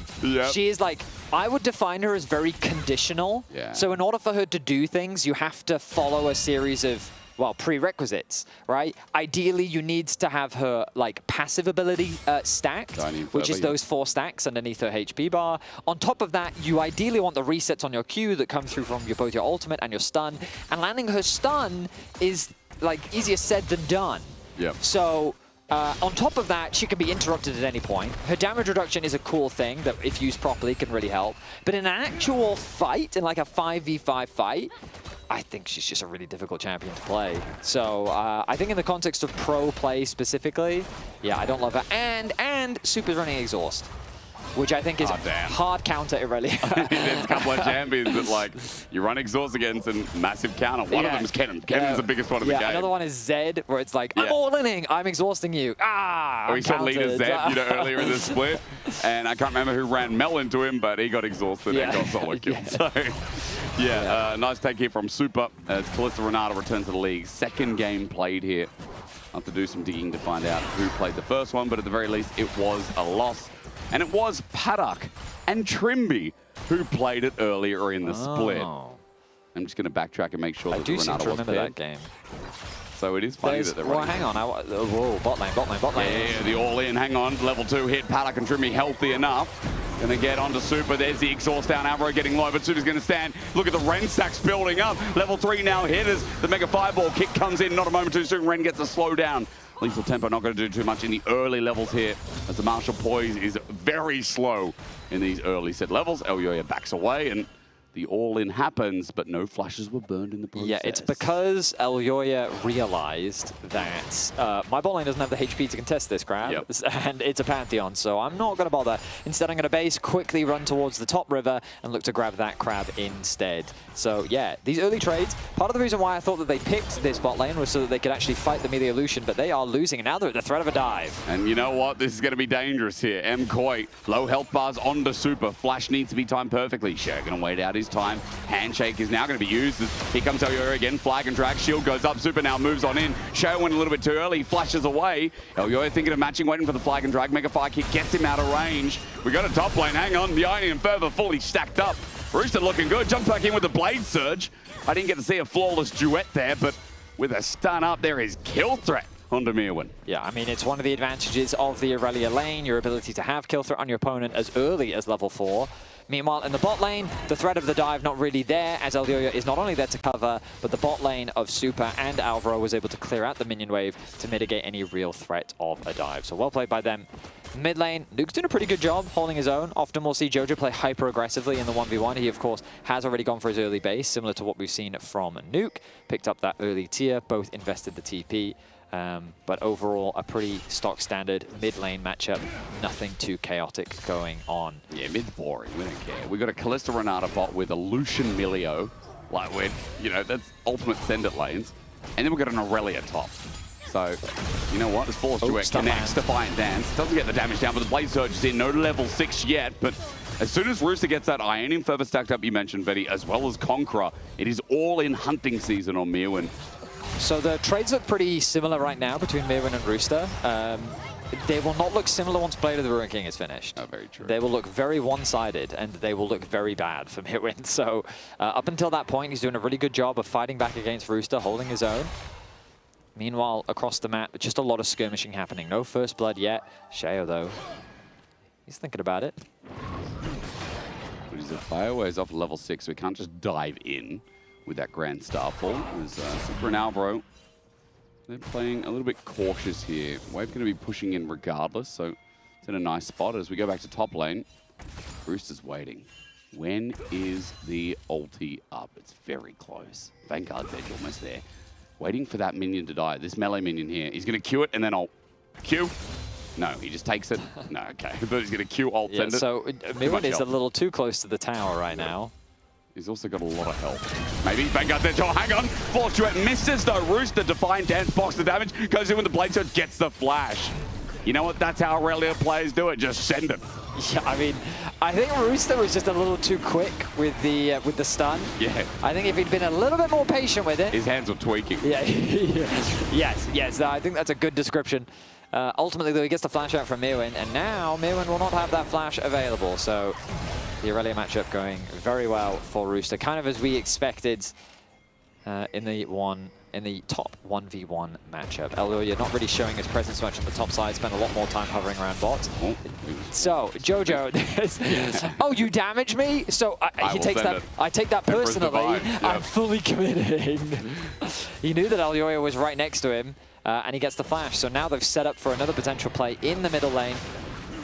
Once that ulti becomes back off cooldown, you can very much expect them to look for another all-in play in the middle lane. We'll see how things transpire as the game continues. Rooster fishing for another flawless duet, doesn't quite connect though. As you said, flash punishment is all we'll wait for. Sheo does have the coverage though, as he's on a ward towards his top side with his Grand Starfall available. And Elyoya also same side of the map, but he's a little bit behind in experience. Now hits level 6 for Cataclysm as he hovers around the mid lane. Nuke doesn't have flash, remember. This could be a really good punish. I can't see if there's a ward in there. I believe so. No, thank you. Observers is not, but it's that brush on the side. Banana Brush is covered. So Nuke knows he's being hunted right now. He'll just back away, but he is getting sandwiched by MKoi. Take a moment, take a breather. That's all we do. As we find ourselves in a calm early game. We had an intense best of 3 between Vitality and Fnatic. It did happen. And as a reminder to our viewers at home, Koi find themselves at 3 wins, 2 losses. Thank you. They're playing 4 games across today and the upcoming weekend. Hosted by Koi, the Madrid Road Trip, I should say. Hopefully going to be an exciting weekend, but that's where a lot of wins and losses are going to be racked up, especially because the teams around them. So it's GX, it's Koi, it's KC, and it's G2. G2, GX, and if Koi win the series, we'll all be at 4 wins, so it's very close, that fight. Hang on, this time there's a Force Duet going to connect, waiting for it. The stun comes in, yes. Blade Surge reset as well. Mirwin under turret, Defiant Dance. Damage almost enough this time. Rooster kites it back. Remember, no summoners here available on Mirwin. There is a flash, but a little bit risky for Rooster. I mean, credit to Mirwin. He's holding his own. He was very patient with the knockback there because he realized that once that knockback has been used, then Rooster's diving the tower. So he has to be very deliberate with when he uses it, and his timing was good. So he walks away with his life intact, He pushes out that top wave. It's probably going to stop just short of the tower. No, actually, that's probably, yeah, that's going to make it. It'll be under the tower, so he's not in any danger of the wave being frozen on him. The Blade of the Ruin King, though, now only one component away. One component and 725 gold. So about 1.5k more needed for Rooster in order to finish that one. You can see that he's foregoing the boots in order to get closer. Oh, I mean, he does have the daggers, just a little bit cheaper than that. It's a fun fight here, but Elio is going to be hard to catch. Shayo might commit the ult. He gets some movement speed. Blade Surge going to come in, looking for the force duet. They do find it. Meanwhile, we look to the mid lane. Jojo's going to send out the Emperor's Vital. Wants to, but even as Arrow makes the roam, good denial here from Nuke with the Unraveled Earth. Means that Jojo can't press the buttons. Alva and Trimi are going to fight off and just do nothing to each other for a little bit. But all about the vision control as Deep Ward is gathered. And here we go again. Hang on, Force Duet not going to connect, but Shayo sends it in. There it does come eventually. Rooster with no ulti just yet, but he flashes, gets the Blade Surge. Shayo gets the kill. This time they committed underneath the tower. Mewan wasn't going to get away with his life, but now Shifters on the Nuke's coming down. This is a 2v3, not fair, but sending out the hostile takeover. Alvaro saves the play. Fate's called. Super says, do you want to go in again? Yes, he does. Trimi gets knocked on up. Alvaro has to flash away, while MKoi going to finish the job. Ulti denied. Jojo goes over Unraveled Earth. Seismic Selfie flashes, gets the ulti out. Paddock gets exhausted, but damage fall-off is now mitigated. Cataclysm down. Nuke one shot away that Elyoya net finds. Shifters, their bottom lane, only loses their mid in the end. They survive, but it was a close call. I'm just looking at the bottom of my screen, and I just see all those summoner spells on cooldown. Yep. Flash after flash was used from Koi, and what was a bit of a scrappy response. Shifters attacking the bottom side of the map and attacking top. Nice roam from Nuke, but the TP response from Jojo. Ready to make the play happen. Alvaro has to flash away after Paduk gets a really nice trade. He immediately gets knocked back into stun. Jojo does have the ult, but he's forced to flash before he can use it. Drops the exhaust on Paduk as well. And then Nuke finally ends up dropping after Elyoya commits the ult. Oh, thought I was going to get a voice comm? No. Yeah, that's... There's edge shifters. They've got 1,000 gold in the lead. That topside play really opened things up, but bottom even negating the MKoi all-in, which was kind of psychotic by Alvaro and Super.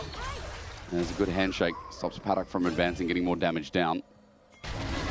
Culling. Okay. Not bad. Good damage onto Super. Elyoya is here. He spotted out. Dragon was started by Shayo. Over the wall, he's going to get a stun. Shayo initiates the play, puts the shields up yet again. Now that the Aegis is down, MKoi are thinking about a re-engage. 3 versus 3. Fate's called not up and available, nor is a hostile takeover. Cataclysm also off cooldown. I mean, as you said, wasn't just summoners, but a lot was used in the last play, as it isn't just naturally looking for advantages without ultis. It almost feels like he's forced to hover this bot side of the map. He's paranoid about Shayo's ultimate coming off cooldown relatively soon. Going to clear out some of that vision as the MKoi bot lane looks to push out this wave in anticipation of Shayo's early gank. And I mean, he is the, I guess, return, because BDS was rebranded to Shifters. Shayo was originally on that roster. They parted ways. He played for Heretics. Now he fights himself back on. And I mean, again, like Shifters early game, I mean, we've seen it multiple times, haven't we, Asterix? Like, the early game has never really been the problem this split. Oh, it's been good. Yeah, it's the mid game. It is good. Like, it feels like my conversation for Shifters has been all hands, no brain almost. Well, I want to see all hands in top lane. No brain, it's Aurelia. Flawless duet, let's see it. Stun doesn't connect. After the Vanguard's edge, Rooster gets full stacks of that Ionian and Fervor, and Mirwan's just up against the wall. He has no way to get out. He won't flash. Shayo gets the kill, which is annoying for Rooster, but still the lane is open. As that CS lead is starting to brew. Yeah, I mean, Rooster has Blade of the Ruin King finished, and that is a Pantheon ultimate committed to ganking. Elyoya's here. Okay, he wants to send it. Flag and drag. Cataclysm locks down Rooster. He's out of turret range. Jojo wants to send it as well. Flawless duet. Now in the 1 versus 2. He's going to have to Q on out. Rooster gets the minion wave, but he is dead. Under turret for the shutdown onto the top lane. Aurelia. Yeah, so Koi, they needed to do something about this Aurelia, and they find a nice response. No flash available on Rooster means that Jojo gets himself a kill, and perhaps he can now be the big carry for Koi, as Shifters still hold on to a very healthy gold lead.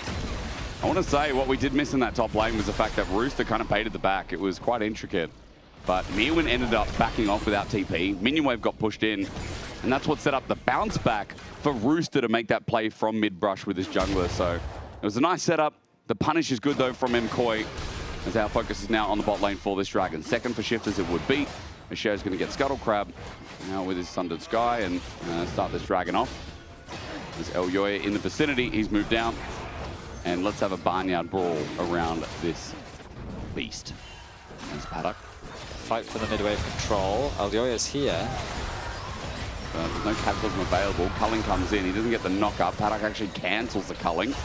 He gets half HP, but he has Cozy Campfire. Alvaro also half HP to know. Sherry gets a stun down, gets some good damage. As you said, Super's in the grass. But very dangerous pathing there from Super, just walking into the brush. Leaves himself susceptible to getting stunned up, forces the heal out from Alvaro, which he didn't really need to spend. And so now the Dragon's going to be started off. Sheo, he should feel more than confident. He's got the push in bot lane thanks to Rooster. The mid-wave has been contested. The Shifters won that contest. Now it's going to be second Dragon of the game, going the way of Shifters. Sheo, 2-0 scoreline.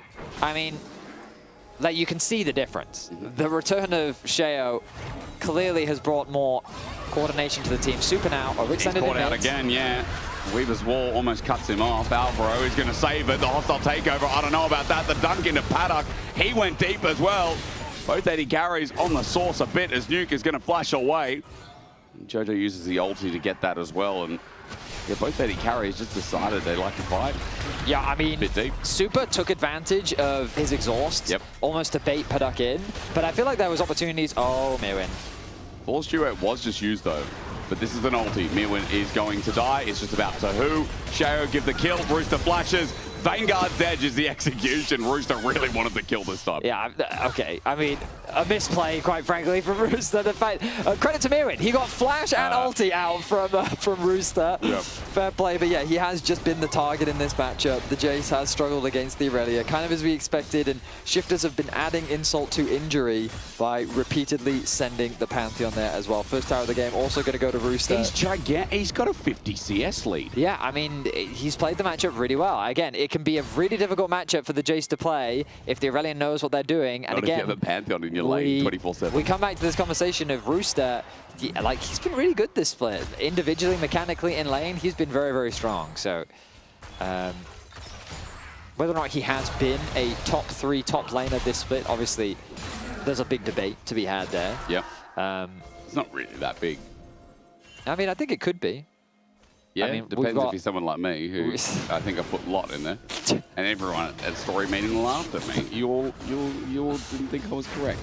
Well, GX aren't playing in this game. But they're not, so he can't really defend it. But he is playing next weekend. He's playing next weekend. And watch Lot next weekend. All of a sudden in Madrid, boom. You guys see the error. I'm ready. I'm ready to watch. But we won't see Rooster next weekend. That's true. So we'll just have to kind of feel this series, guys. Yeah, this is Shifters' last game of the split. They're very much playing for pride and playing to upset Koi and their chances. Playing for upset. Also true. Playing for upset is true. Because basically now, Fnatic need Koi to lose everything. Yep. That's what they need. Sure. Everything. We mean everything. Yep. Elyoya, flag and drag. Let's fight. Sheo was the first one knocked up. Culling going to come through. Hits no one. Jojo is just free firing. Sends the Empress of Artem to Sheo. He flashed for the blast cone. He won't find it though. As Vanguard's edge flashed away from. Jojo thought he could take it, but then Rooster appears. Cock-a-doodle-doo. That guy sends him away.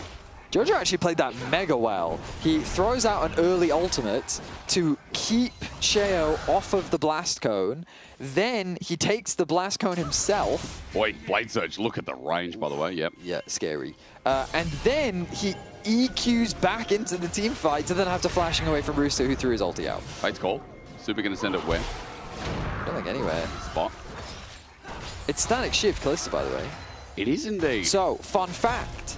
Static Shiv will apply a Rend stack to everyone that it hits. Everyone around, yes. Yes, it will. And if she's getting Martial Poison, getting those energized, uptime in a fight is like, well, if you're nearby and you get procced. I will admit, one stack isn't going to do that much damage. But multiple stacks in a fight. But how realistic is it that multiple stacks in a fight is going to happen? We can see, I don't know if we actually just saw it there or it's just an auto after Rend Q. Well, the skin does make it slightly harder to see the Rends. It does. I feel like with Kalista, Rend stack should be a different color. Elyoya might have a kill here. Cataclysm midway. Nah, that guy's on a rock. All right, Trimby sends a soccer ball. Super looking for the trade. Alvaro can't find anything, and Trimby's okay. Meanwhile, Super's looking for an open mid lane, and he won't find it, but he will get the wave in as The focus is going to be about moving to this top side and maybe opening up turret for JoJo. I think it's a bit of a risky one. Of course, Koi are covering for him right now. Yeah. Has the blast cone to get a bit of information. Which is going to press Q to send it. No, there's no way he's going to send it. Good shame, I would. I think Rooster and Joe just killed him. Okay. Should be an easy tower with the Herald, though. JoJo does damage. That's a Zia for you. There's one item. Top turret's dead. Bit of gold back here for MKoi. They're going to continue this onslaught. Now, they don't have super with them. They're just trying to shepherd the Herald in, but that also will be stopped by Rooster.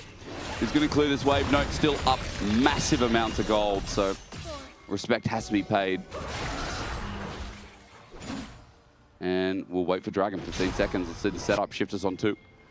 This would be the third. Good position and control. And I mean, it is looking like a really good game for Shifters, but so does every single game this split. If every early game was put together, you'd think Shifters were the best team in the LEC. Like, no cap. This is literally another good early game from Shifters. I feel like 10 in a row. Can they convert this into a winning position is the question, because right now things are very even. 2 items now done for JoJo. Super finishing the Rage Blade. Here we go. Force Duet was just used by Rooster. His angle is pretty good as he clears the wall, but they now get vision that he's in the pit. Control ward also put down. 3K, MKoi, position. Let's see, Cullen comes through first. Rooster waits for the Vanguard's edge.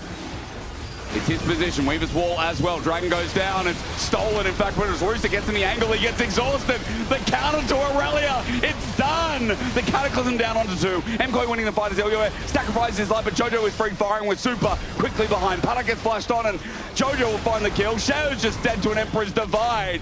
Bend down and kneel. MKoi's mid laner seals the deal as 3 for 1, and MKoi got the Drake. Alvaro in the chase, or rather Nuke looking for him. Handshake flashed over by Nuke. It's beautiful, but with the bailout, even Alvaro will not be dropping.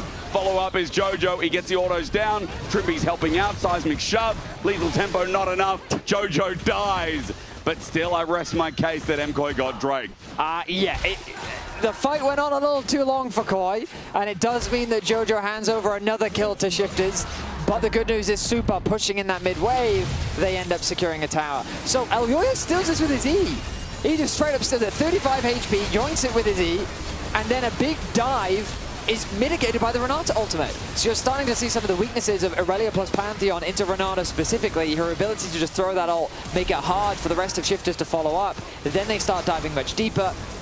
Super flashes in, a nice knockback from JoJo means that MKoi end up overall winning the fight, 3 for 2 in their favor. Dragon secured, and they deny sole point from Shifters. So gold mitigated a little bit as well on top of that. Blade of the Ruined King, Hullbreaker picked up on top of Blade of the Ruined King. I'm also looking at Super, who's got about a close gold lead difference in his counterpart that Rooster does with Mirwin. There is a Gwinsus, and are we getting Terminus? 3rd item on Super. I hope so. I'm liking the cooking here from Super in this game. And I'm liking the performance so far. A couple of dangerous plays, but I mean, I feel like Kalista Renata's a lane, or rather champions you have to play on the edge. Yeah, a couple of minor positioning question marks, mainly just that one that he did in mid lane, but overall, very solid. Super flying in now. He just runs into Paddock and gets a Ren down. There you go. How do you like that? Nice trade. Very nice trade. The bot tower should be secured here for Koi, as... Weaver's wall. All in. JoJo just avoids it. Nuke gets off at the wrong stopper. Oh no. And there's no more trains running. JoJo has got the bailout as well, so even if he does, he's going to reset. Almost. Shao almost. Respectable Comet Spear, but now will they continue to dive, or have MKoi got enough? I think you know the answer is Shao has to run from the possibility. Elyoya, he wants more in this fight, but the rest of Shifters have arrived. Gets the stun down, bailout doesn't work out, or rather the handshake. Elyoya going to get out of there, but now Alvaro's going to be fate's called, otherwise he was dead man. Turret almost goes down, he sits in, and he sends a hostile takeover. Turret also goes down. MKoi's bottom lane just don't care. They'll keep going in as now JoJo TP's in. Credit to MKoi, they stand their ground. That looked like a shaky investment of resources from Koi as they were going very deep behind the tower. But Shifters, they could not play into that Renata ultimate. Alvaro getting a ton of value out of this pick as Shifters have to commit very deep in order to really make a play happen. And so JoJo and Super continue to amass gold leads. So fights feel like there's going to be, can Rooster get the Dream ulti? Is Exhaust down, importantly? Or is it being used on someone else? And how much uptime do Jojo and Super get? Because right now, that's a very strong mid laner with 2 items. Super now hits the Terminus. And, you know, Rooster's obviously built for some of these side lanes. So Hullbreaker going to do a lot of work isolated, but as he now builds what looks like a wit's end, and that 3rd item is desperately needed for the strongest member of Shifters again.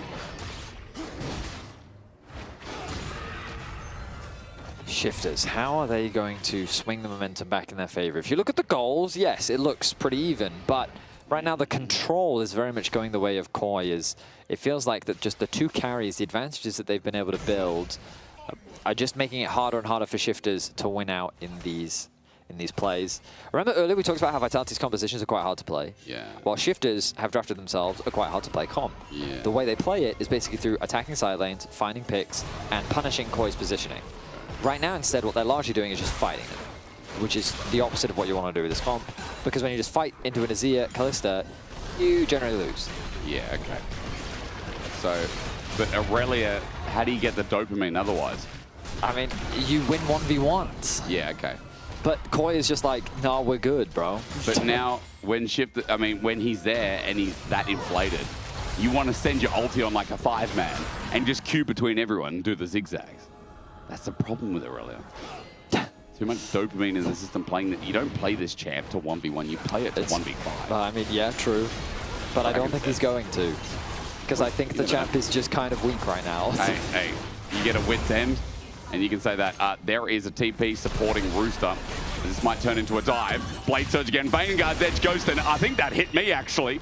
Flawless duet, and Mewin flashes over the wall. Rooster's going to match it. It's a double flash. They want him dead. Paddock gets the kill. 4 members of Shifters are now in top lane, and for the inner turret, they will go on. Okay, at what point is it just bullying? Like, is Mewin not already dead? They watched Empress and they thought, you know what, that's a good idea. Let's do that to Mewin. He's down 3k gold, and they're diving him in a top lane tier 2. Shifters, I mean, this is what Lecon wants to do, find picks on side. They can't really convert it into anything. I thought there was a role where they maybe even threatened the Baron. They decide against it as MKoi cross-map in the middle lane, secure a tower of their own. Mewin, I mean, he just has to do his best in this game, is the truth. He doesn't even have his tier fully stacked, by the way. True. We're 26 minutes in. True. And as the great lyrics do go, once your tier is fully stacked, we know you'll come crawling back. He'll need to crawl his way back into this game. I forgot the rest of the song video, I'm not going to lie. That's okay. Paddock safe for now. Backstab. How am I supposed to cope? No, backstabbed by the one who I love most. Oh. Betrayed, how am I supposed to cope? Jason, man, I'm sorry.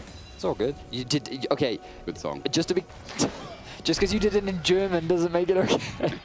Now listen, Baron's up. MKoi have superiority here. And we just need to learn how to cope, don't we? Because in this game, Shifters, it's a dream fight. We can see it happening. We can see a way. They keep Fnatic alive. But MKoi have gotten so many opportunities, and Azir now has 3 items. Yeah. And that is going to be a Jack Show's 4th for Super. As you do. Legit, no sarcasm, as you do, because you've already got your 3 on-hit items. And now you can just leverage your time in the fight.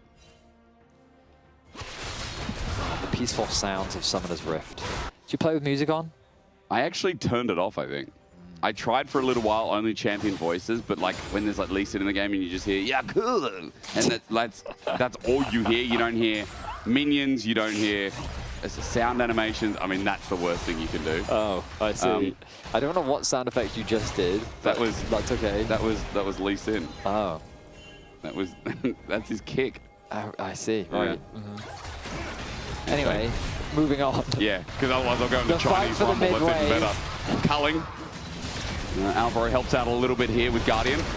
The all-in on the show. He blocks the damage. Paddock willing to step up.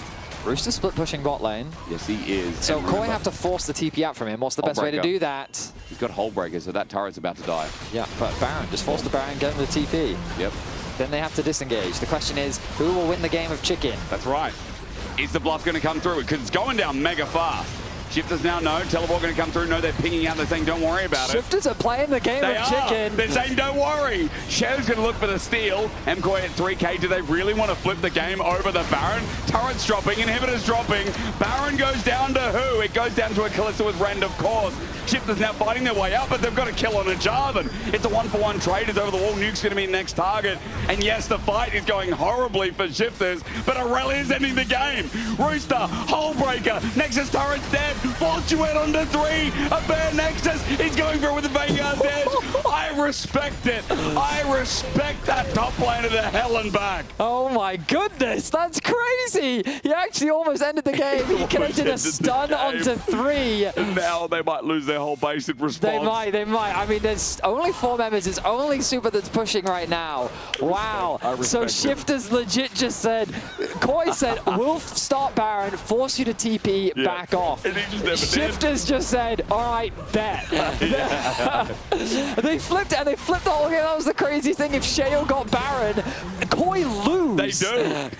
The funniest thing about that as well was like, you saw pings going down. Rooster just kept pinging bot turret. Yeah, he was. Look at him. If Sheo smites this Baron, they Koi legit, because they don't get the Baron empowered recalls either, so they just lose. They legit just lose. That was a crazy gamble, and I really do respect it from Shifters. I really do admire it. If you feel like that you can't win the fights, you have to play to the split push. Screw it, just go for it. That was a crazy play. Absolutely love that. Good job, Nuke. Good job, Nuke. 1,500 assists in the LEC. Congratulations to Nuke for that achievement. Wow. Okay. So now things are a little stressful for Koi because they're like, we have an open Nexus, guys. They've got really good vision coverage, though. I'll bring up the minimap, highlight some of this. So basically, they have to ward anywhere that the Aurelia might try to sneak through. So they've got to be very cautious of any deep potential plays. Yeah. They're stuck in base for the time being. Dragon is being done silently. Rooster's scared to walk up because they don't know. Kalista is actually just standing there. there. Look, Super Observers, could we please go to base? There's some tents being set up. Yeah, they're just sitting and waiting. Where's the ward? A bit of schizo behavior, like they're like, hang on, we're just gonna wait. We're just gonna wait right here. Wait. Look, he's laughing. I can see him like. And the thing is, Rooster doesn't know. He's like, where the hell are they? Yeah, they don't know. And they're gonna stay there the whole time. They're waiting. Oh, Pantheon, that's what they're trying to do. Yes. They're thinking, look at the stacked wave as well. They're sneaking it through bot lane. And now Alvaro El Yuri back. They're like, surely right. They're all doing it. They're all doing it. They're camping. This is like in Call of Duty. Oh my god, okay. Shay is still there. I really wish they typed in all chat. Nice spawn cam. That's great. Like playing COD 4 all over again. I spotted, you spotted, Joe. Nice try. Oh, Jojo just typed in all chat, do it. And Shay said, you scared? Oh, peak, absolute peak. Oh my god. That's so good. So, Nexus turrets, I mean, one of them has respawned, and the next one will shortly. Yeah, they're both respawned. Now out of the base, MKOI come. Baron's up in 230. That's the next objective, it feels like. Oh, wow. What a great game. Yeah. Okay. I mean, the gold lead for Koi is only 1k. Admittedly, a lot of the gold is sitting on Rooster. So that gold difference at the top is probably a little deceptive. Look at the items instead for Super. 4 finished for him, but Padak, 4 have now been completed. Has the stall actually benefited Shifters? Because not much was really garnered off the back of that Baron. I mean, 2 people were sitting in base not attending to waves, so there was gold mitigation just by that factor. And now we chill. I mean, yeah, I guess you're right. The stalling has netted some items to the carries that really needed it. GA almost completed for Super, though. And that is going to be something that is going to be quite deadly for the Kalista, who's already got the Jack shows completed as well. And Shifters hovering around Baron side of the map, getting pushed in thanks to Nuke. Bot side is MKOI's domain. They're looking for an inner turret, and they will find it. As Rooster pays respect. Weaver's wall in, but Nexus turrets are up, remember. Flash, seismic shove. Nuke connects, actually. Stun onto Mirwin. It's what needs to come next, but Mirwin closes the gap, runs into Nuke. It's a 1-for-1 trade as Jojo flies in. TP as things are getting a bit silly. Rooster tries to think, hang on, let's get the wave push in and see what we can do. But as he TP's in, he's got a bit of time before the Baron, so it doesn't really net anything. Still a super minion in the bottom wave, so that should still push the way of Shifters. They've got on the mid push. And the 1-for-1 trade, I mean, it doesn't really result in a huge amount other than stalling the game a little bit longer. Baron's still a minute away. Both laners will respawn in time to contest that objective. The biggest downside for Rooster is his TP is gone. Jojo's did end up using his. Yep. So perhaps, but yeah, now, I mean, I feel like Rooster just has to go bot lane. That has to be the play. Because just push. Inhib just came up as well with the comms from the nice lady on Summoner's Rift. I'm not sure what her name is. But inhibitor backup, which means alleviates a little bit of pressure. And it's right in time for Baron, because the best thing about, you know, I mean, even Dragon, I should say, best thing about having an inhibitor down makes neutrals a lot easier, especially when it's the side of the map, especially Dragon side. Rooster's now hovering. Hextech Gate's going to be used. Elyoya is going for an adventure.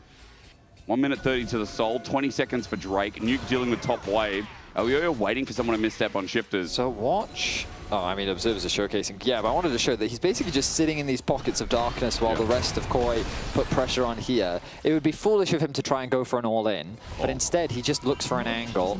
Jojo is... He's sus. Yeah, they know of course. Look. You have to be. Where is he? Elyoya's like, oh, Rooster backed, okay. Because, yeah, that would have been a collapse as well. I feel like Jojo can buy time now that he's got Zhonya's too. So back from Rooster in the nick of time, but Dragon in a minute. Baron now up. Nuke's going to back up to pushing top wave. All of MKoi just moving to the... And they have a Callista Ren. They've got like a double smite here. Yep. So they're going to force it. Here we go. Does Shifters fight or do they go for the split push? It's looking like the 5v5. Super already cleaving through it. Shao now in the vicinity. Shifters, will they go through the mid lane instead? No, they've got to be here this time. They've got no pressure anywhere else. But the 5v5 culling comes through first. Jojo gets some healing, but a half HP Paddock steps into Mirwin as well. Good fight start from Shifters so far. Weaver's wall. Baron's not done. It's a great fight from Shifters. Jojo sends back Rooster, but look, the Aurelia, the edge, on the edge. Finding the stun as well. Shao's going to continue the journey. Super into GA, about to go as Paddock is clearing back. I thought yesterday was the day of the duck, but today, this play is quackers. Dodging from Elyoya. A triple turns Quadra into Super. The Penta is stolen, but hot damn, what the duck was that? Wow, Shifters actually win the fight!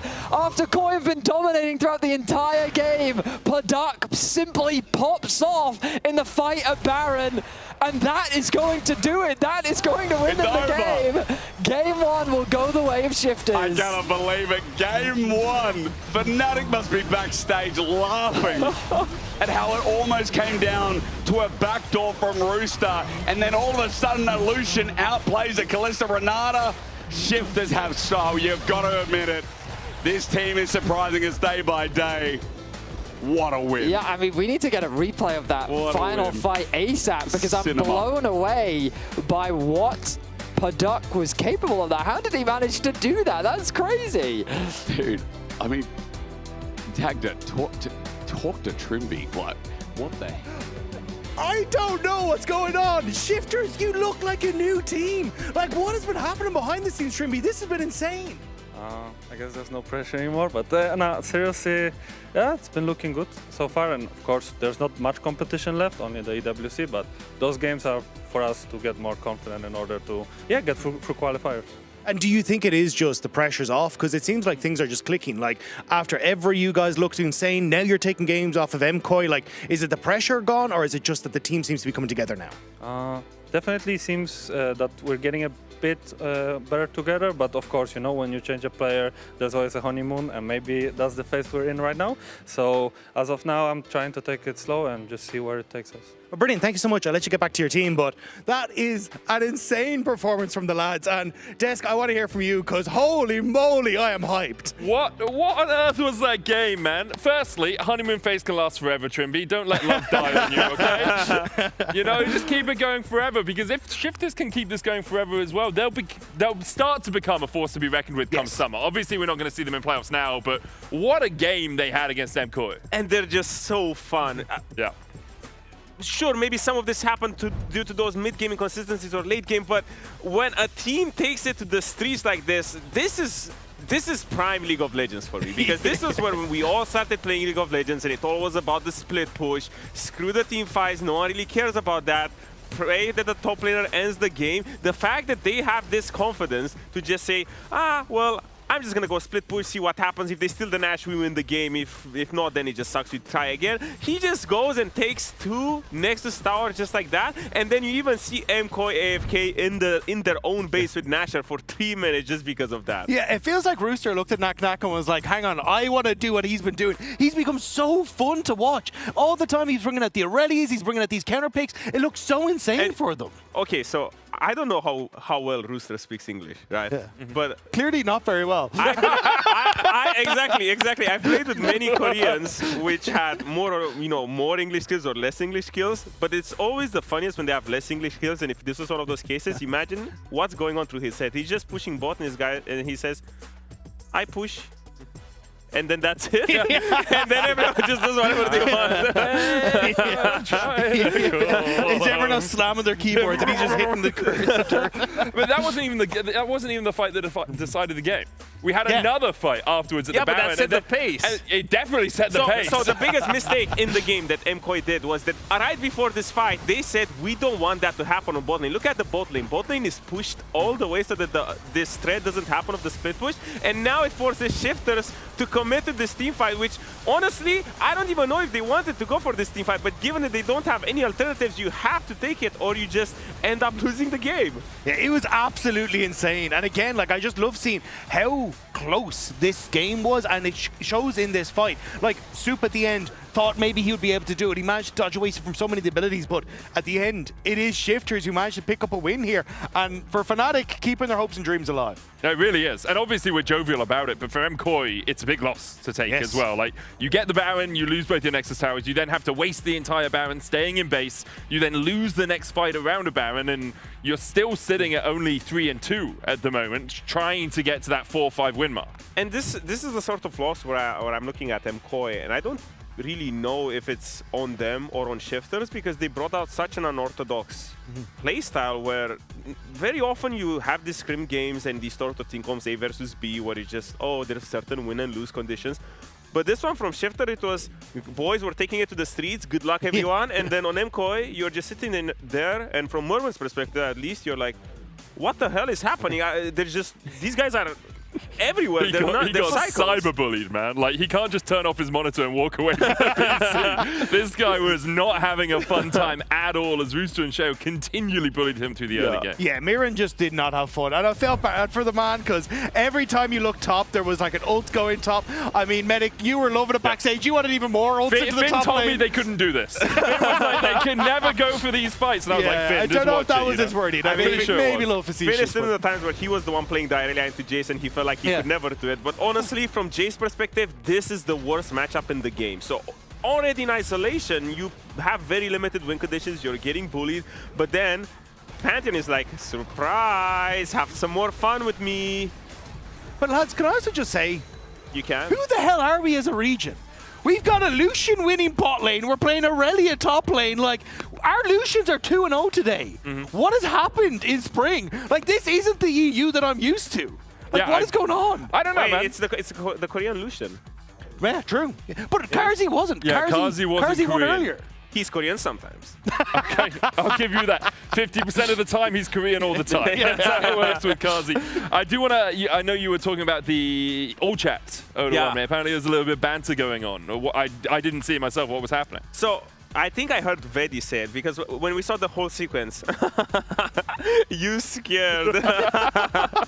So this for everyone who missed it. This is after they're just all dancing in their base for 2 minutes, because realistically there's just no better play. There's no Dragon, there's no Nasher. You're not gonna get anything. This is what peak League of Legends looks like, ladies and gentlemen. When there's no play on the map, all you have to do is press S with your friends. You gather all your friends, you just dance in the middle, and you just taunt the enemy. Because this, unironically, something like this happened to me one time. I was playing against Vitality, and we took their Nexus turrets, and then enemy said GG in all chat. And you know what Fabivan said? I think they GG, guys, and he just ran it down mid and died. And then the game went on for 30 more minutes, and we almost lost the game. I mean, that's what happens when someone says like open mid in your solo queue, and then they don't. You give over like 4 kills, and you're like, the game is just back, and you die. That's why I loved what they were like, do it, and she was like, you scared? You scared I'm actually gonna do it? Why would you not be scared of that moment? Like, you have a Pantheon and Aurelia, they're gonna kill the Nexus. I just saw Aurelia take 7 towers in 30 seconds. Of course I'm terrified. Yeah, it was insane. Understandably. We did see a new Kalista build as well very quickly before we round things out. Getting the Static Shift Ginsu's combination means you're putting a rend on multiple people with those energized procs, and obviously the Martial Poise as well from Kalista means you're jumping around a lot, meaning you get more energized stacks. It seemed pretty good. Like, Super had a solid game on this, not in lane, but outside of lane he was doing a lot of work. Yeah, and also the boots means that you can get the healing. You don't need the Blade of the Rune King, which isn't the best, because Kalista just needs that innate lifesteal in her kit. So it's a really cool build. Highly recommend. Yeah. Would you recommend it? I would. It's just anything that abuses the new boots I recommend, because it just ramps you up so hard. Gluttonous Greaves are very strong. We're going to go do a short break before we get back with the second game of this best of 3 between Shifters and MKOI. Don't you dare go anywhere. Pete no flash. Wait, I use W, okay? I don't have. I go. I don't have W. Hey, no flash, I use W in super, okay? I really was, I think I'm basing. Can I get TP? Mini. I'm basing. I stun him. What is this? Close. Penta. Look, play. Penta. Walla. Shit.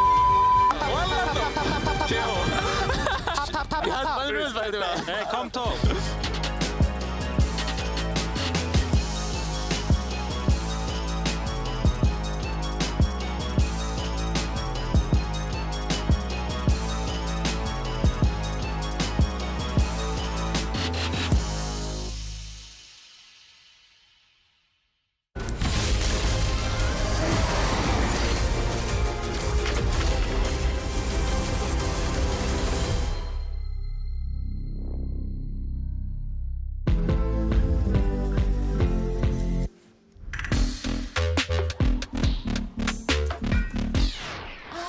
What's wrong with me today? I think you should have a break.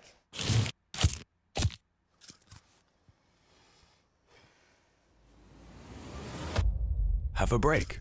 Have a Kit Kat. Maybe cause I'm crushing.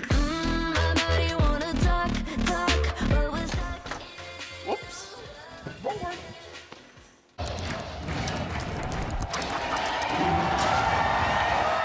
Red Bull gives you wings.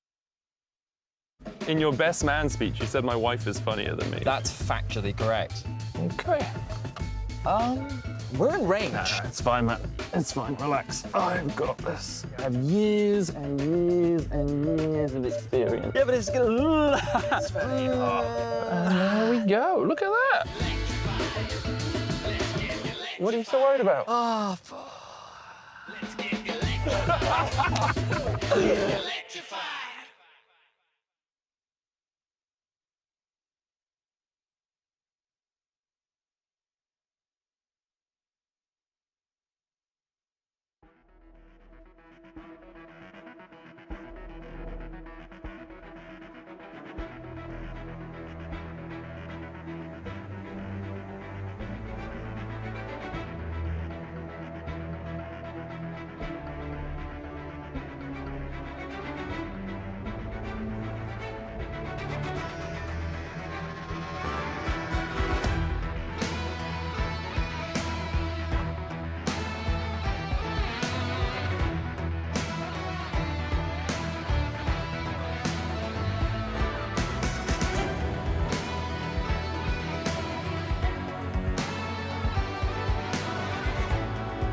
All right, well, welcome back. I think game one was a banger. As the kids would call it, it was a banger.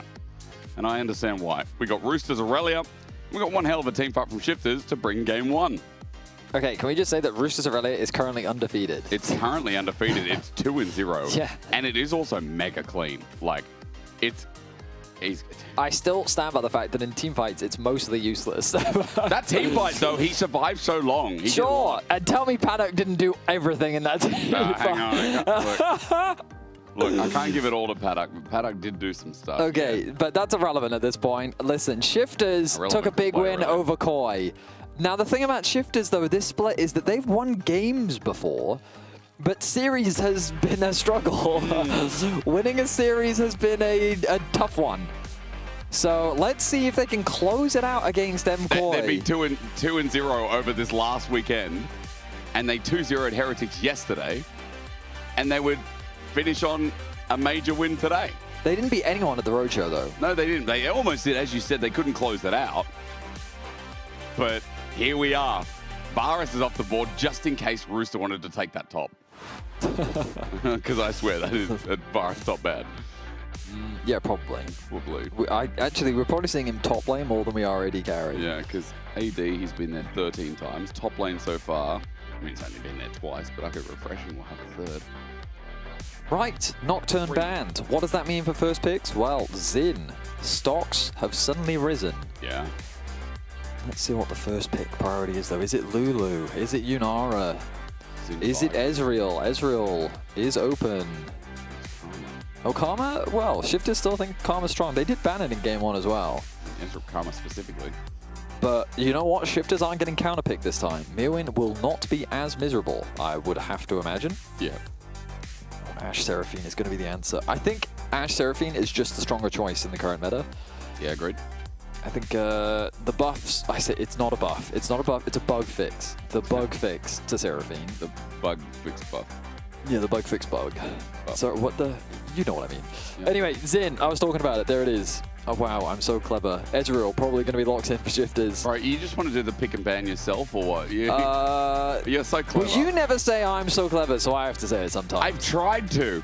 You think I'm being sarcastic? Kind of, yeah. Yeah. I mean, all right, Ezreal plus Wukong? Or Ezreal plus... Wow. That's so clever. Oh, okay, I would never have predicted Nah. I was genuinely never going to predict Nah. Oh, but this is clever. Because they have to pick Seraphine, so you now get to ban out top counter picks. And what would you ban out here? Kennen? I would ban Vayne. That's one, yeah. Okay. Does Mirwin is the OG Varus top player. Yeah, it's a shame it's banned. I mean, yeah, but what I mean is, surely he's a Vayne player too, He's right? a cook, yeah. I mean, this is a problem. It's been a while since we've seen him cook top lane. Mirwin has not been cooking at all. Like, if you look at his pick ban, dude, he has a Shen game. That's cool. Like, but that's it. You're right, that is it. God, Mirwin, what happened? You know, what happened to the good old days?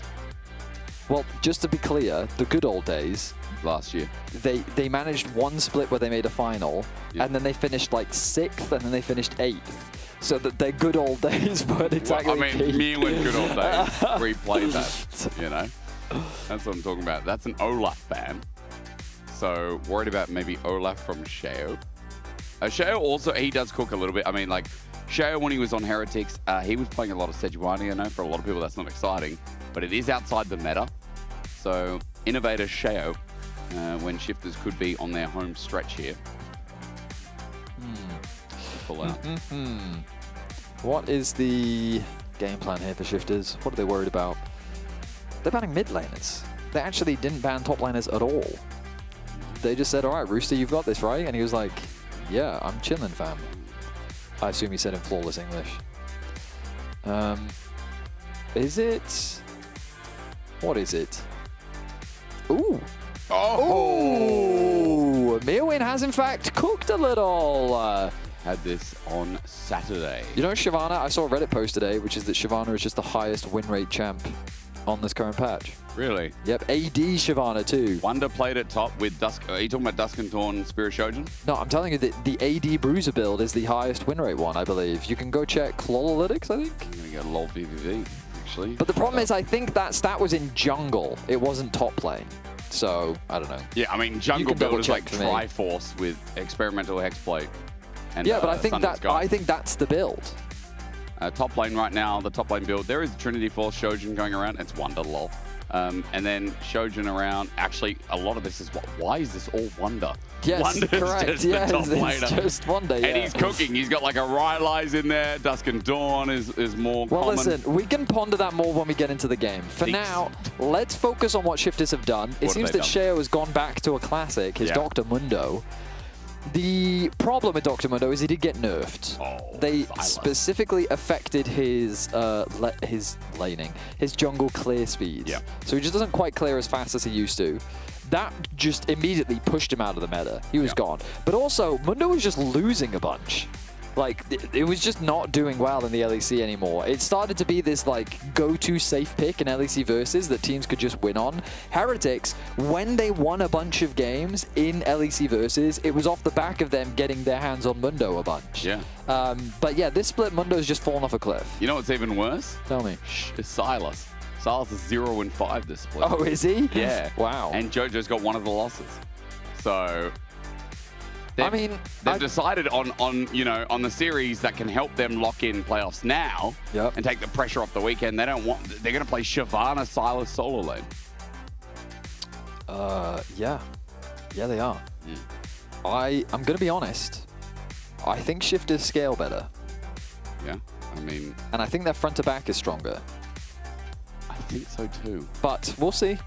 It might not mean anything if Koi just win the lanes, right? That is very true. So let's get into it. I mean, I'm excited.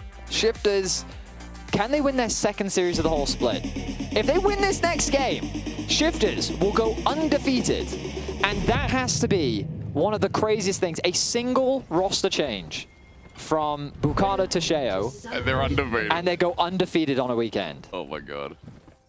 And let's not forget, earlier in the week, in the qualifiers for the EWC, I think, they beat Vitality too. Yeah. So I like... 1 week, victory, victory, victory would be crazy. That's worth 200,000 right there. All right. I understood that reference. Let's see if Shaq can do it on the Mundo as well. As you said, I mean, scaling is quite immense, but laning is going to be fun. Seeing new Shyvana second time round. It was Wonder on the Saturday. He's going Doran's ring. That pulled it out, and yes, indeed he is. So Let me quickly check. Is Erwin starting E? No, starting with his W. Okay, so the Inferno Aegis. The one, the speedy move speed. Yeah, so it scales with HP, and it also does do magic damage. It does. Part of the reason why he is taking the Doran's ring. I mean, a lot of the kit does do magic damage. It feels like a Mundo W, and a little bit like, you know, the... It's similar, yeah. Electric shock therapy. When I played Shyvana, the thing that got me was how quickly the shield bursts. Sure. It doesn't really last that long. I guess because it gives move speed, that's pretty fair. Yeah, so you can see, but you can activate it very quickly as well. So Maywen's basically using the W to gain that burst of movement speed, runs at Rooster, presses it, procs it. Jojo. Now, I will admit, Koi losing these games doesn't really support my whole argument of Jojo best player in the league. It doesn't actually. Last game though, I would agree. Some of the plays were pretty sick, as usual with Jojo. So it's not like you're completely invalid, but this is why I can't say Betty I stand by the fact that he's still a very good player. He is. But Rooster in this series is better so far. Sorry. Okay, let's. I don't know if I would agree. Dude, last game he was clean. Yeah, he did get a lot of jungle ganks, though. Dude, it was like he was on this like slippery dip of oil. He was just gliding through the minion wave. A slippery dip of oil? Yeah, man. Were you thinking of one of those like water slides? Is that what you're thinking of? But a slippery, you know what a slippery dip is? A slide, you know, like at a park. Aren't they called slip and slides? No. This is not the water one. This is the one where you go to the park. It's made out of metal usually. Okay. And back in Australia, it's so hot, so it's like 30 degrees, and that's really hot. And you're saying it's made of metal at the 30-degree weather. Oui. Stranded Duck is nice here. So just to be clear, these metal things that are left out in the Australian heat and sun, slippery dip, and you put oil on them? No. But I'm thinking about how are you much trying to cook you would slip more with oil on the slippery dip.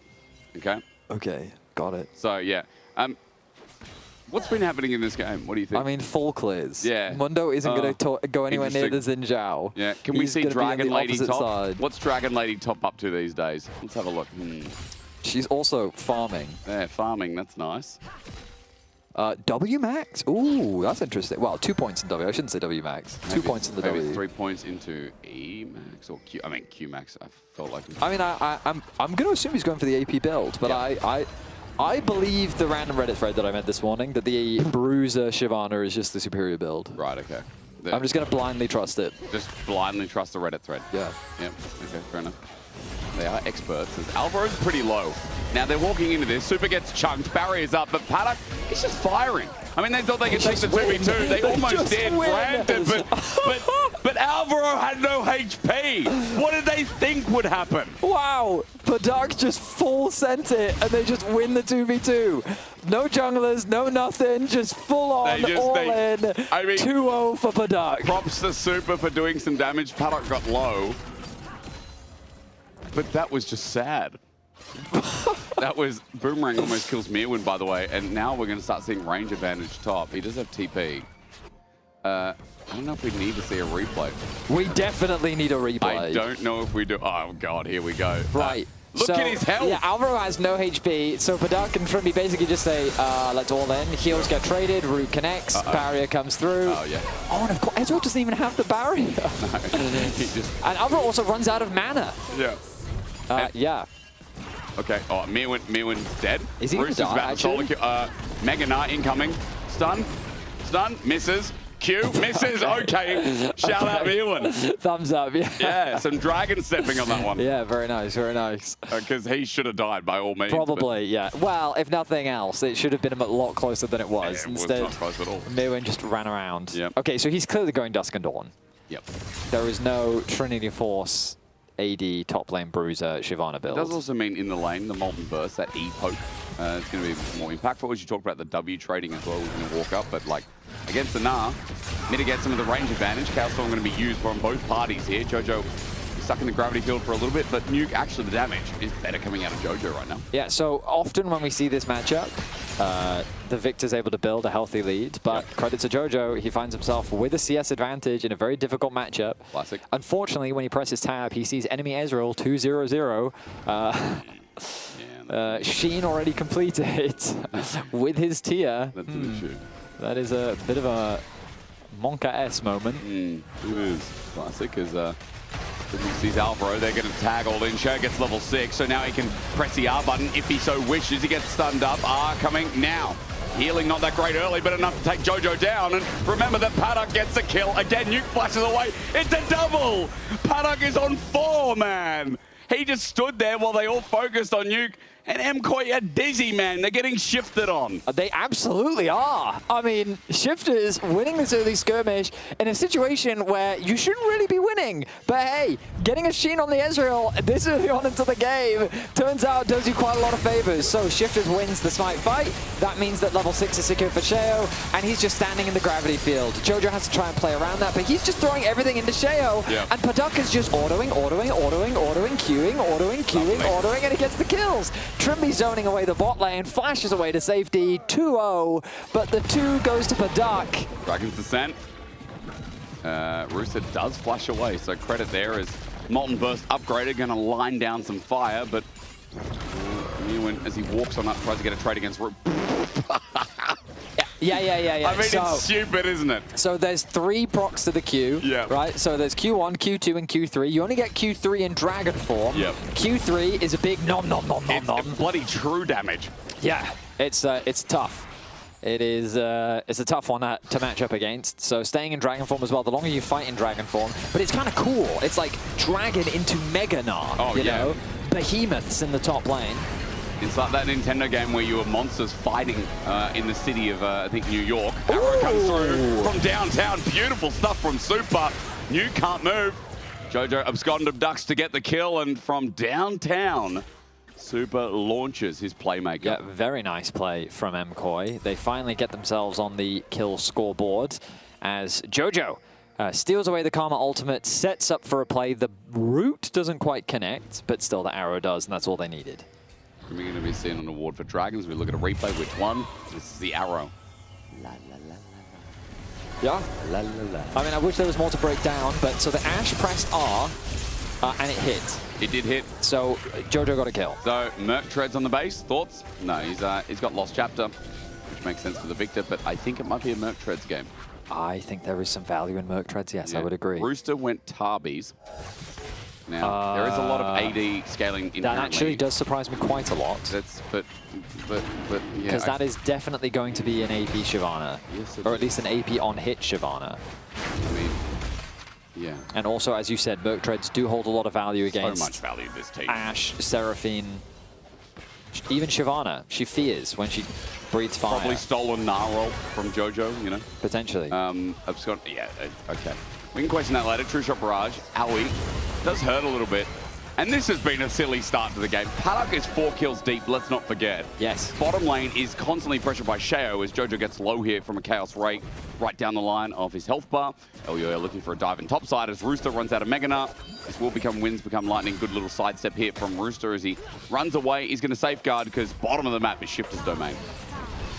Oh, they are zoning. They are hunting. Super flashed on as well, waiting for the Mystic shot to connect. Super dodges it. Avro tagged out with the range, and Shifters take away the flash from Super again. So in game 1, Mewin was bullied. In game 2, it seems that Shifters have found someone new to bully. Yeah. They have turned their attention to bot lane and said, you know what? I think we should prop up this 4-0 Ezreal. Yeah. Let's get a Trinity Force by 10 minutes. Thoughts? Good idea.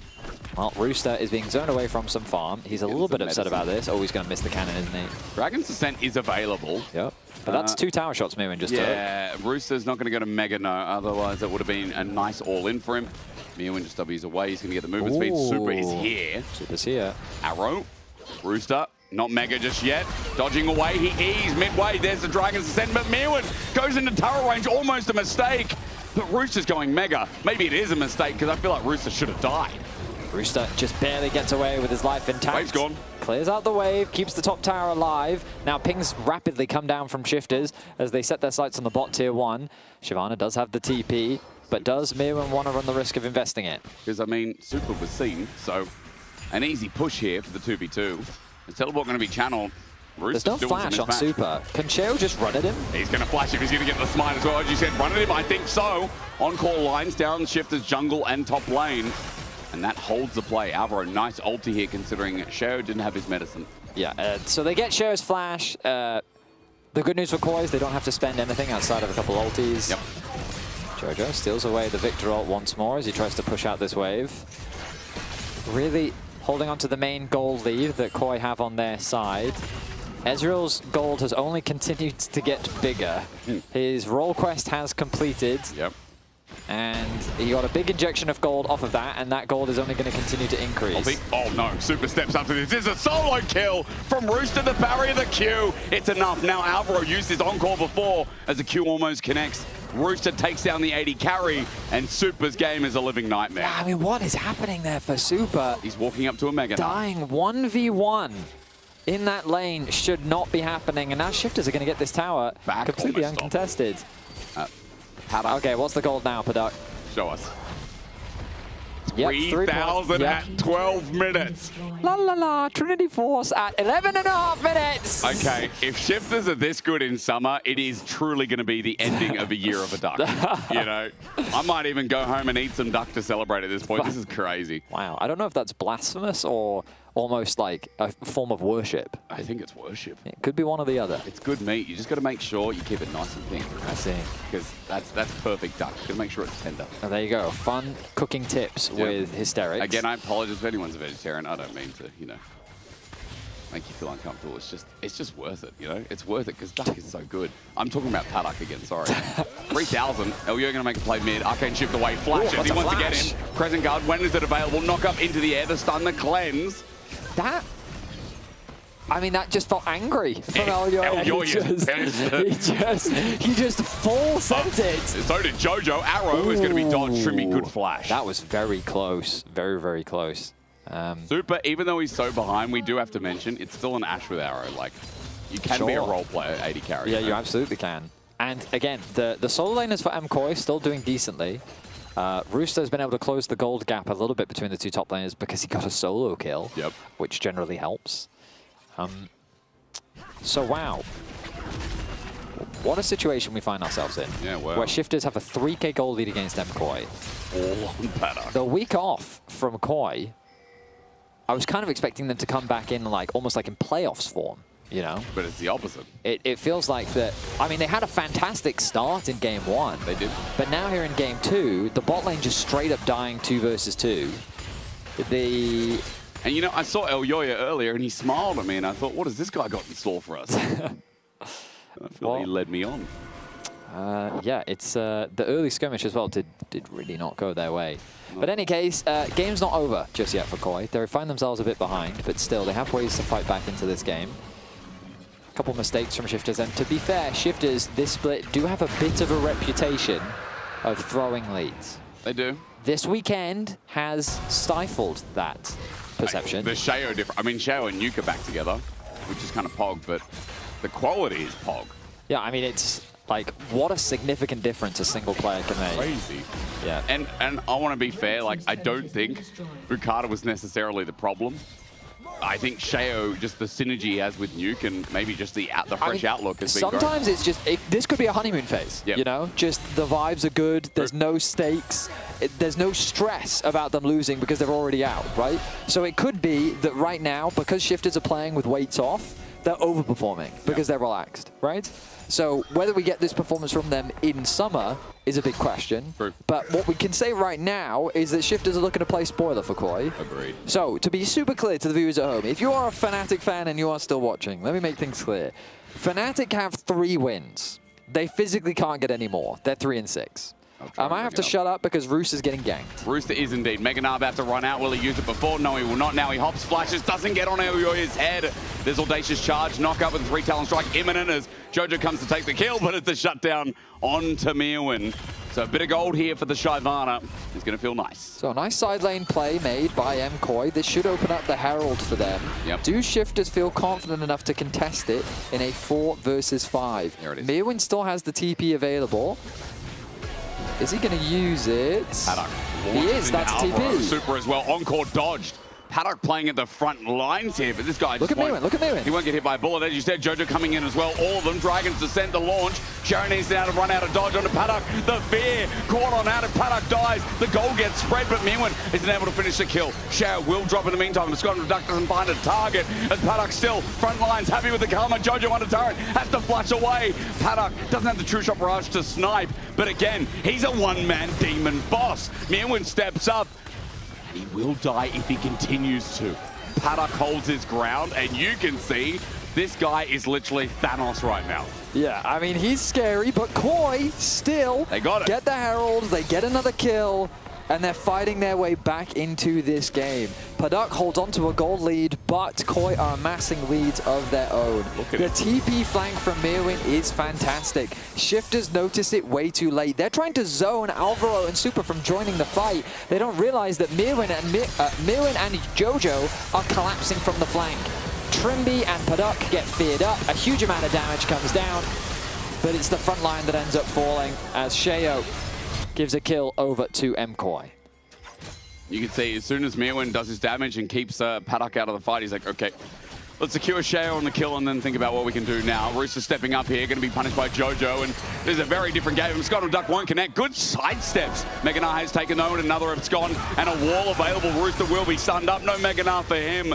And Jojo finally gets the kill that he tried to TP for before.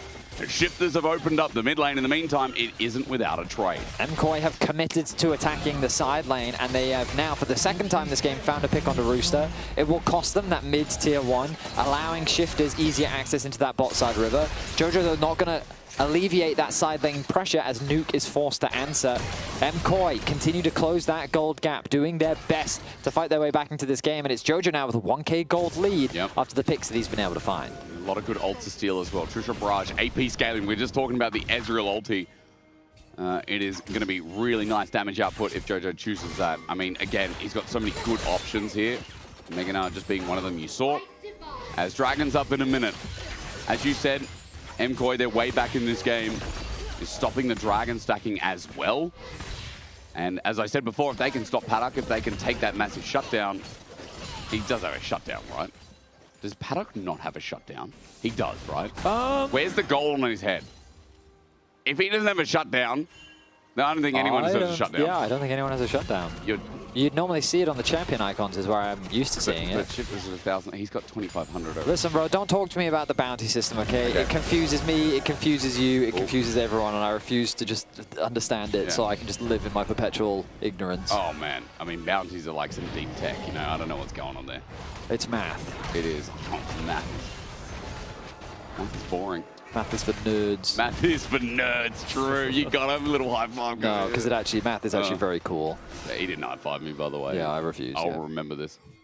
Now, you saw a hilarious tweet earlier that only came to be thanks to math, so. I don't know what that tweet was. Okay. Dragon, here we go. Shifters are a little bit split up as Rooster's on the bottom. Whoa! Jesus! Arcane shift in, but Paddock gets the flush away immediately. Elgo, Dragon's ascent. Paddock just threw it all away. It looked great, but when he pressed E in front of 3 people, I think that guy threw away the Dragon. Sheo is low. He's going to be audacious charge after a Talon strike gets a knock-up onto Rooster. Mewin's still Dragon form, and Shifters have lost this Drake. Everything being sent in. Sheo got Alvaro. Jojo's now in. Nuke's too low. I mean, Paddock, respect, but also that was just barbaric. That was completely insane. That was mega in. That was stupid. So all right, let's look at the replay. It was legit like he put the dubstep on, and then he was like... Hey, ready, look. And he's like, whoa, I hold it on the 3. I'm going in. Oh, no. Oh, no. Cut the tape. It was in there with everything. It's bad. El Yoey just stood there and was like, okay. Yeah, no, that's a rough one. Yeah, no, I mean, it could have been a highlight reel. It could have been. But it wasn't. It was absolutely not a highlight reel. Yeah. So, yeah, MKOI do in fact get that Dragon, and MKOI is quite comfortably back in the game. I think they're back. I think it is true to say as Jojo gets... the eyes are like... Yeah. What are we doing? That's gone to duck. Maybe that's... Peak. Hey, this is Paddock in a nutshell, though, all right? It is, If you don't love him at his worst, how can you love him at his best? He probably tried to comms that and was like, I'm going in, guys. And where was the follow-up? Is the real question. Now, as you said, not only are MKOI back, I'm going to expand on that. Like, they're going to have a 2K gold lead. Inner turret bot, mid turret, outer down.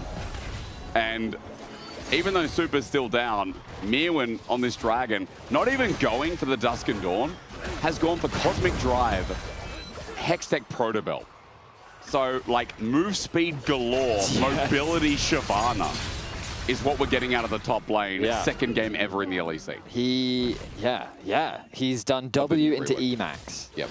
The W max was a little bit of, I mean, new learnings for me.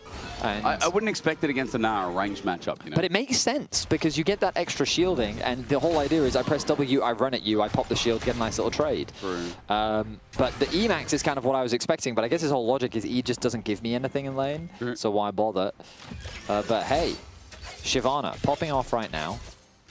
I'm going to quickly look at how much damage. So, active. Shyvana transforms into her dragon form, becoming unstoppable. You are a book today, yeah. And flying to the target location, breathing fire on enemies, dealing 451 magic damage and causing them to flee for 0.75 seconds. It's a nice little fear. Yeah, 450 magic damage is how much that ult does from Shyvana right now. Yep, and then the Q that does true damage on top of that once she... that's 310 true damage right now. Okay. So if she lands ult and stacks up that third Q, most damage outside it hurts. Hello, who's that? Sorry, I heard the telephone. Yeah, Sheo calling up some advice. Bro, call up the coaches, ask, are we going to game 3? I think the answer will be a short 2-second phone call. The vibe I'm getting is yes. Yeah, so am I. But hey, maybe Paddock gets another quadra kill. Let's find out. Well, he can deal with shields now, so... Sure. That's a great observation. That is correct, yeah. Is it enough? Serpent's Fang? I don't know. It's not like he's dealing with any true tanks because it's Shyvana AP top. Right now, Koi is pushing all 3 lanes. They're using this opportunity to steal away some jungle camps. Sheo, though, doesn't want to give this one away. It's going to get smited away. Tough luck, Sheo. Baron is being considered by Koi. Dangerous to start that one off. If you guys didn't watch game 1, then I won't spoil, but Let's just say Baron played a role. Well, Shifters won. I mean, top right.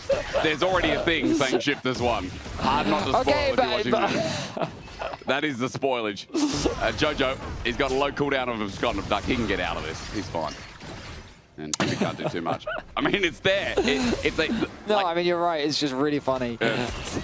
Arrow, Trimby flashes. No flash. Okay, a minute till Dragon. Baron's still there. No, Dragon's top lane, Jake. Dragon is top lane, but he has a good one. Observers even gave us a quick zoom in. There it is. Dragon. Dragon, right there. You mean other dragon spawning? Yeah, that's right. Okay. Mewin, can we say the guy's cooking again? He picks Shyvana game 2. I mean, it's an exciting time for Mewin, for sure. It is. I hope that we continue to see cooking. You guys, if you've only started watching LEC this year, you didn't bear witness to the Fiddlesticks top lane. But that's the type of cooking we knew Mewin for, okay? But he was the original innovator of Varus top He was in the region. OG, that's correct. He was the guy. Okay, so Mewin actually lost that trade against the Karma, which is quite funny. Karma did press shield, yeah. But now Sheo, as he walks on in, might be losing this trade as Mewin's got the complete crew behind him. Shifters as they step up. I'm not going to see that a TP is coming. Oh, they will, of course, on a control ward. Teleport is fully visible. True shot barrage, not going to hit. Remember, Paddock or nothing. If Shifters lose their 80 carry, this game is done. Dragon's going to start. 5k, 4k, teleport in. Rooster in Meganar half the way through. Jojo spotted out over the wall. Now, the final stand, or at least one of in this game. Let's see. Gravity Field on the Dragon. Elyoya needs to smite on down. Chaos Ray is there. Mewin holds on, and the Dragon goes down to Mkoy. The fight afterwards, the Sheriff hasn't pulled out the ulti yet, or rather, he has, excuse me, because that's why he's healing up. But as he tags down Mkoy, aren't in the greatest spot. They're being poked out as Elyoya finds Paddock, but he gets out of the way. Arcane Shift. Rooster gets hit by the arrow. Shifters are still willing to go on in. Mewin's holding the ult. But Dragon went down. Mkoy get out. They're fine with that. Yeah, he was waiting for Shifters to really overcommit to the play. The problem is with the HP bars on Koi, there's a world where Shifters just force the Baron. But there's good vision coverage. Oh, Jojo. Ooh, Jojo's bound. He's got a Meganar, though. He can find it into the wall. Paddock still takes it anyway. All he needs is one more shot. He's got True Shot Barrage. Wait. 3 seconds.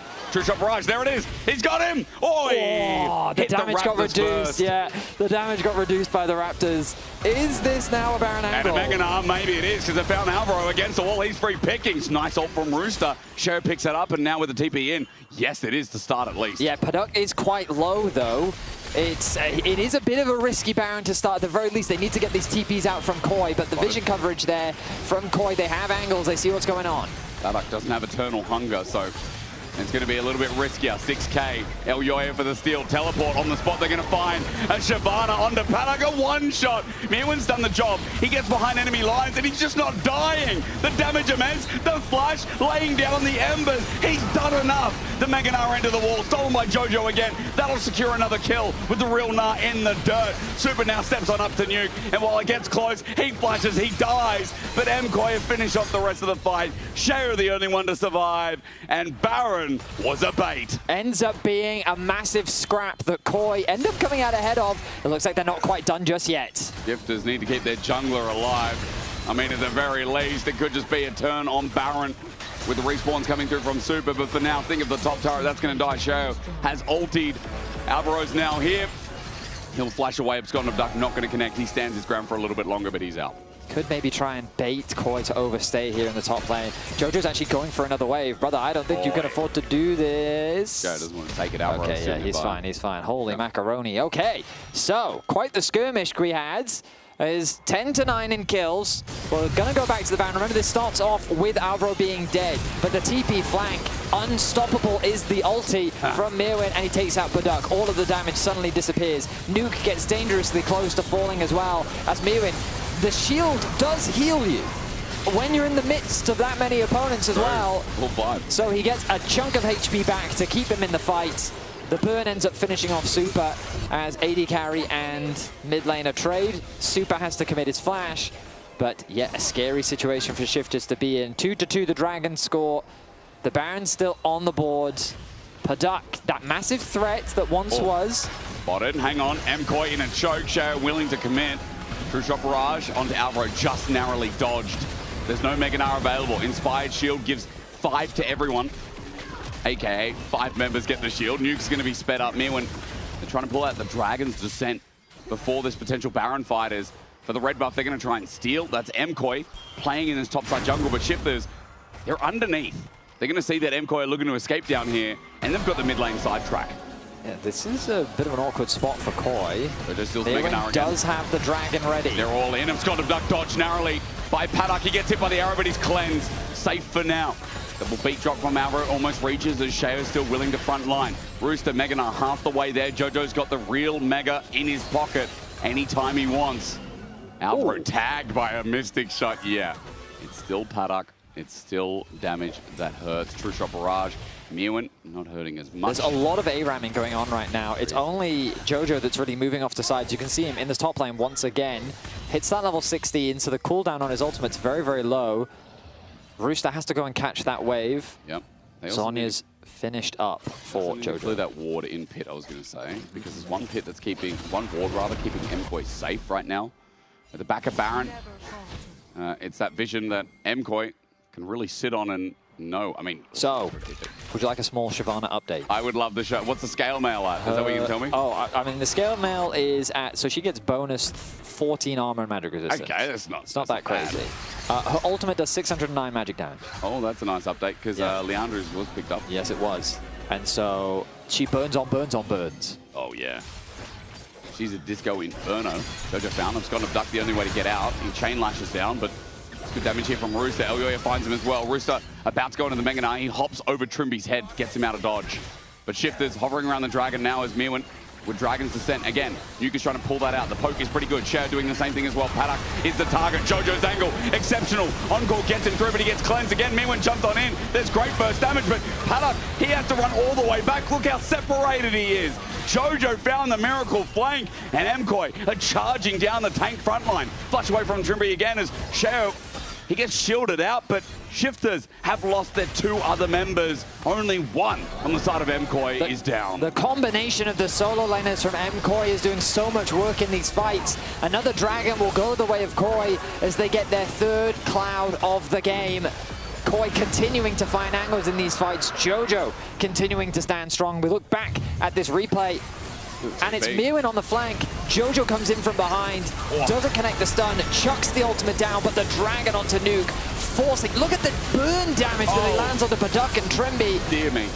Mirwin and Jojo, the combo damage of the solo lane is just doing so much to help get the damage needed that Koi are just coming out ahead every single fight. Mirwin just sends it like it's a Malphite ult. He just runs in the middle, and why not? I mean, it is a fear.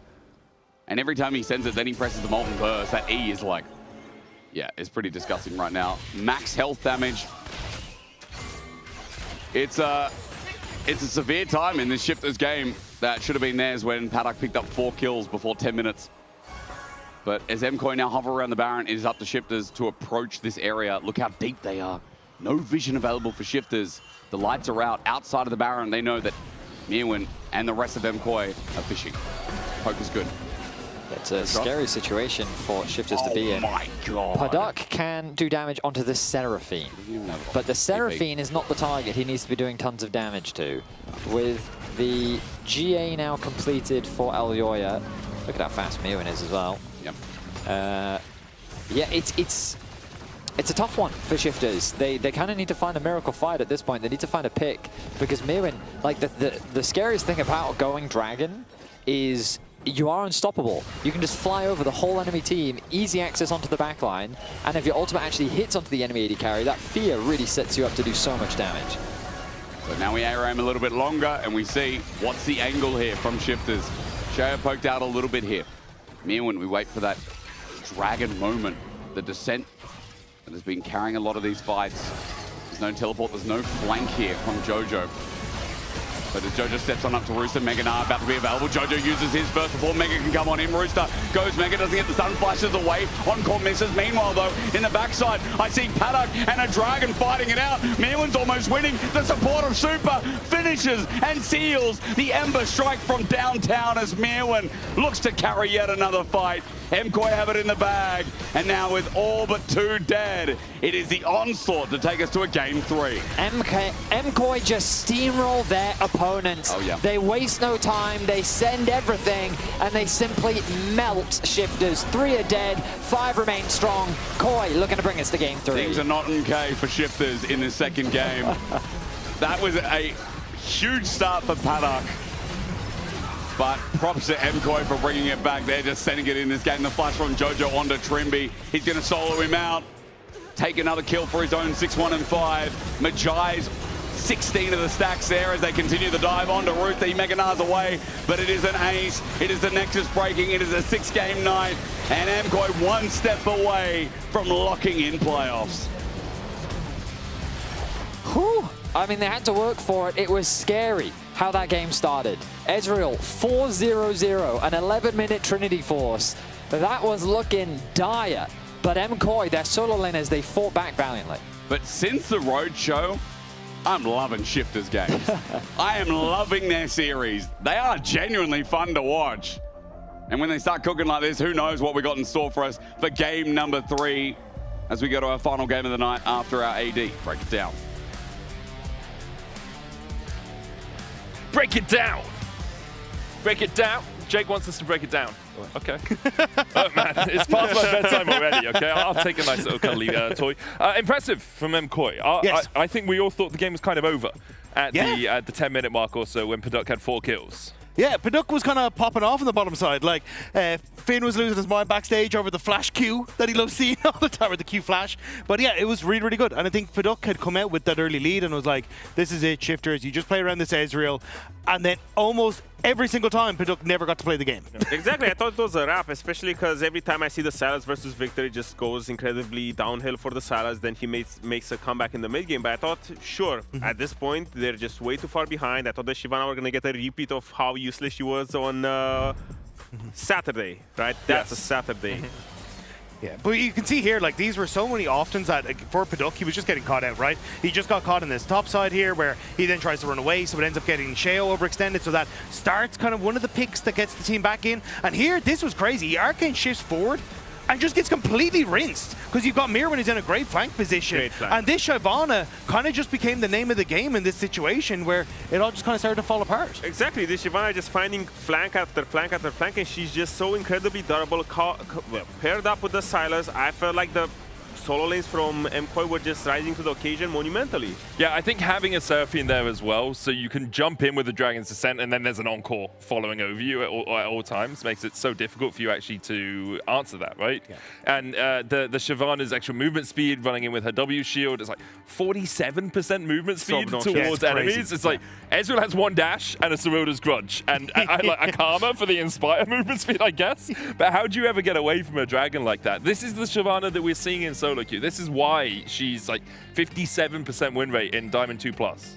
I was extremely surprised because my main takeaways were that they just needed to play the ranged, and honestly, thank you Riot Games for bringing back AP Shyvana. I didn't have enough of the previous iteration. Now it seems like this one this one seems like she's 10 times more annoying because now she has a fear. She's just so much more mobile. She's just so much more flexible. And laning phase compared to on Saturday, I felt like maybe it was the matchup where it's just not as oppressive as the chase was. But it felt like she was going fine against the Gnar that traditionally right now is the premier blind pick. It just bullies the lane and everything, and so the Shyvana just scaled into the late game so well. Yeah, and I think you kind of hit the nail on the head. Like, the fact you can just run down the Gnar, where that early grasp just makes it so easy to look for the trades, you get the shield. It makes that game very difficult to play. And then Paddock, even on Ezreal, was still getting caught out pretty consistently. And I think a lot of this game was coming down to the solo laners from MKOI. Like, we are talking about Mirwin on the Shyvana having a great time, but at the same point, like, this Sylas was huge. And I thought Jojo played absolutely fantastically because almost every time I've seen this matchup for Victor and Sylas, the Victor ends up bunning the Sylas early. He never really gets back into a position where he's able to carry the game, but Jojo was consistently getting into good positions. He had like a near 4K gold lead by the end of that. Like, the man was huge. And this is why we talk about Jojo as one of the best, if not the best mid laners in the league right now. Like, he's so consistently good even when he gets put behind. And here you can see like gold lead and CS lead against a mid lane when you're playing melee into range, it's so difficult. Sylas obviously has the Kingslayer for a bit of healing, but it's such a hard matchup early on. To be honest, I don't think there's a lot of players that I would trust in playing Sylas versus Victor and consistently get me to a winning position, because it's, as we saw in the stats, it's one of the hardest matchups. But Jojo, just time and time again, he finds these winning conditions. He doesn't really need to snowball the lane from level 1. He will find skirmishes in the mid game. He will find his champions only winning windows, and he will abuse them to the max. But he's also someone who does like different ability maxes than what I've seen traditionally. So like when I saw him on the Sylas in this one, what I've seen from a lot of Sylas is you take like either the Q or the E, usually the E, because then you can dash forward, trade effectively, and get double procs off. And then you go into the Kingslayer level 2, especially with the E, because then you can start to trade hyper aggressive against the Victor. He didn't. He went E, Q, and then took the W third, which meant that like you could see at level 2, he had traded like 3/4 of his health bar, but it also traded 3/4 of Victor's health bar, and then was able to get access to the Kingslayer. And it was a similar story with when he was playing the Victor as well. He ended up just going Q and E max against the Sylas, didn't even bother with the W, and then was able to poke one of the Sylas completely out of lane. So he just seems to have a really good understanding of some of these matchups that are kind of more on the borders. And I think that's what's made him such an entertaining mid laner for me to watch, is just how good of an understanding and a next level understanding he seems to have than so many other mid laners. And now a huge amount of stakes on this next game. If MKOI win this series, Fnatic are out. We have our top 6, we have our bottom 4. If Shifters are able to win their second series in totality of the LEC Spring, we go to next week and we see if MKOI can pick up wins there. We expect that they should be able to, but it's hard matchups. Game, right? Yeah, they need to pick up one game of their remaining minimum 7, right? And if they can do that, then Fnatic will still be eliminated. Obviously, the foibles of earlier in the split really coming back to bite Fnatic, but it would be nice to go to Madrid not having our top 6 decided, but I can also understand a lot of MKOI fans. MKOI are definitely going to go, you know what, let's do it for the boys. We'll Honestly, keep it till next week. Let's do it for Nuke and Sheo. Honestly, Let's do it for Nuke and Sheo. I would really want MKOI to go to their own event and have this pressure of needing to rise up, because if we remember, I feel like the split that they have won and they performed best was also when they were having this insane amount of pressure going into the last week or into their own roadshow events, because that's when they get forged by fire. They get forged by fire. Sorry, I was about to Great cough TV and then show. They make weapons on it. You can watch it. Is it? Yeah. Yeah. It's they introduce blacksmiths, and blacksmiths come in and then they make a weapon out of I like was a steel blacksmith. billets Yeah, or it'd be something. cool. Yeah. You can learn about Damascus steel and the different designs. Is it from Damascus, actually? I have no idea where it's from, man. I watch it every now and again alongside my Hell's Kitchen binges. If you want to binge Hell's Kitchen, do it for 2 minutes. We're going to a break. We'll be right back. Go for it, go for it, go for it. Kill Victor. I love Karma. Careful the Victor ulti. Karma flash? No flash. No flash. Coming. Hostia. I go. Ash no E.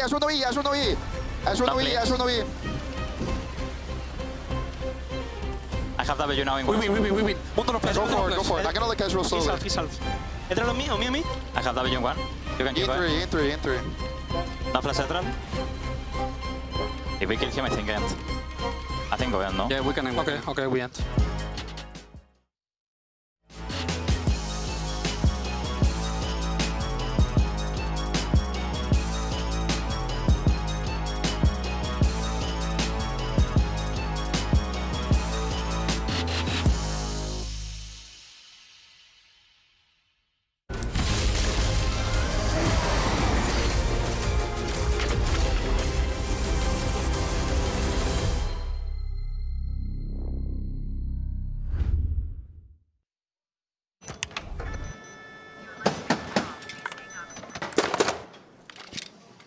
Brother, let me try. Wait, brother. Let us break this instead, brother.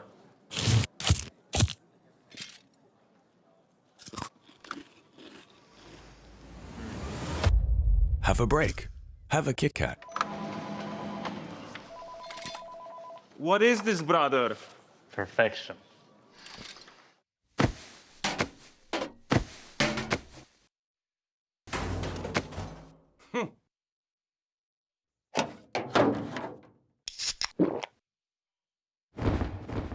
Red Bull gives you wings.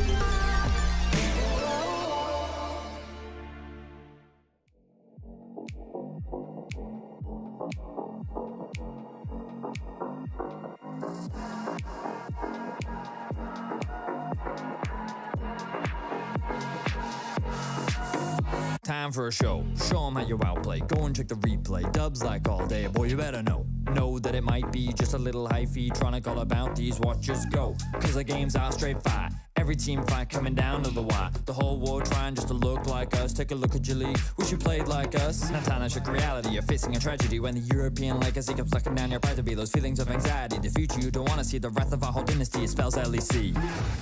This could be the final chance, our last dance together.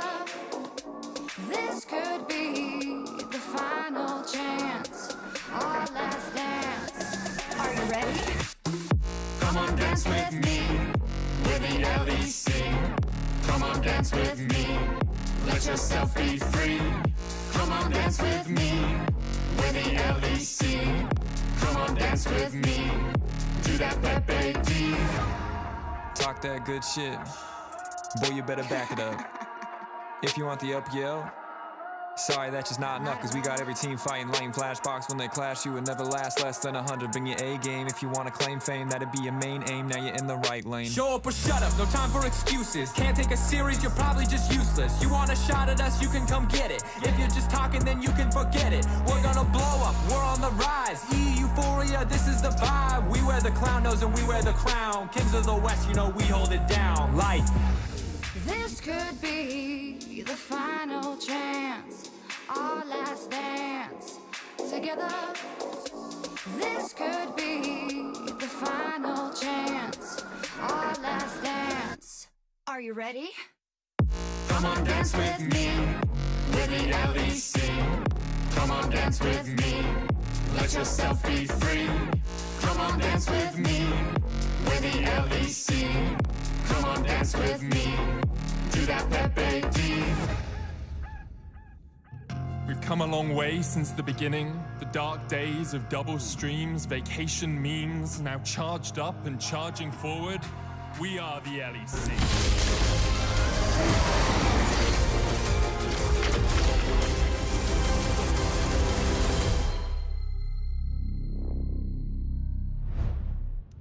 Here we go for our final night.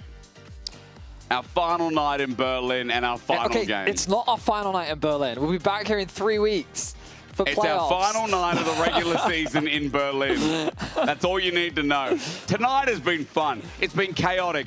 It's been real good. We've had some good food, good company, good games, shifters games. I told you, I look forward to them now. I can't wait what they do in summer. MKOI, a little bit sloppy in the second part of that early game, but they recovered. They brought it back. Yep. Super was 4,000 gold down at one point, or 3,000, whatever it was. Yes. I'm surprised Paddock didn't win. He's Ezreal, clean. Yeah, but he did Leroy Jenkins it. He did. That's a great way to put it. He did a Leroy Jenkins, and now we're on a game 3. Yeah, so here we are, game 3. We find ourselves with very tense music. Is this the started? What? This song, hang on, let me turn it up. Everyone at home, you can do the big band yourself. Just wait. Yeah, everyone, you guys can fill this in, right? Hey, all you have to do, I'll teach you what a play-by-play does. My role, right? Yeah. I just talk about Lulu, Rumble, Sion, Ori. That's a Nami. So if you know your champions, you're off to a crazy start. Yeah. And then Betty's going to talk about what he thinks is going to come next. Yeah, so my job is supposed to be predicting, because if I predict correctly, I look really smart. And so right now, he'd probably say things like Vi is up, and he'd start talking about like the Varus. Oh, is it? Yeah. Yeah. See? Even I can do that, guys. Just name champions that are good right now. Champion. Nocturne's open. Okay, yep. Yeah. Nocturne Aurora. Nocturne Aurora, yeah. Possibly. Yep. But remember that Varus could be top. We've seen it. I think it's more likely to be top. It is Mirwin. Innovator. It's not Aurelion Sol. It might be... What might it be? Ooh, would love buffed Gragas. Yeah, that the seems W mega mitigation, cool. 8% extra. We did see Smolder over in the LCS last night. We saw this Zeri yesterday. Oh, it's going to be a Zeri Yumi. Oh, so shifters got shifted on by the by the Zeri yesterday, Sorry. and so they've sat there and said, we need to add Zeri to our repertoire. I don't know what we can get away with at this point, but we haven't had many complaints about it. No. I mean, Shifters themselves came onto the desk yesterday, and it was Nuke that said, we almost did a shift. So I feel like that if he's coining the brand, I'm going to lean into it. If he talks about shifting himself, that's him. You know, that's his own prerogative. So, in any case, El Yoya going to be locking in that Vi with the Anivia. Now, the problem is with Koi's draft is you could play any of those champions in any role. Oh, yeah. I mean, yeah, we have seen Vi top. Shout out to We've seen Foul Anivia support, we've seen Anivia top, we've seen Anivia mid. We've seen Vi top, we've seen Vi jungle, we've also seen Varus top, we've seen Varus mid, and we've seen Varus AD carry. Okay, so the world's an oyster right now for MKoi. They Yes, can show us how to eat it. Now, Shifters, you should consider banning away supports. What is left? Nautilus is not banned yet. You should probably ban Nautilus. Nico. Nico is not banned. You See, should probably guys ban at home, Nico. our job in the pick ban is not very hard. There goes Rise. Like, we could have said that too. Actually, the fact that they made the first 3 picks is kind of strange. Yeah, I mean, Anivia's open. That's probably why, That's probably why. Aurora goes to the combo? Yes, because we've seen Nocturne Aurora a bunch. What do you now pair with Nocturne, though? Like Ambessa, maybe? I guess it's... Kennen, possibly? Because I know in mid lane we'd be talking about Aries, but Ari for MKoi is actually not too bad as well. Syndra also an option here for MKoi in the mid. I mean, they've already got the Anivia, but I'm just throwing that out there in case it is an Anivia in the top lane. Yeah, Koi's draft is all sorts of cookery. Fun, yeah, but Nautilus banned. I'm not convinced. I think okay, I think Anivia is support, and I think Varus is top. Okay. What makes you think on that? My gut. An Olaf ban leads me to believe that maybe it is a Varus top. Maybe. Yes. That's a good tell there, Hysterics. I like that. You called the Ari earlier. I did call You are proving that draft is not that hard. Guys, draft is not that hard. This is not what we get paid the big bucks for. I'm gonna admit, you know. That's quite funny. All right, then. Go on then, Jake. Go on, give us a couple more. I think Syndra or... Caitlin's banned. I mean, Syndra, you said Anivia could be bot, but then they lose flexibility, don't they? What about they're going to lose it Sivir? now What anyway. did you like Sivir? Oh my god, Jojo, what was that noise? Yeah, that was a big yawn. That was a big yawn. All right, where is everything going? Go Nico, and then it's a Varus top, Anivia mid. Nico I think it's last. Anivia support. I think it's Anivia support. I think it's going to be a Nico support. I don't know, I'm just saying. Here we go. Well, who is correct? I'm predicting Anivia support, which would mean that it's something like... it's a Rakan. It's a Rakan. All right, we were completely wrong. All good. Still Mirwin Varus top. All of a sudden, Mirwin today's cooking. Yes, Mirwin is cooking. That's what we love to see. The return to form of Mirwin. Now, Shifters, how do you round out your draft? You need a good top laner. He did do this last split. Yo, this is the last game of Shifters for spring. Oh, I love that. What's it going to be? Come on, Rooster. Do that. Korean top laner with a lot of funk. What is it? What is it? Ooh, Neferi top. That's how you end your That is split. how you do it. I do not remember the LCK team that played this, but there was an LCK team that did in fact play this top lane. I rewatched it. I want to say it was in a T1 series. Okay.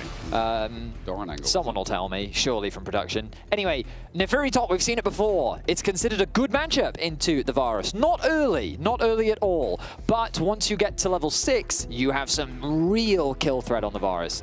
So be mindful of that. Varus is probably going to be forced to run Exhaust to help him survive in the lane matchup. We already saw Nuko doing something similar earlier in the day. Yes, we did. Meanwhile, Rooster, I mean, he's just a lane-dominant guy. That's what he likes to do. So on this Neferi, the thing about Neferi is low-key, it's a pretty good dive champ alongside the Nocturne. Yep. So there's going to have a lot of backline threat, a lot of mobility on the side of Shifters. And Paduk, I mean, we've talked a lot about him this series. He giveth, he taketh, and he's on Zeri. He's on the champion that's been, I guess, changed? Would it be defined as a buff? I mean, she's more Mosquito. Yeah. Less, She is the speed, is the idea. But she's building static shift. She's got a lot of burst. Neferi is apparently 4-0 versus Varus top. In what world? Apparently in global? the first one to play it was AL Flandre. Flanders played it in LPL. Okay. Yeah. Final game for Shifters for Spring. I do love how the fact that the production team actually completely ignored my question, which was which LCK. They just said it's 4-0. They're like, we don't care, Betty. We're going to tell you the stats. It's just global. 4-0 versus Varus top, I believe, in this split. Maybe all time. I mean, it's not a matchup we talk about every split, is it? Oh, you don't? Oh, no, guess you're behind the times. Perfect Keen and Xiao Shu. Shout out to Xiao Shu. That guy's rising to the ranks. Oh, it was the Keen game that I watched. Yeah. So, a quick side note with Halo Blades and Ignite, that's a kill lane. You actually talked about this earlier, Betty, where you're like, oh, the Varus, this was an answer into the Varus. Yeah. And also, Nefiri's seeing a bit of play again because this item got buffed so that abilities work with it now as well. Yep. Is it the Hail of Blades? Yes, it's Hail of Blades Nefiri as well. We love to see it. So, again, early on, just kind of sucks. It just kind of is what it is. Range versus melee. No one should ever be surprised by this. However, once you get a couple levels under your belt, especially once you get that level 6, the kill threat becomes very real. Oh, yeah. So we'll keep our eyes out for that as the bot lane looks to get the early push in the 2 versus 2. And in the mid lane, Jojo doing what he often does, which is push. Now, junglers, look at this. Sheo starting on his blue, grabbing his Gromp. Elyoya punishes with an invade on the top side, from which Shifters have no idea. There's a ping on the Wolves right now. Perfect information gathered from Shifters. And they even put a ward on their own Raptors so that they know Sheo is not doing an invade of his own. But Sheo clearly has some sort of information because he's making a beeline towards the enemy Raptors right now. There was a ward placed on that left side push. Yes, on the... No, it's the... But sorry, yeah, it must have worn off by now. I almost broke my Oh, no, head he's there. looking for a gank mid. He is. He comes in a Jojo looking for the fear. Tether almost there. Charm would connect, but no. But I believe there was a ward there placed early by Nuke. I mean, you say that, but he's going top, and none of his camps are going to be there. Okay, well. He's like, well, Rip, hang on a minute. Ignore me. Well, hang on a We have minute. to look at the table. He's now putting a question mark on his Krugs. He's asking Rooster. Oh, there's that's a flash. There's Exorso in response, but the Ignite's already down. Hellablaze was used. Rooster looking for the Eviscerate. Darkened Daggers. Number 2 as he calls the pack in. But look, his real pack is the Dark Man running through in the shadows. Shea with the first blood. And through smoke and mirrors, first blood achieved in the top side. Yeah, see, you don't have to give the Varus a free lane in top. You can, in fact, attack him. And with the Nocturne, they're able to do that. He knows. He knows. Vault Breaker in. Sheo now, he's going to contest with Scuttle, but he's in a bit of trouble. He gets the fear out as well. Elyoya is just going to back off. He's going to go for the Scuttle. Gets at the very least. Great first gank for Shifters. Very cool. Problem, though. Elyoya is very far ahead. Yep. You will lose your other Scuttle Crab. Yep. That is a foregone conclusion. Oh, yeah. He also has all of his bot camps to secure. So there's a lot of farm on the map for Elyoya to get. I do not think he's going to try and contest the respawn of the Raptors, though. So that's the good news for Sheo. He should be able to get that for himself. We go back to bot. I don't know what happened there. I think Super might have got forced back while we're looking top. Does seem like it. Yeah. Taking a couple rough trades, perhaps. Bard plus Zeri. Decent push. Decent trading. Okay, so. Top lane, a wild success so far. I mean, look, it doesn't matter that he Roost is had to back off. down 2 waves, just to be clear. Yeah, but after the all-in, no summoners available. True. And Nefiri versus Varus, I will say Nefiri does at least have an escape and an invulnerability, well, untargetability. Yeah, it's cool. You know? Jojo playing the mid matchup pretty well here, spacing the RE very nicely. Road trip. Did you just throw in the word road trip? No, I didn't. Should I? I swear you just said road trip. I didn't say anything. I was just thinking about paranoia from Sheo that's going to be coming up to a few okay. I didn't think of anything like that. I mean, this Nocturne start is glorious. I don't think we've counted many times when a Nocturne can just press Q into a lane and get a kill at level 3. That doesn't happen very often. Not at all. Nocturne is a great skirmisher in the early game. He beats a lot of junglers, but yeah, you're right. His ganking ability pre-level 6, somewhat lackluster, one could say. Bit of poke down, Super gets the wave pushed in, gets that plating, or at least close to, with the crystallization down. And Yoya clearing topside for now. As lane gank from Sheo, maybe? He's just walking to the top, but he will be spotted out by a Pixel Brush, so nothing really else happening for now. So outside of that, lane's even, and yeah, with Muin having a CS lead, it's not like top is really that far down. But he is paying respect to Sheo. Is he paying enough respect? This nightmare is coming in. Elyoya going to see him once again. Here's a level advantage. Rooster just solo killed him. Yeah. Gets level 6, reset. Elyoya is now in trouble, waiting for the eviscerate in the dark and daggers, whatever comes next. I mean, Rooster gets a dub. Yeah. I thought Sheo was going to be the one to make it the gank. Rooster did it himself. Counter pick, bro. That's what it does. That's how it works. You just all in the Varus. He got level 6 first, and he just full sent it. He got Halo Blades. The exhaust was not off cooldown. He gets the reset on his ulti. He engages onto Elyoya. He gets another kill. Which, I mean, yeah, he gets both kills because Rooster didn't get first blood, did he? Sheo did. But look at this. So he gets level 6, and he just all ends. No time wasted. Halo Blades procs, gets the Q. Dodges the tower shot, resets the aggro. Flash comes through from Elyoya. The tower aggro then resets because Rooster walks out of range. Q connects into Q, into easy double kill. Nicely dove. 2 kills for Rooster. Brutalizer picked up, remember, it's Voltaic Cyclosword first, which, as we said before, will proc on those abilities. And the power of it is, well, 4 seconds of the heightened lethality, and you're a melee champ, so instead of it being 12, it's 15. I just love when we see these counter picks come through because like the top lane meta, I think, is the biggest rock, paper, scissors that you get right now. It is. And most people, well, unfortunately, someone has to blind pick, so they're almost always picking rock. And a lot of people will sometimes just also pick rock, which I think is a waste of time. You could pick paper. Look at what paper is capable of. Paper, not bad. It's not a bad choice. You know, change it up a bit.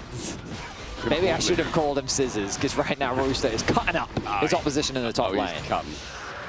But he's kind of enveloping Mirwin, so I think paper's not bad either. You know? Also fair, also fair. Right, well, the Dragon will be secured by Elyoya, leveraging the push that he has in both bot and mids. Oh, wow, nice Q. Not bad. Super gets tagged, but stop there, no crash down comes Paddock. Flashes over as well, there's the paranoia. No escape, the flash, maybe so. Killer instinct, but tempered fate is going to keep him in place, and that means Super has nowhere to go. Under turret and auto, and a right click from Paddock.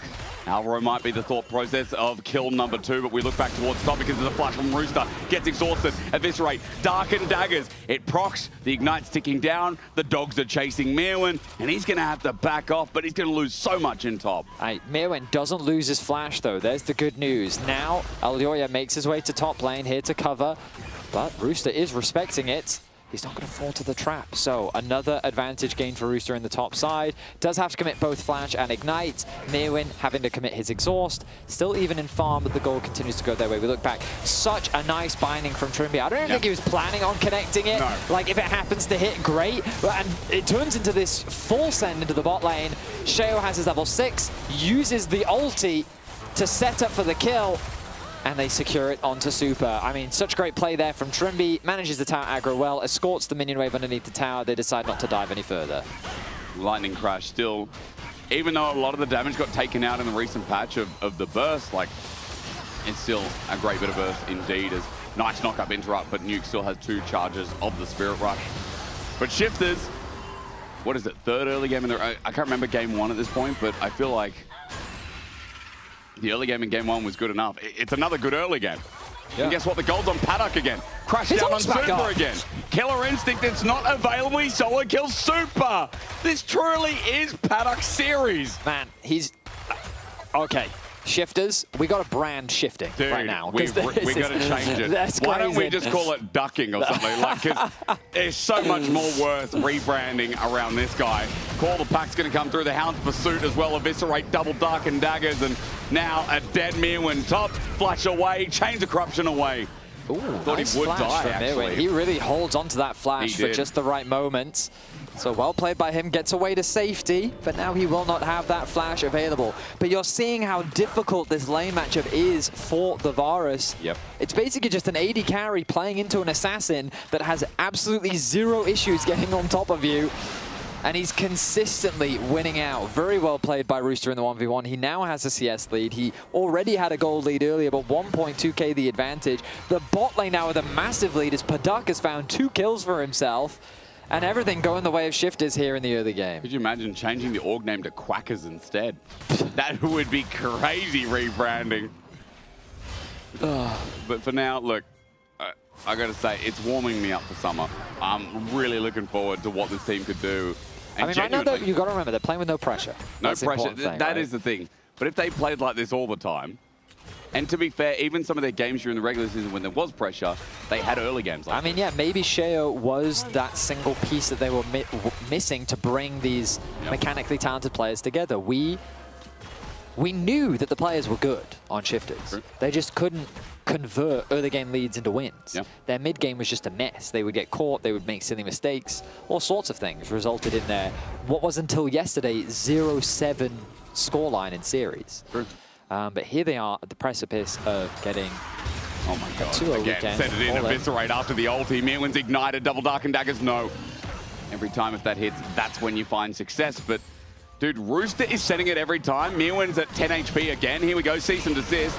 There is no Hound's Pursuit to be invulnerable. The range is there with the ulti from Mirwin and shut down. A good channeling from Elyoya, who ults from very far away. Yeah, a very nice gank from Elyoya, and there's no cross-map opportunities for shifters either, so just a straight-up easy kill secured by Koi. Elyoya taking advantage of all of the cooldowns being used by Rooster, and this time the aggression is punished. They know that Rooster is constantly trying to full send it in the 1v1 matchup, so wait for it to happen, and then go on the attack. Very well played, Koi get on the board. Every time he Hound's Pursuits in, finds success in the short term, but you are right. It is a good punish from Elyoya. Cease and desist now down. Just trying to make a play around mid. Jojo gets a half HP. Sheo finds out from Elyoya. Vault Breaker in. Mirwin's behind him as well. There's no chains of corruption and no real way of Mirwin following up, as he's also got next to no damage here, as the PTA Varus still way away from experimental hexplate. They wait and brush though. All about this topside scuttle for now. Step away from Charm, that's nice. The Fog of War, Sheo goes in, but he will not find the tether or the fear. And Rooster now moving down as well is a massive no-no, as his Hound's Pursuit is up in 5 seconds. Yep. The wave is in a not too bad spot for Mirwin. It's going to be slowly pushing towards him, so he can just wait for that wave to arrive, catch that one when it does. Dragon going to be started, it looks like, by shifters. Oh, I stand corrected. I mean, right now it's actually pretty good. They have question mark pings on enemy jungle because they don't really know where the Vi is. Waiting for the Cosmic Binding, doesn't connect, gets the slow though, as the Crushdown's already been used, and Paddock is going to cleanse away, look for the auto attack, the charge. Ultra Shock Laser isn't enough. But there are more members coming down. Sheo, Paranoia, it's straight onto Super's head, he's dead. There's no cease and desist in time. Elyoya, let me slur my words, as shifters opening up Paddock once again. Nuke decided to rotate down as well to help with the attack. It does mean that he's going to lose some waves in mid. Jojo going to get a couple plates for himself. I do notice that Rooster's ult has come off cooldown. Does that mean we're getting an all-in in top? It looks like on the minimap we're getting an all-in in top. I think we're going to get an all-in in top again. However, Mirwin. Oh, this time he trades back nicely. He uses chains first. Yeah. Oh, actually, Rooster did use his ult. Yeah, he did. I saw it on the minimap. He was just flying in. Nice. Exhaust wasn't used either. A lot's changed in a small amount of time. Yeah, got a phage now. Perhaps that was all they needed. But he's got a voltaic cyclist. I'm kind of surprised that it's shifters conceding this dragon, considering they did find that pick on bot. Yeah. So that's going to be another one secured for Koi. So alleviating some of that early game threat. They won't be forced to fight now for a while. They can just continue to scale up this Anivia. Still looking good in the mid lane. As a reminder, if Koi win, Koi do lock playoffs and Fnatic are eliminated. Our top 6 will be decided. 4 wins is the cutoff point. I mean, Fnatic's locked at 3 and 6. Koi, if they win 1 series, if they go to 4 wins, then it's impossible for Fnatic to catch up to them. So even if Koi lose today, they have 3 other chances. Yeah. That is a difficult pill to swallow. Oh, I've just been told that Koi only need a single game win. They don't even need a series win. They just literally need 1 more game. Okay. So even if they lose this series, then it will be a single game. Yeah, so Fnatic need Koi to go 0 and 7 starting now. Yeah. Possible. Hound's Pursuit again. Double Dark and Dagger. Look who's here to punish Elyoya. The coverage of Mirwin this game has been pretty nice. Bro, Rooster's ult is literally just, it's off cooldown. And he I'm pressing it. Want to watch me do it again? Yeah. Cooldown really not long at all. The second item will be... Credit to Mirwin though. He's doing a good job of staying alive. That was a 1.2k gold lead, but after the gank from Elyoya, he's now faring much better. Wait till he has Axiom Arc though. That's Rooster's next item, most likely. Brother, I'm going to be honest with you. I don't think the matchup gets easier for the Varus. I think it only gets harder. That's what I mean. Wait till Rooster has Axiom Arc. It's going to get better. Oh yeah, Rooster, yeah. Fair. No, I'm talking up the Neferi right now because Mirwin's got a lot of help. Rooster's sending it by himself. As Sheo is going to start the Herald. And Elyoya is now in the vicinity. Good Cosmic Binding onto Alvaro. It's a good chunk as well. Sheo's trying to pull over and he's got his Paranoia up, waiting to use a Magical Journey out. Yeah, Shifters don't want to be here. They want to play for the re-entry.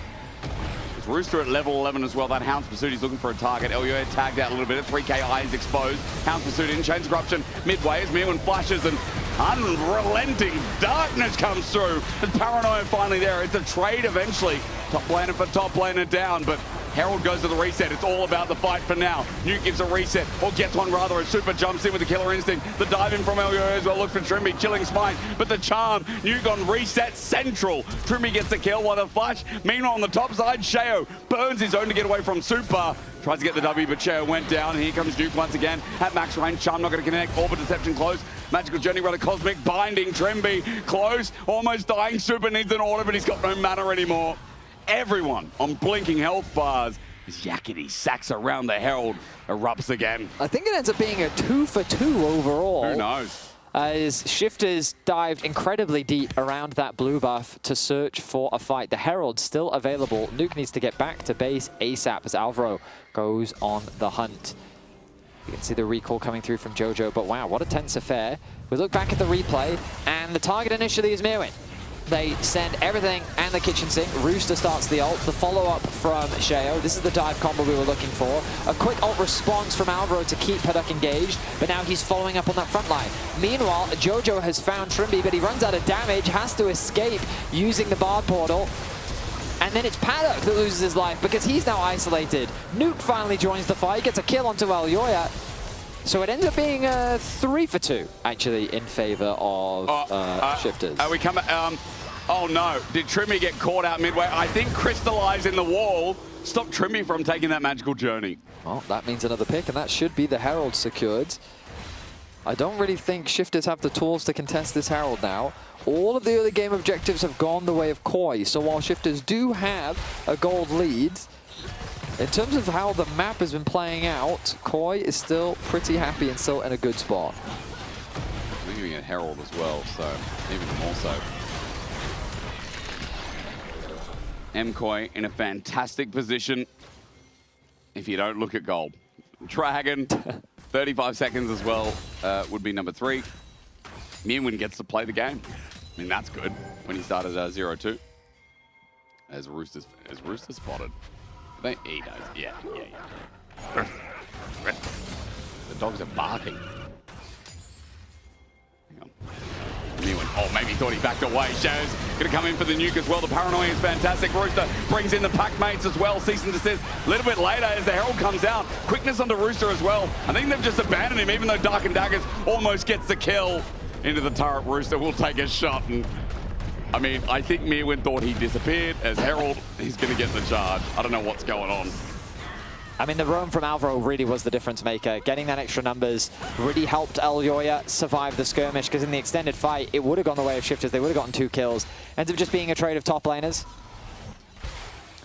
Mid lane is just continuing to clear out the wave. Meanwhile, Nuke is one of the big winners of all of this, sitting in a side lane, continuing to farm up. Now ticks over to level 13. Does have a decent experience advantage over his lane opponent, but Jojo should catch up in no time as the Rod of Ages continues to stack. Dragon is now alive. The timing seems perfect for Shifters, given that the Nocturne is already on his way to the bottom side of the Rift. And yeah, they're going to secure this one. It seems uncontested. Stop the stacking. So game's definitely not decided yet. Bro, it's 8 seconds and Sheo's ult is already almost back up. I know. Yeah, it's back up. Good experimental. All right, Rooster, where are we at? Where's Rooster? He's top lane right now. We're going to get there. We're going to get there quick. Maybe we go towards mid. Paddock has been cancelled over the wall. He'll survive. After a Void Seeker tags him on his base. Sheo fended up by Elyoya as well. Blue buff now going to be contested. Sheo might just be giving this one up as he tries to take Wolves. But Void Breaker, rather, it's been a long night. Bolt, Breaker, and Smite, and an E. Elyo is going to take the Wolves away. In fact, he didn't even smite for that. So Shadow losing his jungle while all the shifters, actually 3 of them, on the top side of the map to enable Rooster to get this turret. Yeah, it's going to be tough for Tower, though, I think, because in the bottom lane, Mirwin is doing the exact same thing. Mirwin's actually level 14 right now. I mean, massive credit for still staying in this game wherever he can. Mirwin has been bullied throughout this series, really. This Shyvana was only the real game where he got a moment of peace from the enemy jungle. And he's got Dusk and Dawn now as well, or at least close to. Yeah, he's close to, not quite the completed item. Dusk and Dawn's components feel very awful to sit on. Feels great when you finish it, though. It's a mixed bag, isn't it? I mean, isn't that the same as Lich Bane's component? I'm going to look at it. There's an Aether Wisp somewhere in there. There is an Aether Wisp, you're right. I know, I think I was listening to Froxton sometime during the week, where he was talking about, like, they wanted to separate Lich Bane and Dusk and Dawn, and that's where the healing comes into it. Give it a different identity, and I agree with it as Roos is getting dove here, but hang on, he's dead. In an instant, Shay's going to paranoia him, but he's suddenly found he's isolated. He'll be next to go eventually, as even though it's Agnivia, Nuke needs to get the hell out of dodge or find the resurrection kill. He doesn't, he's dead as well. Shifters 1 by 1, even with the lightning crash down. You're going to say, yeah, maybe Paddock can find the carry, but with the killer instinct, Super's going to clean up the pack, and Paddock now left alone. Everyone dead. And I don't think they expected Rooster to die so quick. Yeah, that was almost an ace for Koi, and that should be the Baron.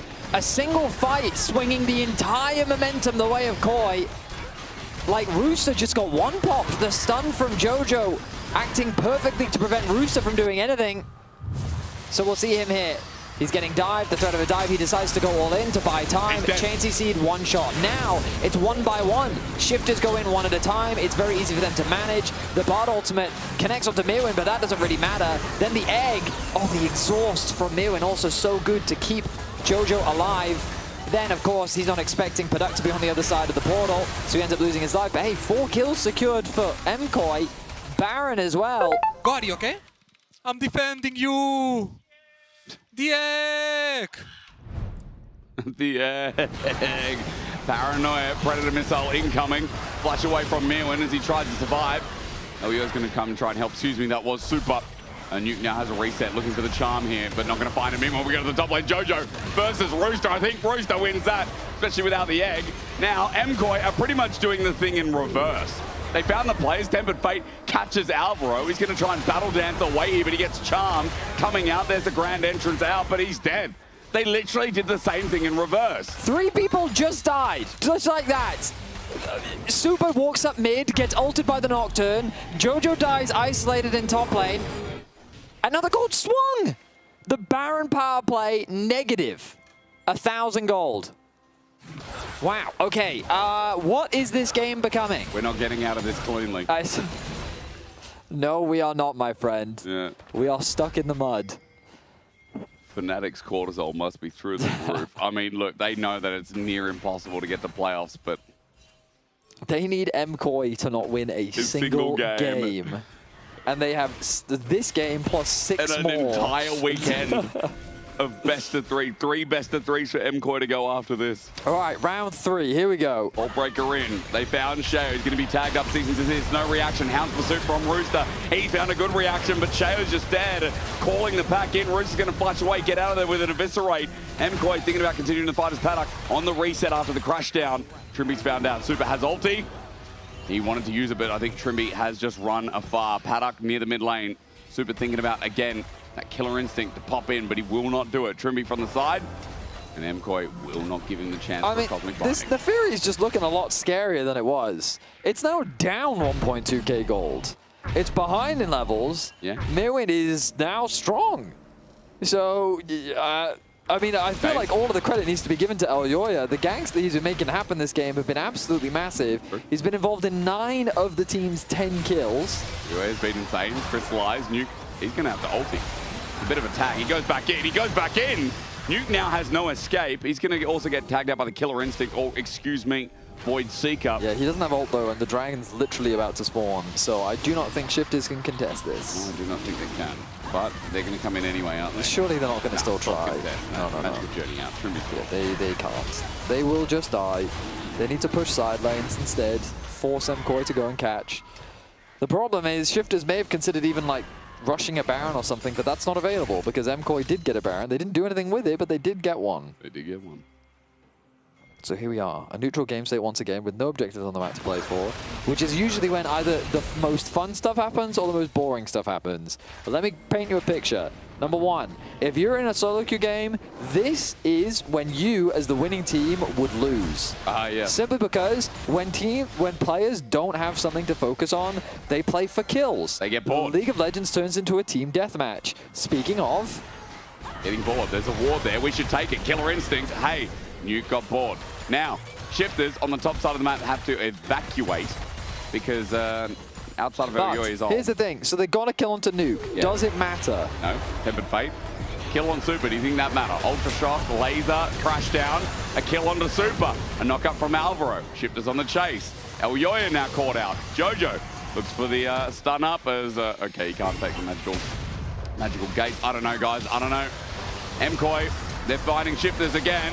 Sheo is here isolated, crystallized wall off, but MCoy now choked here against the wall. Trimby flashes over. The last game truly of Shifters Spring is showing up in a big way. Pata gets knocked up, but then against an Anivia, Jojo's having the time of his life. He's pressing R. He's got Despacito on in the background. He's just jamming with this bird, waiting for the TP in. Nuke is going to have to Spirit Rush out, but I swear to God, Jojo right now is on vacation. So, as I was saying, when there's no objective on the map to play for, sometimes the game turns into team deathmatch. Yeah. I mean, these fights, they're just kind of random. I mean, it's cool. Yeah, Elyoya finds a pick on the Nuke. It's a good catch. But then shifters go and do the exact same thing. Because while you're moving and rotating towards bot lane, your AD carry is isolated, doesn't have flash, and then he gets caught out, and then it just turns into a brawl, I guess, in the enemy jungle. There's a fight on one side, a fight on the other. Sheo's left isolated. The Hex Gate is used to try and catch him off guard. What's happening? We're back to live. Okay, Frostbite, Flash Frost. There's the Glacial Storm again. Super flies in. Baron's up in 35. Sheo's dead for 50. So this is actually what happens in solo queue. This is exactly what happens in solo queue. Paddock might be dead now. Vault Breaker, cease and desist. Tempered Fate keeps him alive, but Super's waiting for him with the rest of the team. He'll be hit again in the face. Paddock somehow alive, trades AD carry into GA. Who's that? I don't even know. That's Elyoya. He comes out. He's not dead yet, but finally there's a reset. We're all just sitting here, but again, Jojo's at full HP. He just presses R, Q, E. Waits again. He's got his egg, and Nuke knows he can't step up.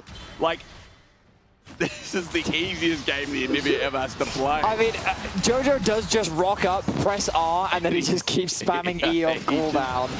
He just doesn't have to do much. Oh my goodness, yeah. So, my earlier assessment of Team Deathmatch, between when I said that, 3 minutes has passed, and I think we've had at least 11 kills. We've had like almost 2 full aces, but no objectives were up. Now Baron's up, now Baron Dragon's is up. Now we're fighting for a purpose again. Before we were literally just A-ramming. Yeah, it is currently... What time is it? 10:15 in the evening. It's late for and them. I think that it is affecting everyone. I mean, yeah. And even though you'll say this is when players play solo queue, like on stage with lights in their face, outside of their home environment, they're still here. And as Baron spawns, I mean, I think we're going to see one of those fights again. Let's see. I don't know who wins. Well, now it will convert into an objective. Yeah. So let's see how things kick off. Very strong. It is 5v5 in the mid lane. Knock up from Malro, misses cease and desist, going to find the backline from Elyoya. Sheo pops his ulti in the backline too. They've found a 1-for-1 trade. Going golden with the Tempered Fate is Super. He flashes away from the stun. Meanwhile, the knock up, the Killer Instinct. Super gets the fire down the line. Rooster tried to jump in, but now he's out of juice. And guess what? Guess who's still alive? The Bird of Prey at half HP. No one can seem to take him down as Jojo will push through mid. Hold on to his egg, by the way, after the fight. And it looks like shifters have lost their last fight, or at least close to. I mean, I think the fight's not even over yet. Sheo wants his wolves, and he's going to get them, but at the cost of his own life. Super will pick up another kill, and these brawls will simply keep going the way of MKOI. We have 43 kills at 30 minutes into the game. The Soul is now alive and there is no smite available. A big smile on the face of Jojo as he knows that this is going his way. Such a silly game. What replay is this? This one. We look back and engage very deep onto Nuke, too deep in fact, because the fight isn't looking promising. A really good ultimate comes through from Trimby, but then look at the positioning of Paduk. He's trapped on top of the Anivia ulti. He gets charmed up by Alvaro, and he takes so much damage, allowing for Koi to take him out of the fight. Beautiful play from Koi in the way in which they react. Nuke knows. It's just like, what's going on? I'll try and track this last fight. There is some all chat going on. What's happening? What are they saying? They're BMing Sheo. The fans are going crazy. Who said that? I don't have time to read it because I do think that violence will occur. Yeah, Elyoy, they're going to face Jackie. Vault Breaker's in. The lights get turned off by Sheo. He jumps into the enemy jungler, but as the crash down comes from Paddock, it's the engage from Alvaro again. He flashes away, actually getting out MKOI. It looked like a bad fight, but then Mirwin just took down Rooster. 4 versus 5. The health bars are bad, and Super jumps to the back line with the killer instinct. Trimby next to go. Nuke against the wall. Jojo is front lining as Paddock has run out of steam. Sheo low. Jojo flashes over for the Glacial Storm. He won't get anything, but 3 are now dead for Shifters as Paddock runs back in. He kept his ulti going, but it won't be enough. Super unstoppable, and MKOI are looking to take Fnatic out of the race. We're going to end the day with nothing but a fist fight as Koi and Shifters go toe-to-toe in the arena, but it's Koi that'll walk away the victors. Our spring playoffs are set. Our top 6 teams are locked in. MKOI will give themselves security before the Madrid weekend, and in a fun game to do it, they ace Shifters, end their split, and the hands are over the head for the mess that was to end your week. What a crazy game that was. 48 kills. That really was some team deathmatch on the Rift. GG's to Shifters. I mean, they came close. They came close to ending their split on a high. They will end with a record of 1-8. But with this victory for MKOI, they will close out our top 6, and Fnatic will be eliminated from playoffs. So we've got it. We've got our top 6. As, I mean, that was just a test of will, I think. Yeah. Yeah, I mean, it ended up some good camaraderie. They even said, like, have a great trip in the roadshow next week. And they were like, yeah, hope for some banger games. And then, like, of course. But yeah, some great all-chat moments. You can vote for your key player of the series, Mirwin, Eldoya, or Jojo. All great options. But yeah, what a fantastic series. What a lot of fun to close things out. We are, of course, going to Madrid this week for our road trip to close out the regular season. It is Monday, yeah. KC, G2, GX, and Koi will all be fighting for those top 4 spots. And again, double elimination versus not. It's actually very important for the split. So even though playoffs are locked in, it matters so much to the potential run. You do not get a second lifeline if you are the 5th or 6th seed. That is how deadly it's going to be mega interesting. Oh, it's going to be a good weekend. Because I feel like we've got a pretty stacked top 6. Of course, right now, given the positioning of G2 and Koi, people are expecting them to move up in the standings. But like you look at this weekend, it's not easy for anyone, as it's Koi, G2, KC, and GX all fighting each other to secure those top spots. Oh man, it's going to be good. However, PGL is going to wrap up with Medic, Dagda, Jojo, and Elyoya.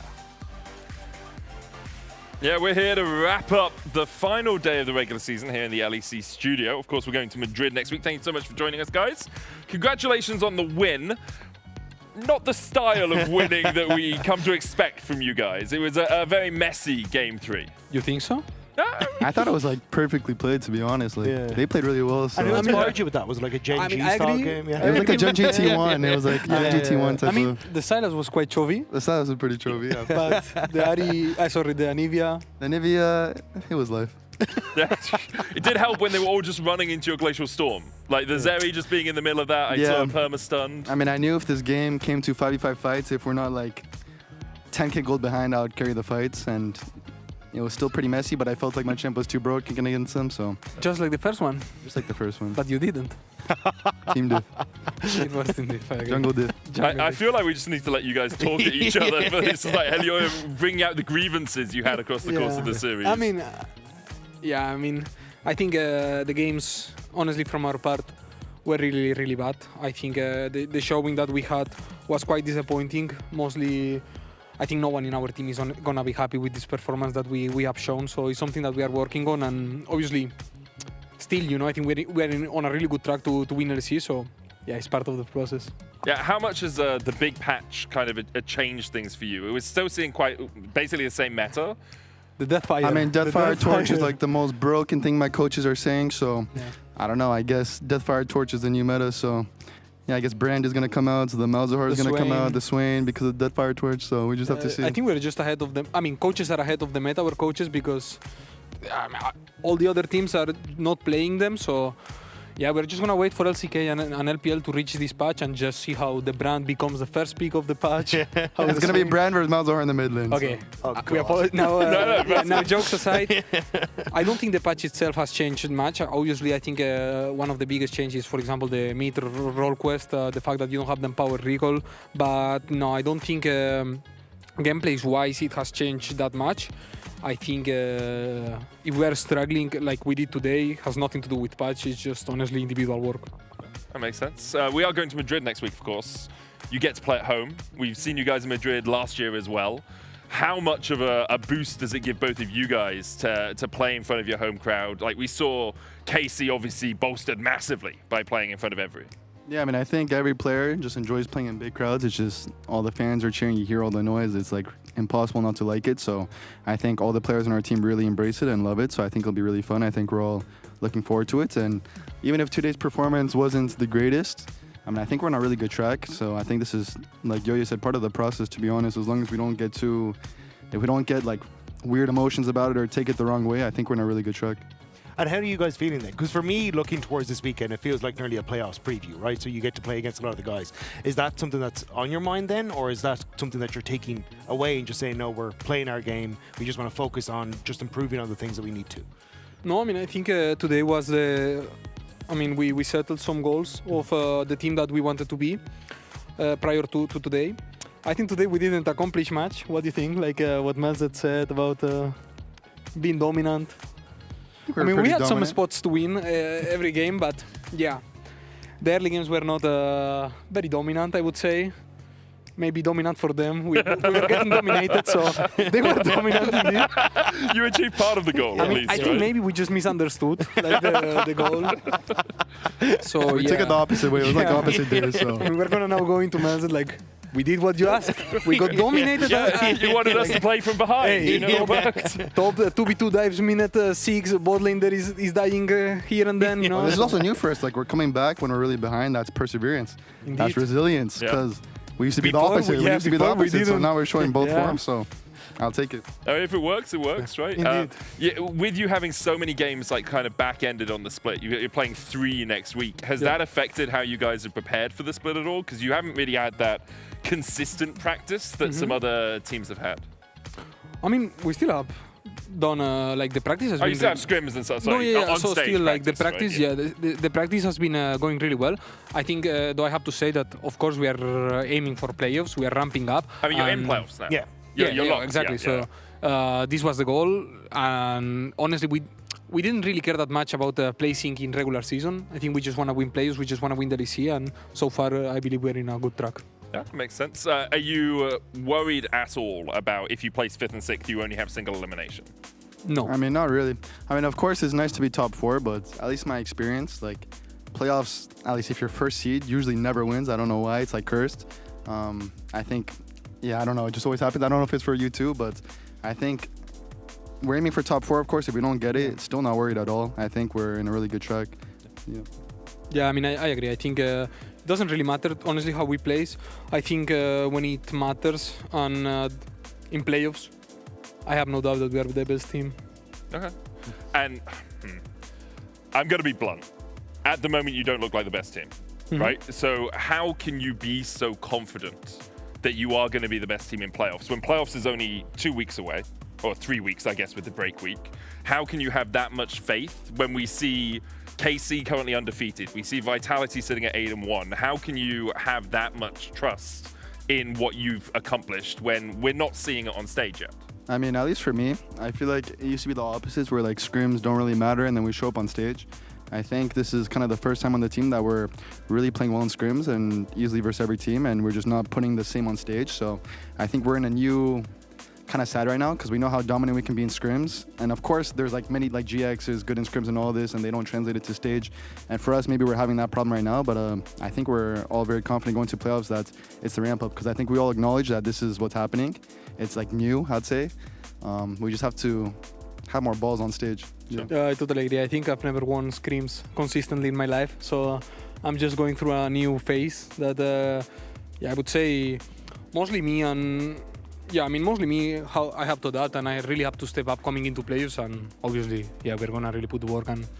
And as you mentioned, I know that like even though we are still not showing it on the stage, I think you show you're a champion on your day-to-day, and I think right now I have the 4 best players in my team. Yeah, and I don't mean to downplay the trust that you have in your scrims, right? Obviously, also, you guys see stuff that we don't see, so... Also, KZ has Zeph, so I think he's just... I mean, if KC has Zeph, I don't see how they can win, to be honest. Bro, even with the new patch, if Melzet is with the Deathfire touch, imagine Zeph with the Brand. Zeph right now is like for sure first picking Brand in scrims. So we're really not scared at all. Good to hear, good to hear. Congratulations, Joe. You are a player of the series. You got 47.1% of the vote. Mirwin got 46.5%. Do you think it should have been that close? I mean, Mirren really smurfed the team fights. Like, after what happened early game, he really came back and had huge impact in the fights. I think my team carried the fights. I wasn't even in like half the fights and they just won, so yeah. I low-key got carried the 3rd game. It was fun seeing a Shyvana as well. Shyvana looks sick, yeah. Shyvana was also pretty goated. Yeah, the Dragon's Descent Fear seems very powerful. You guys had that like cool pincer with the Sylas and the Shyvana on opposite sides. Yeah. Yeah. Are there any other cool combos you can think of with Shyvana? Oh. I mean, don't leak. Not with Shyvana. I have like there's some crazy combos we're cooking up in playoffs. Combos that might show. You know, depends on the enemy. But it's too crazy. I think we might save it for World Finals or something. We might have to save it, but so like 3 or 4 years down the line. We'll no, this year. Don't worry. Yeah, I'm trying to convince people Static Shiv Heartsteel, Tom Kench is what they should be playing, because you can spot the Heartsteel. You're gonna have to try hard on that one. I mean, that's you're gonna have to try hard. It seems solid to me, you know. You just proc it on everyone, it works, you know. I think you could convince Alvaro, honestly. Yeah. I'll have a chat. I think if you could have a chat with Alvaro. Don't tell him, please. Sadly, NASA's Q doesn't proc Static Shiv as well, because I was like, I can farm the whole wave with Q. But it doesn't work. The whole jungle. Yeah, exactly. Right? You get more stacks in the jungle as well, right? We've seen NASA's jungle over in the LCS. Maybe that's what you need, Alioya, to bring it out, you know. You think so? It looked broken. Yeah, I think so. You used to flex at mid as well, didn't you, in the LCS? Yeah, so there you go. It was meta. Nasus? It was meta for like 2 weeks. Yeah, I remember. It was broken. Was your Nasus broken? That's pretty broken. Was it iconic? Not iconic. But it was broken. Broken but not iconic, unfortunately. Next week is going to be iconic, though. We're live Friday through Sunday at the road trip over in Madrid. It's going to be incredible. You can get tickets at lec.gg/mcoy. The times as well are going to change. It's 4 p.m., 4 p.m., 3 p.m. for the shows, and then the show match on Saturday will start at 12 p.m. CEST. So make sure you go over and get your tickets. It's going to be an incredible road show. Is there anything you guys want to say to the MCOY fans or anyone coming to Madrid before we close out the day?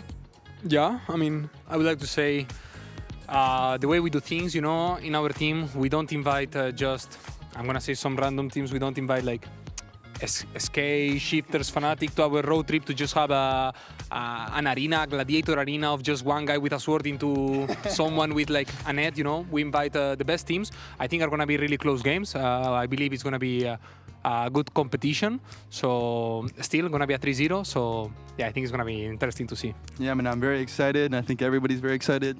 It'll be fun.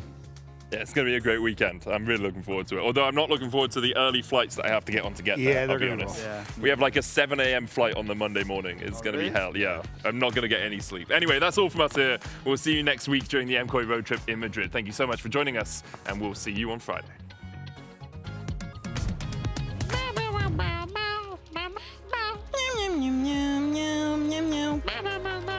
Welcome to Bergen. Chase on the Razzle will continue as well as Auto with lethal tempo. Kazi gets the clean house and I'm ulting here. I go on the right. Victor, nice, Victor. Yeah, I can sack him. Look right. I have I take buy. I got the Victor here. I take Victor. Go now. Kaisa. I knock him. I got you. Pento. I guess a bit sloppy, but we take it. At curtain call level of death as well. All 3, 4. Oh, he flashes into it. Wow, man. Upset is telling me stop 1v9ing you, look. As Vitality negate the dive, Razork dies? Razork dies? What? Nice. Gustav wins. Gustav versus Krakow. Gustav wins the matchup 2v1. Oh, please, Fnatic, do it! I would be so happy. Oh, okay. Hey, no flash I used that against Soba, okay? Has no E. I really was ending up basing. Can I get TP? Midi. I'm basing. I stun him. What the fuck is this? Chill. Penta. Look, play. Penta. Walla. Chill. I go. I should no E.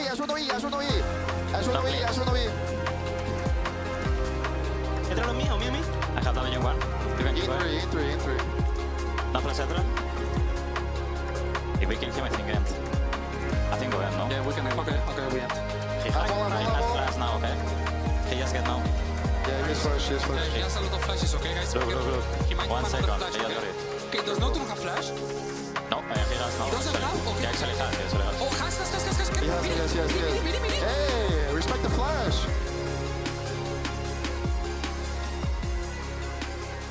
The movement from this beast on the mid lane.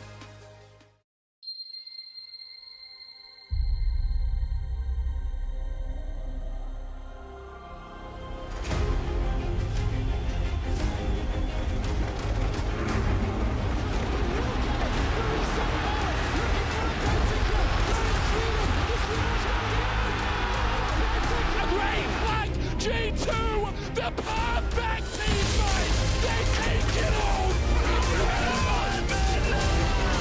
Korean just know how to blow G2 apart! He runs in there with that one, he kills it! Oh my god! Claps! Everybody! You know the story, you know the legend!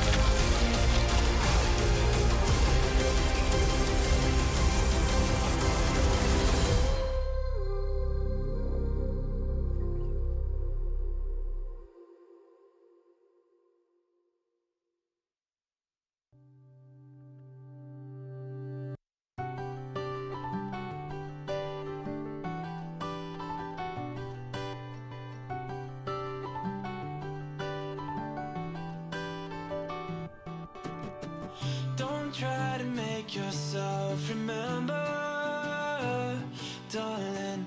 Don't look for me, I'm just a story you've been told. So let's pretend a little longer, 'cause when we're gone, everything goes